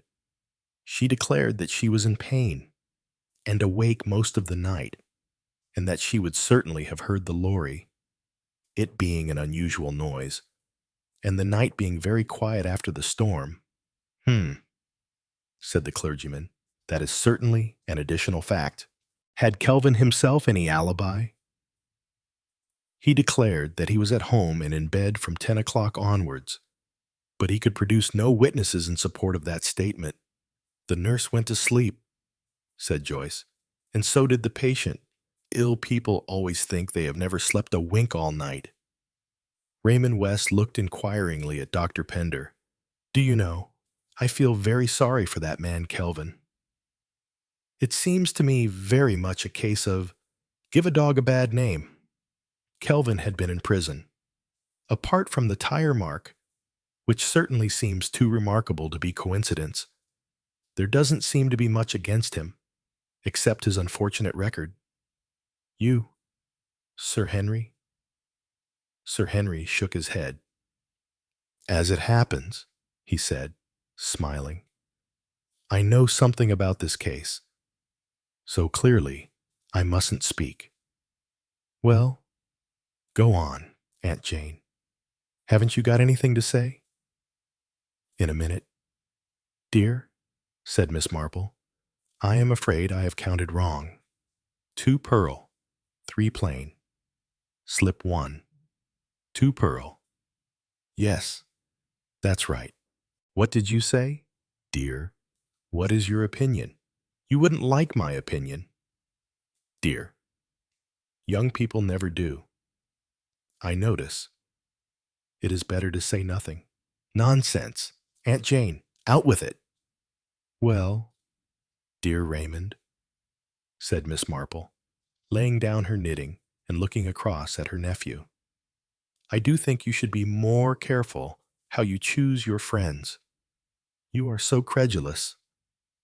Dear, so easily gulled. I suppose it is being a writer and having so much imagination.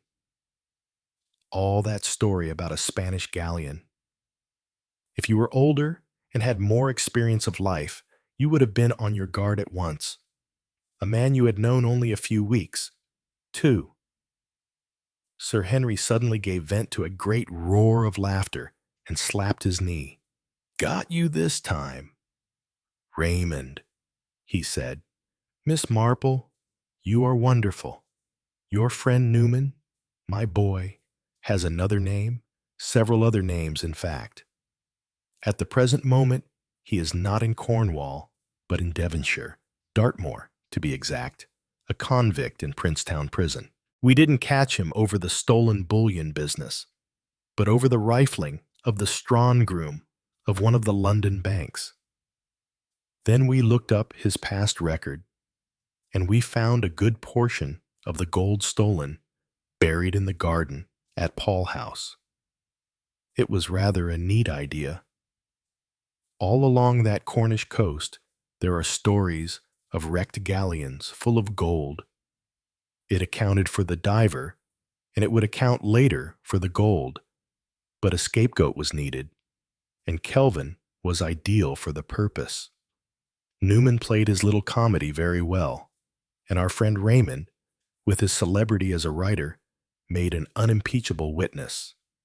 But the tire mark, objected Joyce. Oh, I saw that at once, dear. Although I know nothing about motors, said Miss Marple. People change a wheel, you know. I have often seen them doing it. And, of course, they could take a wheel off Kelvin's lorry and take it out through the small door into the alley and put it on to Mr. Newman's lorry and take the lorry out of one gate down to the beach, fill it up with the gold, and bring it up through the other gate. And then they must have taken the wheel back and put it back on Mr. Kelvin's lorry while, I suppose, someone else was tying up Mr. Newman in a ditch. Very uncomfortable for him, and probably longer before he was found than he expected. I suppose the man who called himself the gardener attended to that side of the business. Why do you say, called himself the gardener? Aunt Jane, asked Raymond curiously. Well, he can't have been a real gardener, can he? Said Miss Marple. Gardeners don't work on Whit Monday. Everybody knows that. She smiled and folded up her knitting. It was really that little fact that put me on the right scent, she said. She looked across at Raymond. When you are a householder, dear, and have a garden of your own, you will know these little things. Chapter 26. The Blood-Stained Pavement was first published in Royal Magazine, March 1928, and in the USA as Drip Drip in Detective Story Magazine, 23rd June 1928. It's curious, said Joyce Lempriere, but I hardly like telling you my story. It happened a long time ago, 5 years ago to be exact, but it's sort of haunted me ever since. The smiling, bright top part of it, and the hidden gruesomeness underneath. And the queer thing is that the sketch I painted at the time has become tinged with the same atmosphere. When you look at it first, it is just a rough sketch of a little steep Cornish street with the sunlight on it. But if you look long enough at it, something sinister creeps in. I have never sold it, but I never look at it. It lives in the studio in a corner with its face to the wall. The name of the place was Rat Hole. It is a queer little Cornish fishing village, very picturesque, too picturesque perhaps. There is rather too much of the atmosphere of ye old Cornish tea-house about it. It has shops with bobbed-headed girls in smocks doing hand-illuminated mottos on parchment. It is pretty, and it is quaint. But it is very self-consciously so. Don't I know, said Raymond West, groaning. The curse of the charabanc, I suppose. No matter how narrow the lanes leading down to them, no picturesque village is safe. Joyce nodded. They are narrow lanes that lead down to Rat Hole and very steep, like the side of a house. Well, to get on with my story, I had come down to Cornwall for a fortnight, to sketch. There is an old inn in Rat Hole, the Polharwyth Arms. It was supposed to be the only house left standing by the Spaniards when they shelled the place in 1500 and something. Not shelled, said Raymond West, frowning. Do try to be historically accurate. Joyce? Well, at all events, they landed guns somewhere along the coast, and they fired them, and the houses fell down. Anyway, that is not the point. The inn was a wonderful old place, with a kind of porch in front, built on 4 pillars. I got a very good pitch, and was just settling down to work when a car came creeping and twisting down the hill. Of course, it would stop before the inn, just where it was most awkward for me. The people got out, a man and a woman. I didn't notice them particularly. She had a kind of mauve linen dress on and a mauve hat. Presently, the man came out again, and to my great thankfulness, drove the car down to the quay, and left it there. He strolled back past me towards the inn. Just at that moment, another beastly car came twisting down, and a woman got out of it, dressed in the brightest chintz frock I have ever seen. Scarlet poinsettias. I think they were, and she had on one of those big native straw hats. Cuban, aren't they? In very bright scarlet. This woman didn't stop in front of the inn, but drove the car farther down the street towards the other one. Then she got out, and the man seeing her gave an astonished shout. "Carol," he cried, "in the name of all that is wonderful. Fancy meeting you in this out-of-the-way spot. I haven't seen you for years. Hello, there's Marjorie, my wife. You know.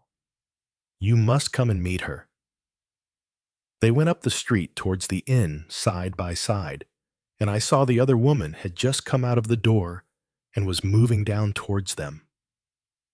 I had had just a glimpse of the woman called Carol as she passed by me, just enough to see a very white powdered chin and a flaming scarlet mouth, and I just wondered, if Marjorie would be so very pleased to meet her. I hadn't seen Marjorie near to, but in the distance she looked dowdy and extra prim and proper. Well, of course, it was not any of my business, but you get very queer little glimpses of life sometimes, and you can't help speculating about them. From where they were standing, I could just catch fragments of their conversation that floated down to me. They were talking about bathing. The husband, whose name seemed to be Denise, wanted to take a boat and row round the coast. There was a famous cave well worth seeing, so, he said, about a mile along. Carol wanted to see the cave too, but suggested walking along the cliffs and seeing it from the land side. She said she hated boats. In the end, they fixed it that way. Carol was to go along the cliff path and meet them at the cave, and Dennis and Marjorie would take a boat and row round. Hearing them talk about bathing made me want to bathe too. It was a very hot morning, and I wasn't doing particularly good work. Also, I fancied that the afternoon sunlight would be far more attractive in effect. So I packed up my things and went off to a little beach that I knew of. It was quite the opposite direction from the cave, and was rather a discovery of mine. I had a ripping bathe there, and I lunched off a tin tongue and 2 tomatoes, and I came back in the afternoon, full of confidence and enthusiasm to get on with my sketch. The whole of Rat Hole seemed to be asleep. I had been right about the afternoon sunlight. The shadows were far more telling. The Polhar with arms was the principal note of my sketch. A ray of sunlight came slanting obliquely down and hit the ground in front of it, and had rather a curious effect. I gathered that the bathing party had returned safely, because 2 bathing dresses, a scarlet one and a dark blue one, were hanging from the balcony, drying in the sun. Something had gone a bit wrong with one corner of my sketch, and I bent over it for some moments doing something to put it right. When I looked up again, there was a figure leaning against one of the pillars of the Polhar with arms, who seemed to have appeared there by magic. He was dressed in seafaring clothes and was, I suppose, a fisherman. But he had a long dark beard, and if I had been looking for a model for a wicked Spanish captain, I couldn't have imagined anyone better. I got to work with feverish haste before he should move away, though from his attitude he looked as though he was perfectly prepared to prop up the pillars through all eternity. He did move, however, but luckily not until I had got what I wanted. He came over to me and he began to talk. Oh, how that man talked! Rat Hole, he said, was a very interesting place. I knew that already, but although I said so, that didn't save me. I had the whole history of the shelling. I mean, the destroying of the village, and how the landlord of the Polharwyth Arms was the last man to be killed, run through on his own threshold by a Spanish captain's sword, and of how his blood spurted out on the pavement and no one could wash out the stain for 100 years. It all fitted in very well with the languorous, drowsy feeling of the afternoon. The man's voice was very suave, and yet, at the same time, there was an undercurrent in it of something rather frightening. He was very obsequious in his manner, yet I felt underneath he was cruel. He made me understand the Inquisition and the terrors of all the things the Spaniards did better than I have ever done before. All the time he was talking to me, I went on painting. And suddenly, I realized that in the excitement of listening to his story, I had painted in something that was not there. On that white square of pavement where the sun fell before the door of the Polharwyth Arms, I had painted in bloodstains. It seemed extraordinary that the mind could play such tricks with the hand, but as I looked over towards the inn again, I got a second shock.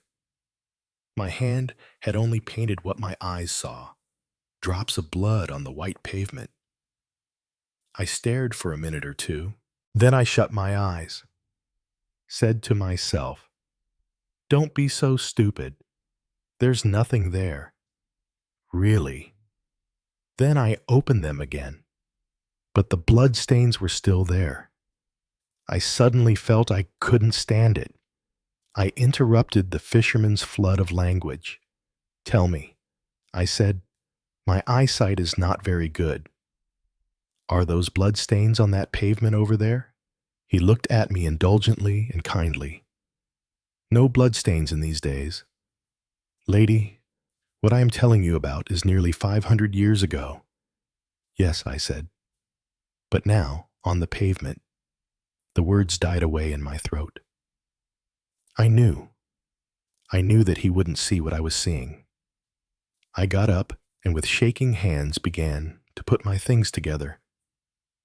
As I did so, the young man who had come in the car that morning came out of the inn door. He looked up and down the street, perplexedly. On the balcony above his wife, came out and collected the bathing things. He walked down towards the car, but suddenly swerved and came across the road towards the fisherman. "Tell me, my man," he said, "you don't know whether the lady who came in that second car there has got back yet? Lady in a dress with flowers all over it. No, sir, I haven't seen her. She went along the cliff towards the cave this morning. I know. We all bathed there together. And then she left us to walk home, and I have not seen her since. It can't have taken her all this time. The cliffs round here are not dangerous, are they?" "It depends, sir, on the way you go. The best way is to take a man what knows the place with you." He very clearly meant himself and was beginning to enlarge on the theme. But the young man cut him short unceremoniously and ran back towards the inn, calling up to his wife on the balcony, "I say, Marjorie, Carol hasn't come back yet. Odd, isn't it?" I didn't hear Marjorie's reply, but her husband went on, "Well, we can't wait any longer. We have got to push on to Penrithur. Are you ready? I will turn the car." He did as he had said, and presently the two of them drove off together. Meanwhile, I had deliberately been nerving myself to prove how ridiculous my fancies were. When the car had gone, I went over to the inn and examined the pavement closely. Of course, there were no bloodstains there. No, all along it had been the result of my distorted imagination. Yet, somehow, it seemed to make the thing more frightening. It was while I was standing there that I heard the fisherman's voice. He was looking at me curiously. "You thought you saw bloodstains here, eh?" "Lady," I nodded. "That is very curious. That is very curious. We have got a superstition here." "Lady, if anyone sees those bloodstains—" He paused. "Well," I said. He went on in his soft voice, Cornish in intonation, but unconsciously smooth and well-bred in its pronunciation, and completely free from Cornish turns of speech. "That they do say, lady, that if anyone sees those bloodstains, that there will be a death within 24 hours. Creepy. It gave me a nasty feeling all down my spine. He went on persuasively. "There is a very interesting tablet in the church, lady, about a death." "No thanks," I said decisively, and I turned sharply on my heel and walked up the street towards the cottage where I was lodging. Just as I got there, I saw in the distance the woman called Carol coming along the cliff path. She was hurrying. Against the gray of the rocks, she looked like some poisonous scarlet flower. Her hat was the color of blood. I shook myself. Really, I had blood on the brain. Later, I heard the sound of her car. I wondered whether she too was going to Penrithar, but she took the road to the left in the opposite direction. I watched the car crawl up the hill and disappear, and I breathed somehow more easily. Rathole seemed its quiet, sleepy self once more. "If that is all," said Raymond West, as Joyce came to a stop, "I will give my verdict at once. Indigestion. Spots before the eyes. After meals." "It isn't all," said Joyce. "You have got to hear the sequel. I read it in the paper 2 days later under the heading of Sea Bathing Fatality. It told how Mrs. Dacre, the wife of Captain Dennis Dacre, was unfortunately drowned at Landier Cove, just a little farther along the coast. She and her husband were staying at the time at the hotel there and had declared their intention of bathing, but a cold wind sprang up. Captain Dacre had declared it was too cold, so he and some other people in the hotel had gone off to the golf links nearby. Mrs. Dacre, however, had said it was not too cold for her, and she went off alone down to the cove. As she didn't return, her husband became alarmed, and in company with his friends went down to the beach. They found her clothes lying beside a rock, but no trace of the unfortunate lady. Her body was not found until nearly a week later, when it was washed ashore at a point some distance down the coast. There was a bad blow on her head which had occurred before death, and the theory was that she must have dived into the sea and hit her head on a rock. As far as I could make out, her death would have occurred just 24 hours after the time I saw the bloodstains. "I protest," said Sir Henry. "This is not a problem. This is a ghost story. Miss Lempriere is evidently a medium." Mr. Petherick gave his usual cough. "One point strikes me," he said. "That blow on the head. We must not, I think, exclude the possibility of foul play. But I do not see that we have any data to go upon. Miss Lempriere's hallucination, or vision, is interesting certainly, but I do not see clearly the point on which she wishes us to pronounce." "Indigestion and coincidence," said Raymond. "And anyway, you can't be sure that they were the same people. Besides, the curse, or whatever it was, would only apply to the actual inhabitants of Rathole." "I feel," said Sir Henry, "that the sinister seafaring man has something to do with this tale. But I agree with Mr. Petherick. Miss Lempriere has given us very little data. Joyce turned to Dr. Pender, who smilingly shook his head. "It is a most interesting story," he said, "but I'm afraid I agree with Sir Henry and Mr. Petherick that there is very little data to go upon." Joyce then looked curiously at Miss Marple, who smiled back at her. "I, too, think you are just a little unfair. Joyce, dear," she said, "of course, it is different for me. I mean, we, being women, appreciate the point about clothes. I don't think it is a fair problem to put to a man. It must have meant a lot of rapid changing. What a wicked woman. And a still more wicked man." Joyce stared at her. "Aunt Jane," she said. "Miss Marple, I believe, I do really believe you know the truth." "Well, dear," said Miss Marple, "it is much easier for me sitting here quietly than it was for you, and being an artist you are so susceptible to atmosphere. Aren't you? Sitting here with one's knitting, one just sees the facts. Bloodstains dropped on the pavement from the bathing dress hanging above, and being a red bathing dress. Of course, the criminals themselves did not realize it was bloodstained. Poor thing. Poor young thing. Excuse me, Miss Marple," said Sir Henry, "but you do know that I'm entirely in the dark still. You and Miss Lempriere seem to know what you are talking about, but we men are still in utter darkness. I will tell you the end of the story now," said Joyce. "It was a year later. I was at a little East Coast seaside resort, and I was sketching, when suddenly I had that queer feeling one has of something having happened before. There were two people, a man and a woman, on the pavement in front of me, and they were greeting a third person.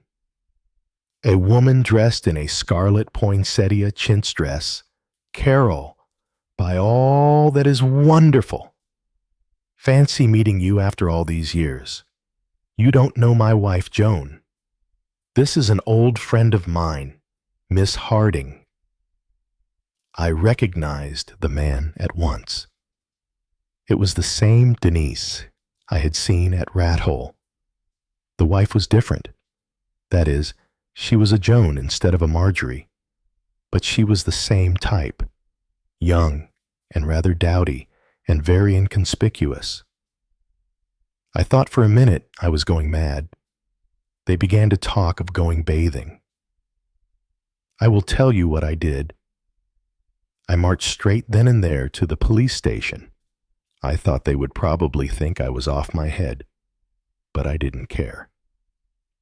And as it happened, everything was quite all right. There was a man from Scotland Yard there, and he had come down just about this very thing.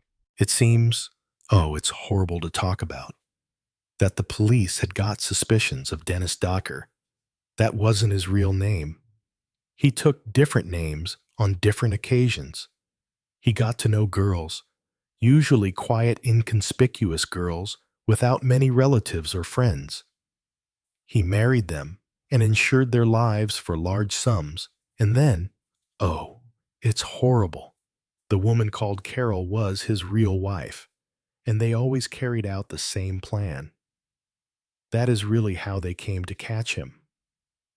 The insurance companies became suspicious. He would come to some quiet seaside place with his new wife. Then the other woman would turn up, and they would all go bathing together. Then the wife would be murdered, and Carol would put on her clothes and go back in the boat with him. Then they would leave the place, wherever it was, after inquiring for the supposed Carol, and when they got outside the village, Carol would hastily change back into her own flamboyant clothes and her vivid makeup and would go back there and drive off in her own car. They would find out which way the current was flowing, and the supposed death would take place at the next bathing place along the coast that way. Carol would play the part of the wife, and would go down to some lonely beach and would leave the wife's clothes there by a rock and depart in her flowery chintz dress to wait quietly until her husband could rejoin her. I suppose when they killed poor Marjorie, some of the blood must have spurted over Carol's bathing suit, and being a red one, they didn't notice it. As Miss Marple says, but when they hung it over the balcony, it dripped. Ugh! She gave a shiver. I can see it still. Of course, said Sir Henry. I remember very well now. Davis was the man's real name. It had quite slipped my memory that one of his many aliases was Dacre. They were an extraordinarily cunning pair. It always seemed so amazing to me that no one spotted the change of identity. I suppose, as Miss Marple says, clothes are more easily identified than faces, but it was a very clever scheme. For although we suspected Davis, it was not easy to bring the crime home to him, as he always seemed to have an unimpeachable alibi. Aunt Jane, said Raymond, looking at her curiously, how do you do it? You have lived such a peaceful life, and yet nothing seems to surprise you. I always find one thing very like another in this world, said Miss Marple. There was Mrs. Green, you know. She buried 5 children, and every one of them insured. Well, naturally, one began to get suspicious. She shook her head. There is a great deal of wickedness in village life. I hope you dear young people will never realize how very wicked the world is. Chapter 27. Motive V. Opportunity was first published in Royal Magazine, April 1928, and in the USA as Where's the Catch in Detective Story Magazine, 30 June 1928. Mr. Petherick cleared his throat, rather more importantly than usual. I am afraid my little problem will seem rather tame to you all, he said apologetically, after the sensational stories we have been hearing. There is no bloodshed in mine, but it seems to me an interesting and rather ingenious little problem. And fortunately, I am in the position to know the right answer to it. It isn't terribly legal, is it? Asked Joyce Lempriere. I mean points of law and lots of Barnaby v. Skinner in the year 1881 and things like that. Mr. Petherick beamed appreciatively at her over his eyeglasses. No, no, my dear young lady. You need have no fears on that score. The story I am about to tell is a perfectly simple and straightforward one, and can be followed by any layman. No legal quibbles, now, said Miss Marple, shaking a knitting needle at him. Certainly not, said Mr. Petherick. Ah, well, I am not so sure. But let's hear the story. It concerns a former client of mine. I will call him Mr. Claude, Simon Claude.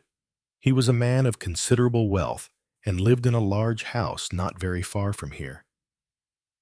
He had had one son killed in the war, and this son had left one child, a little girl. Her mother had died at her birth, and on her father's death, she had come to live with her grandfather, who at once became passionately attached to her. Little Chris could do anything she liked with her grandfather. I have never seen a man more completely wrapped up in a child, and I cannot describe to you his grief and despair when, at the age of 11, the child contracted pneumonia and died. Poor Simon Claude was inconsolable. A brother of his had recently died in poor circumstances, and Simon Claude had generously offered a home to his brother's children, 2 girls, Grace and Mary, and a boy, George. But though kind and generous to his nephew and nieces, the old man never expended on them any of the love and devotion he had accorded to his little grandchild. Employment was found for George Clode in a bank nearby, and Grace married a clever young research chemist of the name of Philip Garrett. Mary, who was a quiet, self-contained girl, lived at home and looked after her uncle.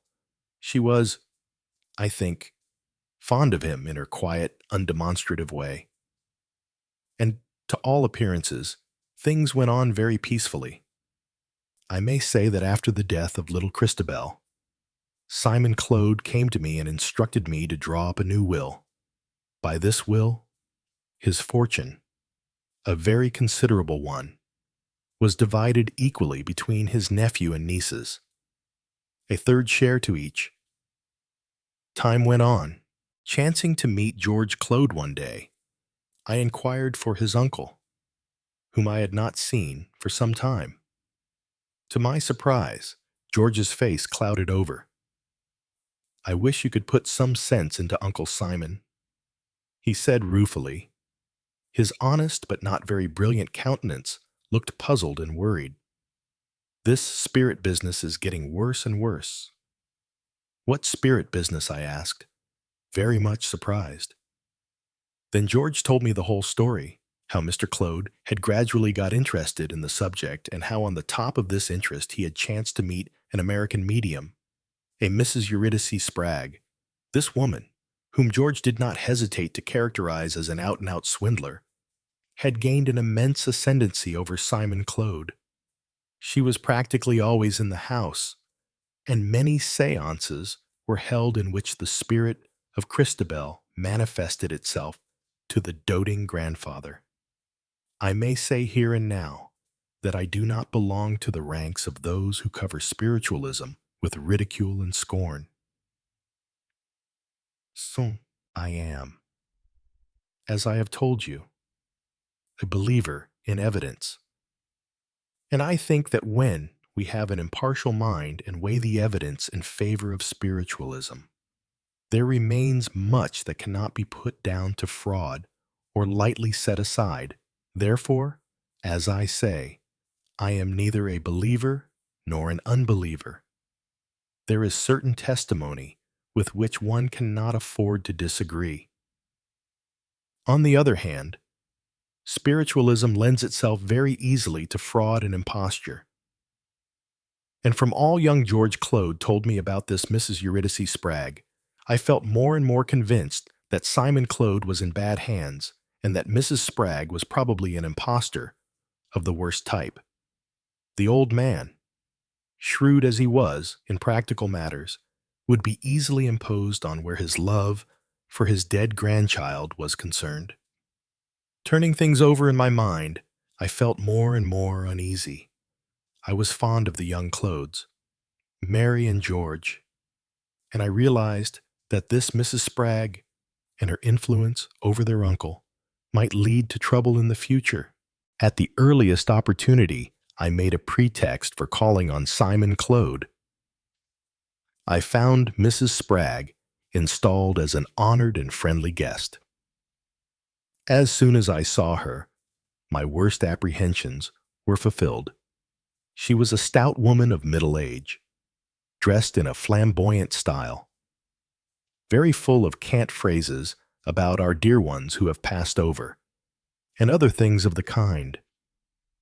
Her husband was also staying in the house, Mr. Absalom Spragg, a thin, lank man with a melancholy expression and extremely furtive eyes. As soon as I could, I got Simon Clode to myself and sounded him tactfully on the subject. He was full of enthusiasm. Eurydice Spragg was wonderful. She had been sent to him directly in answer to a prayer. She cared nothing for money. The joy of helping a heart in affliction was enough for her. She had quite a mother's feeling for little Chris. He was beginning to regard her almost as a daughter. Then he went on to give me details, how he had heard his Chris's voice speaking, how she was well and happy with her father and mother. He went on to tell other sentiments expressed by the child, which in my remembrance of little Christabel seemed to me highly unlikely. She laid stress on the fact that father and mother loved dear Mrs. Spragg. But, of course, he broke off. You are a scoffer, Petherick. No, I am not a scoffer. Very far from it. Some of the men who have written on the subject are men whose testimony I would accept unhesitatingly, and I should accord any medium recommended by them respect and credence. I presume that this Mrs. Spragg is well vouched for. Simon went into ecstasies over Mrs. Spragg. She had been sent to him by heaven. He had come across her at the watering place, where he had spent 2 months in the summer. A chance meeting. With what a wonderful result. I went away, very dissatisfied. My worst fears were realized, but I did not see what I could do. After a good deal of thought and deliberation, I wrote to Philip Garrett, who had, as I mentioned, just married the eldest Claude girl, Grace. I set the case before him, of course, in the most carefully guarded language. I pointed out the danger of such a woman gaining ascendancy over the old man's mind, and I suggested that Mr. Claude should be brought into contact, if possible, with some reputable spiritualistic circles. This, I thought, would not be a difficult matter for Philip Garrard to arrange. Garrett was prompt to act. He realized, which I did not, that Simon Claude's health was in a very precarious condition. And as a practical man, he had no intention of letting his wife or her sister and brother be despoiled of the inheritance which was so rightly theirs. He came down the following week, bringing with him as a guest no other than the famous Professor Longman. Longman was a scientist of the first order, a man whose association with spiritualism compelled the latter to be treated with respect. Not only a brilliant scientist, he was a man of the utmost uprightness and probity. The result of the visit was most unfortunate. Longman, it seemed, had said very little while he was there. 2 seances were held. Under what conditions, I do not know. Longman was noncommittal all the time he was in the house, but after his departure, he wrote a letter to Philip Garrett. In it, he admitted that he had not been able to detect Mrs. Spragg in fraud. Nevertheless, his private opinion was that the phenomena were not genuine. Mr. Garrett, he said, was at liberty to show this letter to his uncle if he thought fit, and he suggested that he himself should put Mr. Claude in touch with a medium of perfect integrity. Philip Garrett had taken this letter straight to his uncle. But the result was not what he had anticipated. The old man flew into a towering rage. It was all a plot to discredit Mrs. Spragg, who was a maligned and injured saint. She had told him already what bitter jealousy there was of her in this country. He pointed out that Longman was forced to say he had not detected fraud. Eurydice Spragg had come to him in the darkest hour of his life, had given him help and comfort, and he was prepared to espouse her cause even if it meant quarreling with every member of his family. She was more to him than anyone else in the world. Philip Garrett was turned out of the house with scant ceremony, but as a result of his rage, Claude's own health took a decided turn for the worse. For the last month he had kept to his bed pretty continuously, and now there seemed every possibility of his being a bedridden invalid until such time as death should release him.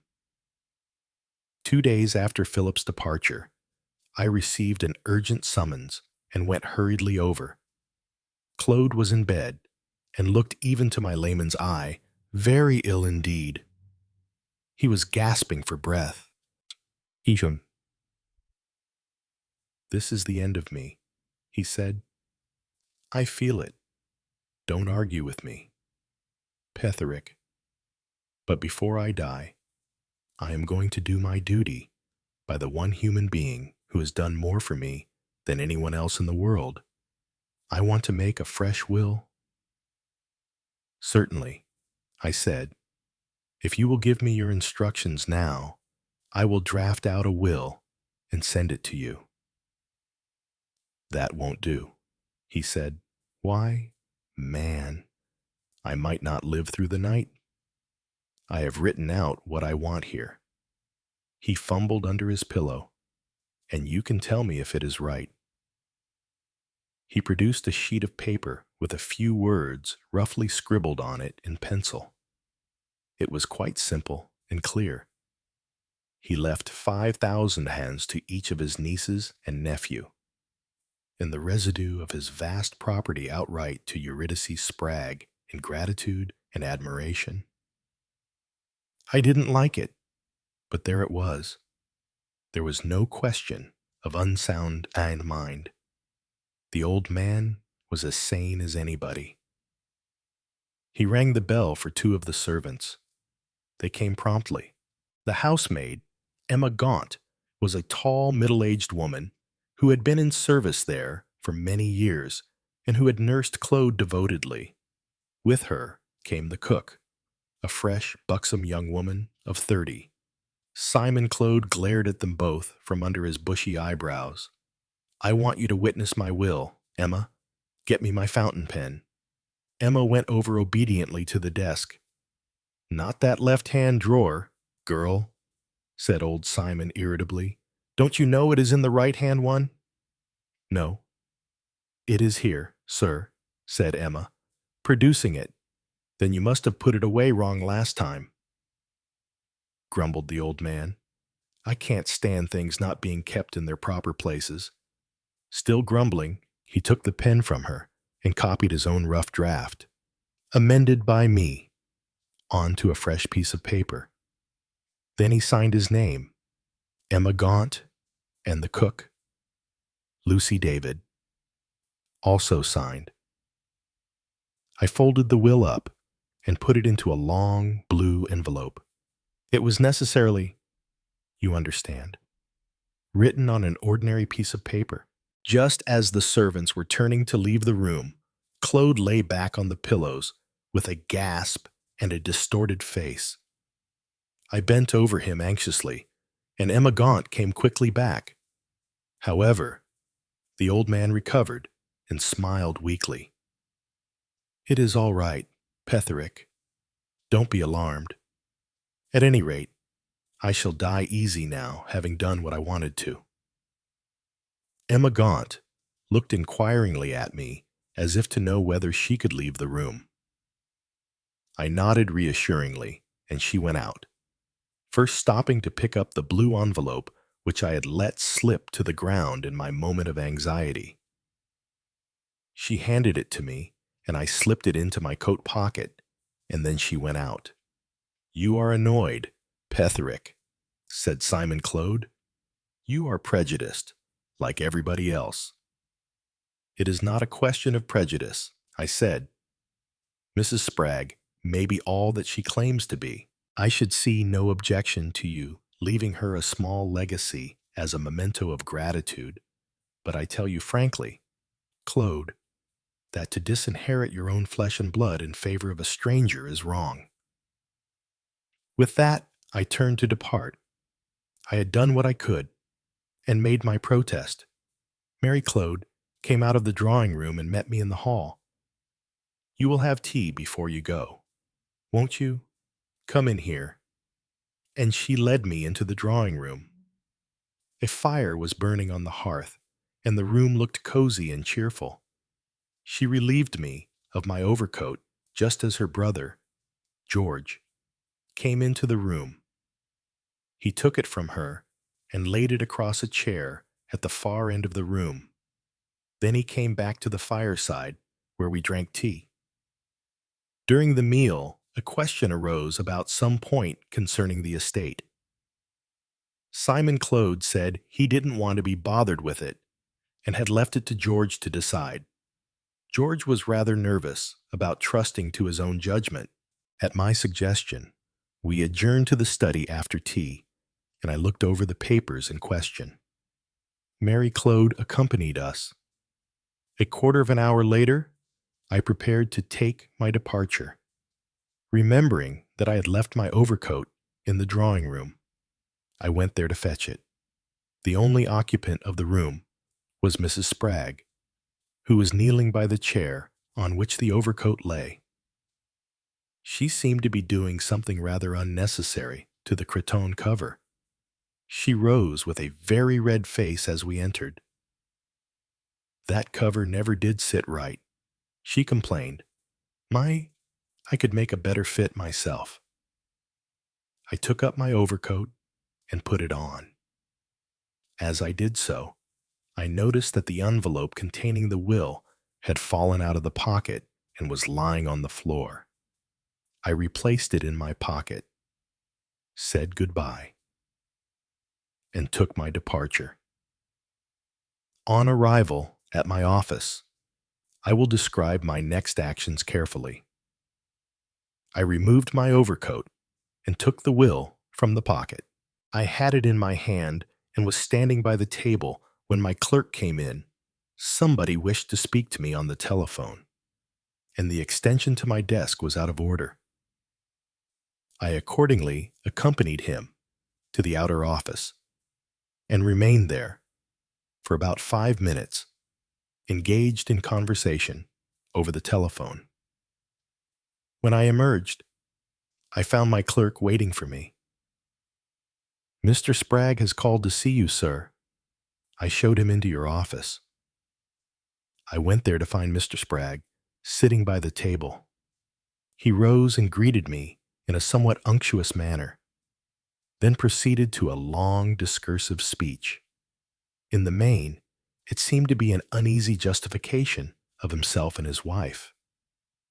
He was afraid people were saying, etc., etc.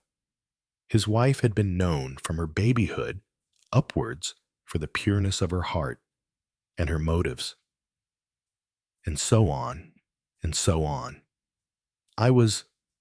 I am afraid, rather curt with him. In the end, I think he realized that his visit was not being a success, and he left somewhat abruptly. I then remembered that I had left the will lying on the table. I took it, sealed the envelope, and wrote on it, and put it away in the safe.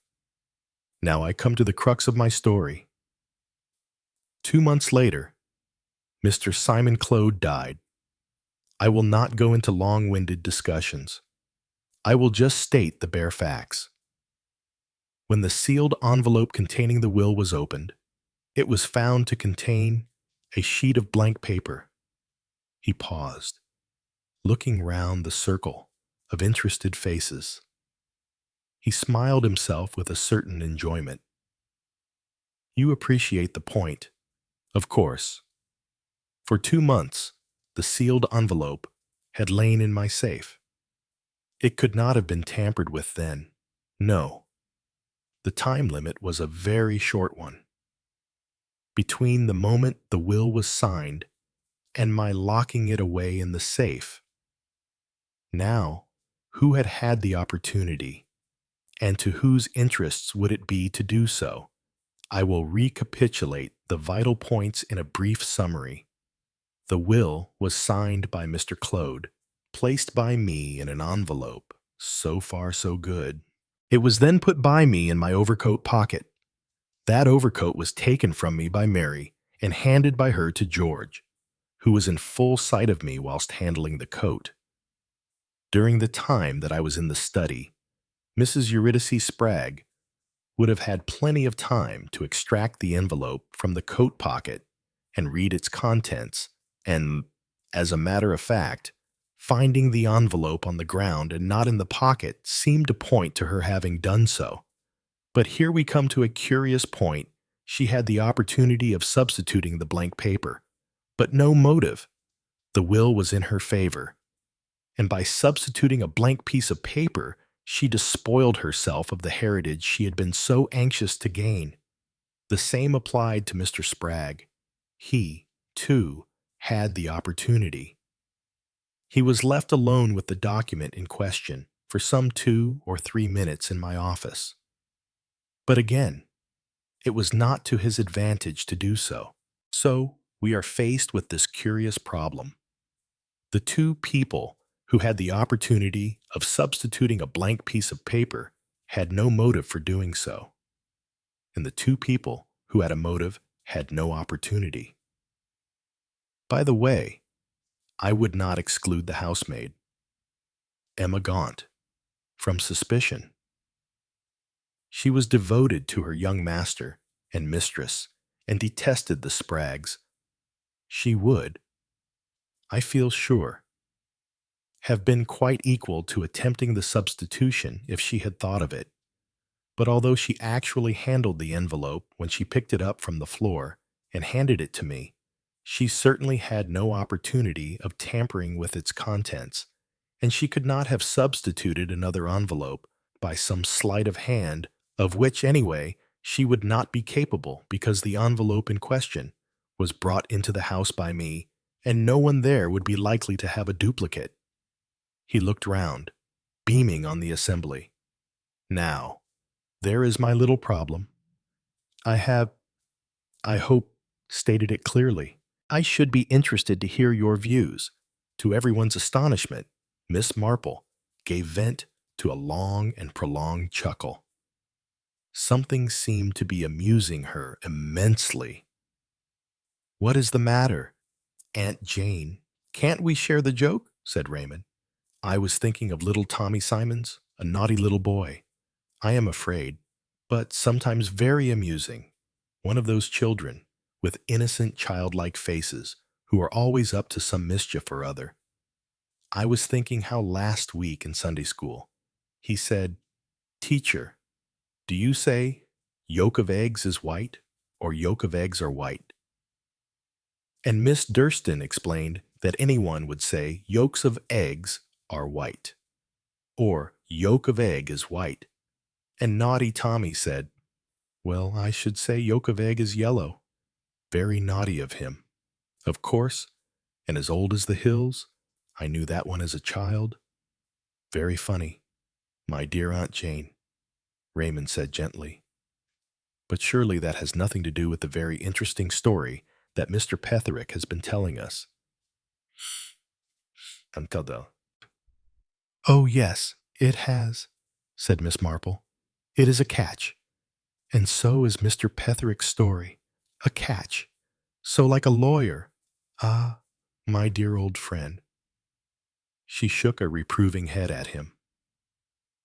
"I wonder if you really know," said the lawyer with a twinkle. Miss Marple wrote a few words on a piece of paper, folded them up, and passed them across to him. Mr. Petherick unfolded the paper, read what was written on it, and looked across at her appreciatively. "My dear friend," he said, "is there anything you do not know?" "I knew that as a child," said Miss Marple. "Played with it, too." "I feel rather out of this," said Sir Henry. "I feel sure that Mr. Petherick has some clever legal legerdemain up his sleeve." "Not at all," said Mr. Petherick. "Not at all. It is a perfectly fair, straightforward proposition. You must not pay any attention to Miss Marple. She has her own way of looking at things. We should be able to arrive at the truth," said Raymond West, a trifle vexedly. "The facts certainly seem plain enough. 5 persons actually touched that envelope. The Spraggs clearly could have meddled with it, but equally clearly they did not do so. There remains the other 3. Now, when one sees the marvelous ways that conjurers have of doing a thing before one's eyes, it seems to me that the paper could have been extracted and another substituted by George Clode during the time he was carrying the overcoat to the far end of the room. Well, I think it was the girl," said Joyce. "I think the housemaid ran down and told her what was happening, and she got hold of another blue envelope and just substituted the one for the other." Sir Henry shook his head. I disagree with you both, he said slowly. These sort of things are done by conjurers, and they are done on the stage and in novels, but I think they would be impossible to do in real life, especially under the shrewd eyes of a man like my friend Mr. Petherick here. But I have an idea. It is only an idea and nothing more. We know that Professor Longman had just been down for a visit and that he said very little. It is only reasonable to suppose that the Spraggs may have been very anxious as to the result of that visit. If Simon Claude did not take them into his confidence, which is quite probable, they may have viewed his sending for Mr. Petherick from quite another angle. They may have believed that Mr. Claude had already made a will which benefited Eurydice Spragg, and that this new one might be made for the express purpose of cutting her out as a result of Professor Longman's revelations. Or, alternatively, as you lawyers say, Philip Garrett had impressed on his uncle the claims of his own flesh and blood. In that case, suppose Mrs. Spragg prepared to effect a substitution. This she does. But Mr. Petherick coming in at an unfortunate moment, she had no time to read the real document, and hastily destroys it by fire in case the lawyer should discover his loss. Joyce shook her head very decidedly. She would never burn it without reading it. The solution is rather a weak one, admitted Sir Henry. I suppose, Mr. Petherick did not assist Providence himself. The suggestion was only a laughing one, but the little lawyer drew himself up in offended dignity. A most improper suggestion, he said with some asperity. What does Dr. Pender say? Asked Sir Henry. I cannot say I have any very clear ideas. I think the substitution must have been effected by either Mrs. Spragg or her husband, possibly for the motive that Sir Henry suggests. If she did not read the will until after Mr. Petherick had departed, she would then be in somewhat of a dilemma. Since she could not own up to her action in the matter, possibly she would place it among Mr. Claude's papers where she thought it would be found after his death. But why it wasn't found, I don't know. It might be a mere speculation, this, that Emma Gaunt came across it, and out of misplaced devotion to her employers, deliberately destroyed it. I think Dr. Pender's solution is the best of all, said Joyce.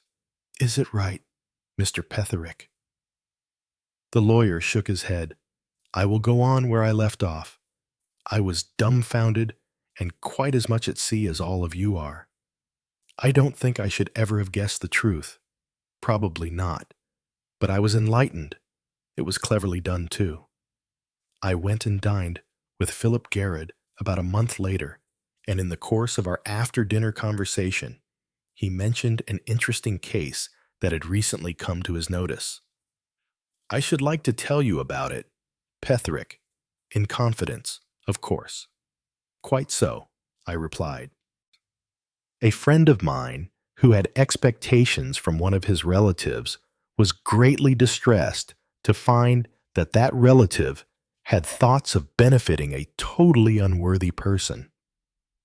My friend, I am afraid, is a trifle unscrupulous in his methods. There was a maid in the house who was greatly devoted to the interests of what I may call the legitimate party. My friend gave her very simple instructions. He gave her a fountain pen, duly filled. She was to place this in a drawer in the writing table in her master's room, but not the usual drawer where the pen was generally kept. If her master asked her to witness his signature to any document and asked her to bring him his pen, she was to bring him not the right one, but this one which was an exact duplicate of it. That was all she had to do. He gave her no other information. She was a devoted creature, and she carried out his instructions faithfully.